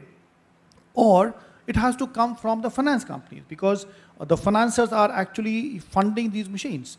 And eventually, they are also sharing that risk on the asset. So if the financier makes it mandatory that, when he's funding it, the operator will have to be a certified operator from the OEM, then slowly the training infrastructure will also then scale up. At the moment, it is all voluntarily, and therefore, it's becoming a more of a chicken egg story as to what do you increase first before you can actually make it mandatory. So unless somebody brings regulation, it will really not happen. So either the government has to do it, or the finance company has to do it. So that's the number one which he said. Number two, he talked about the the end of life or the buyback or the funding. These equipments, including the maintenance cost, which are the spare parts. So I think slowly this model is now shaping up. As he said, that maybe their company has been one of the early movers into that. But the mining companies have already been doing it, because almost maybe about, I would say, in 2003, 2004 itself, when the first full maintenance contracts were given for a mining machine, though it was from a corporate company, but they built in the entire life cycle cost of an equipment right in the beginning, and got it guaranteed by the OEM that, okay, every year this is what they will pay to the OEM, and therefore their upside of the cost was kind of capped. Now slowly that is also now coming down to the even the construction equipment, and which can be then clubbed along with the overall equipment proposal, and can be then funded. Similarly, the buyback things, which is again now coming into it, and I think almost every OEM, one by one, they are taking that call of committing 2 years, 3 years, 5 years. In fact, some of the equipment, we know that we are now looking at even extending the warranty on the components up to even 5 years or 12,500 hours, and which basically means, for the user, for the customer, up to 5 years, there would be hardly any cost which will be incurred by them other than the regular maintenance cost of loops and filters and things like that. But otherwise, so in case of that, OEM has to really commit buyback at 5-year period also, it can be quite high. So the only thing is, in India, we have also seen that customers opting for an early exit is still not there. The customers would want to use it for the entire life cycle of the cost of the equipment, and they want to exit only after the machine is kind of almost, condemned. And at that point in time, if somebody wants an OEM to really buy it back, it becomes a little more challenging. And then again, we come to, the funding of the refurbished machines. Because, so that is again, the finance company would again come into picture, because at the moment, while, in the previous panel, Mr. Ameria, he said that yes, they are willing to do it, but then they have a cap that, okay, they will not fund even a refurbished machine which is more than, let's say, 5 years, 6 year old, right? Whereas if the customer himself is wanting to sell after 7 years, and then if an OEM refurbishes it, even if you give a warranty, but if there's nobody to fund it, then how would really that scaling up will happen? So I think overall, that's where I think the partnership thing would really come into, because till now the partnership has largely been on a slightly more than transactional, wherein what is it in for me? A finance company would ask for risk sharing from the OEM, and we will say, but you fund me more, and they want me to risk share. But I think we'll have to really go beyond that. We talked about, I think, last panel discussion, a lot of discussion on the, how do you create transparency? How can you be more ethical in this thing, and and participative, collaborative between all these stakeholders, and to really see how you can scale up these things. Sure. Anything you would like to add, Mr. Bharathan? Yeah. Of course, he has given many more valid points. But few things which I would like to emphasize as far as leasing companies or rental companies which we are talking about today is, today just tell me, leasing companies, who are the leasing companies? They are the financing companies. You are not having a separate leasing company which has come into picture and doing leasing. It is the same finance company who either does finance. So what is the mindset today is, if somebody wants to take lease, the customer thinks, because my limit is out, now I can't have a loan, so this particular company is offering lease. So it is an option, you are degrading him and you are demoting him. That is a psyche which has gone into the customers today. So that is the reason customers are backing out. The backing out purpose is only because of that. Oh, because I have seen customers who come to me, leasing, kyun sir, leasing? Why they are not giving you loan? Then many a times it is made clear, nahin, you are more riskier, that is the reason I am giving you leasing. And that mindset has to go, that's what I am saying. So when you are talking as a leasing company, the leasing companies are the same financiers. Now, fortunately, I am very happy that as far as rental companies are concerned, they are not the financiers. Yeah, you are coming out with a separate set of companies who are into this rental business, which we need to appreciate and which we need to encourage. The worst part is, government never recognizes rental or leasing. They are happy as far as loan is concerned. Portfolio selling only for loan. I don't think leasing portfolio or rental portfolio banks take. Banks never have a vertical call something leasing, because I have never seen anywhere where leasing banks cannot do. But unfortunately, somehow they don't encourage leasing. Now, leasing, rentals, all these things can come up only when we can see even banks actively get involved. They also come into leasing and they create awareness. That's where the customer gets confidence. So this is all not happening. Somewhere I think we need to have this type of awakening. I'm talking as bankers with the banks also. You see, you show me how many banks, not a single bank does leasing. Hardly we are talking about 2-3 NBFCs which are into leasing. And that should not be the way forward if it has to really come up. Similarly, in tender documents, when you're talking about skilling, they say trained operators. Am I right? They only say trained operators, not certified operators. Again, where the change has to be made there. Today we are talking about operators and all. I am talking about you go to any place elsewhere. A small electrician, if he goes, say, to a particular house, they charge on a hourly basis. When he goes there, an electrician or a plumber, he goes with that full set of equipments. He doesn't ask. Here, you call an electrician, first thing, आपके पास screwdriver है क्या? चाकू है क्या? Then he takes चाकू, then he takes out. It's so unprofessional. We can see all that thing happening. Is he an electrician? Is he a plumber? Asking for our kitchen items and start doing that. He is not equipped. But elsewhere, you don't see, because he's a trained electrician, trained plumbers. You see in Australia, Europe, anywhere, they come with full set, complete tools. And they, within an hour, you tell this is a thing, they charge hourly basis, finish the work and then go. And that is the type of level of skilling which we are looking into if really we have to think big. We need to grow up. Thanks everyone. So clearly awareness, skilling, new players emerging, these are the themes we are getting from the panelists. Now I'd like to open for probably a couple of questions from the audience.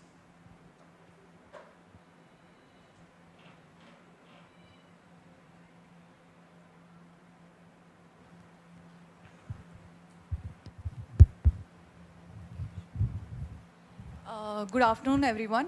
My name is Sakshi Joshi, and like all of the problems or the challenges that were raised by the panel may be with respect to hiring certified and verified operators, or may it be about the skepticism that is there while renting equipments. Like Sir said that people are most like trusting more for buying new equipments, where the peak period is only for 6 months and the rest 6 months it will be idle.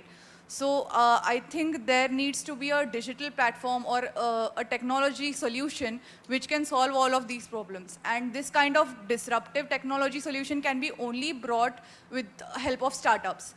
I myself bring my startup here, Equip9, and I think there's another startup here, Z2Work as well.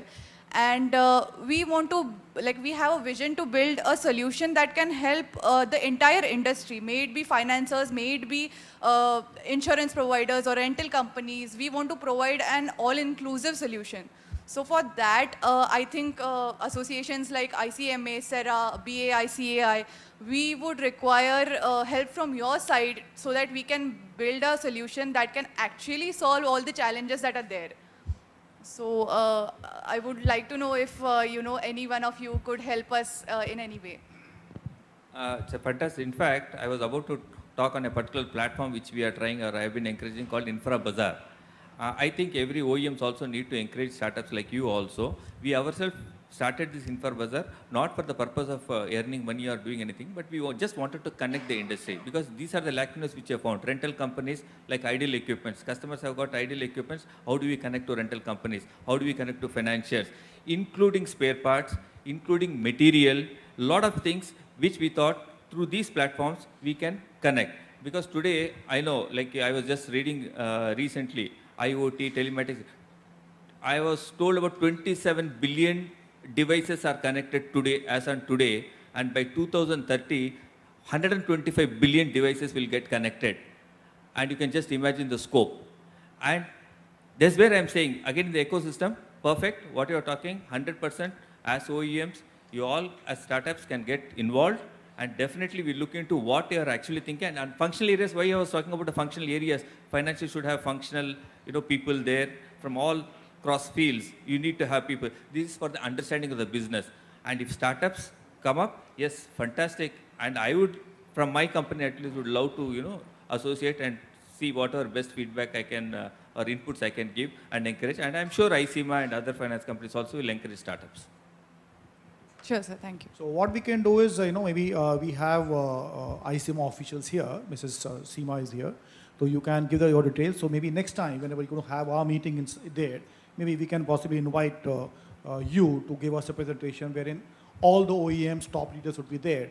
And from there, possibly, maybe many more ideas can come in, right? And then you can see, how we can, you can take it forward and how you can actually help the industry, in terms of the digital journey that you're talking about, right? So I think, Seemaji, or Vinay, I think maybe you can get the details. Also just want to add something to it. I know a lot of aggregators are working, and it's been more than 10 years, I've seen a lot of aggregators, coming up in a big way, But unfortunately, I think there is some gap somewhere, or I don't know what is happening, but this maybe it'll take some more time to evolve, but none of the aggregator is actually successful. Please don't mind that.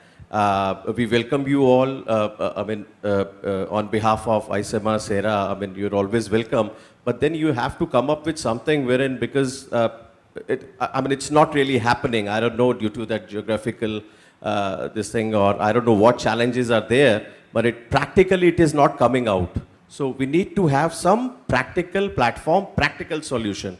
I've seen not less than, in my journey, I've seen not less than 20, 30 aggregators, but somehow, somewhere there is some gap or some issues, or maybe somebody is not scaling up to that norms. Maybe, I don't know, something is there. So, but you're most welcome. Either way. Anyway, that should not discourage you, Yeah. right? Not at all. Because I'm sure somebody or the other Yes, yes. someday will succeed, and that could be you. So actually, I feel that like when we started, primary problem we were receiving is that because this industry is very unorganized, we are not able to reach enough people, or find that very exact pain point and the exact solution that would help the industry a lot. So like ICMA is doing great with this all conclaves. So I hope that we could, set up meetings like you said, and we could present our solutions, and then we can, sit at a table and reiterate on those solutions and find that one perfect platform. So that we'll connect with you. I'll just add to that. Probably you could also visit construction sites and find, Yes, we are players doing there. that, literally, Because groundwork. That is where the right meetings really happen. Because in the office you can have a lot of discussion, but the real pain point is at the ground. So that could be of use. Sure.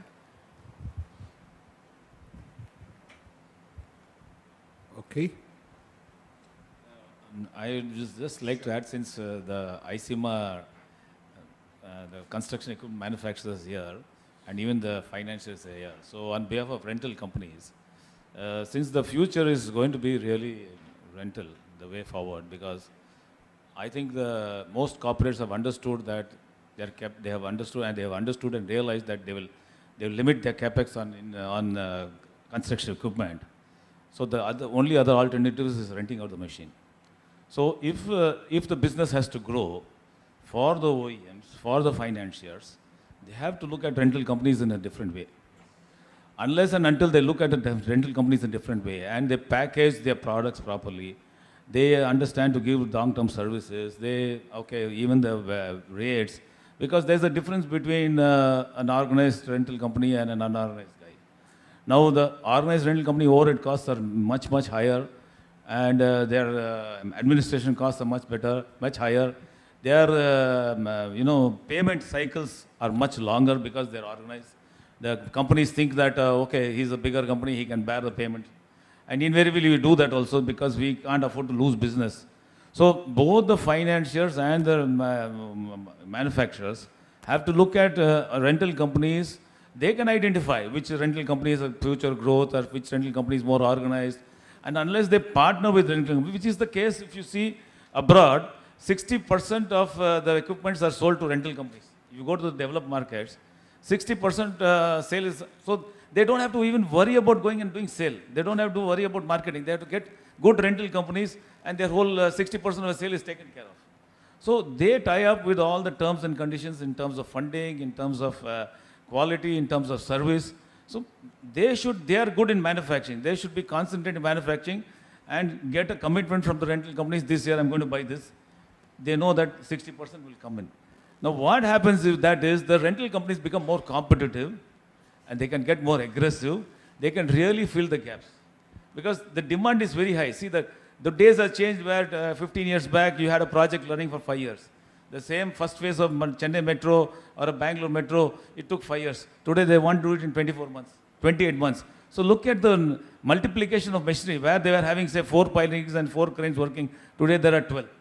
So the requirement will increase. Similarly, in every project, the requirement is going to increase. It's going to have a multiplier effect. And the only gap, the construction companies will not buy machinery. That gap can be filled by only rental companies. And more so by organized rental companies. So the ICMA should recognize the finance banks and the private banks and the NBFC should recognize the value of a rental company, partner with them, promote them, package them properly, so that what happens is the rental companies grow, because ultimately all the business is given by rental companies only to them. And that is why it is important that they even tie up with some buyback to give more confidence to the rental companies. See, there is a huge market in the second-hand market. Huge market. In fact, it's much more bigger than the new market. And with the OEM, see, it's not that as a rental company I will go and sell. It's not that the used market will not buy. But if it is certified by the OEM, it has got a different value. It raises by 5-10% straight away. So it knows it's maintained by the OEM. They have got all the records. It's certified by them. So you get a better resale value, because the confidence of the second buyer knows that, okay, it's just like your used car. You go to a Mercedes showroom, buy a used car, it has been checked. So you are actually paying more value than you go to the other guy who's having the same Mercedes car. So these are the values, or these are the different things they'll have to do. And that will help the rental companies to go. Having called the rental companies here, I thought we'll make this appeal to all of you. Thank you. I think it was a great discussion, and ultimately in the end, whether be it startups or OEMs or rental companies or financiers, the ecosystem partnership model is here to stay. That's what is a clear outcome we have. With that, I'd like to thank Himanshu, Satin, Vijay, Vivek and Bharatan. Thanks for all your insights and input. Thank you. Thanks everyone.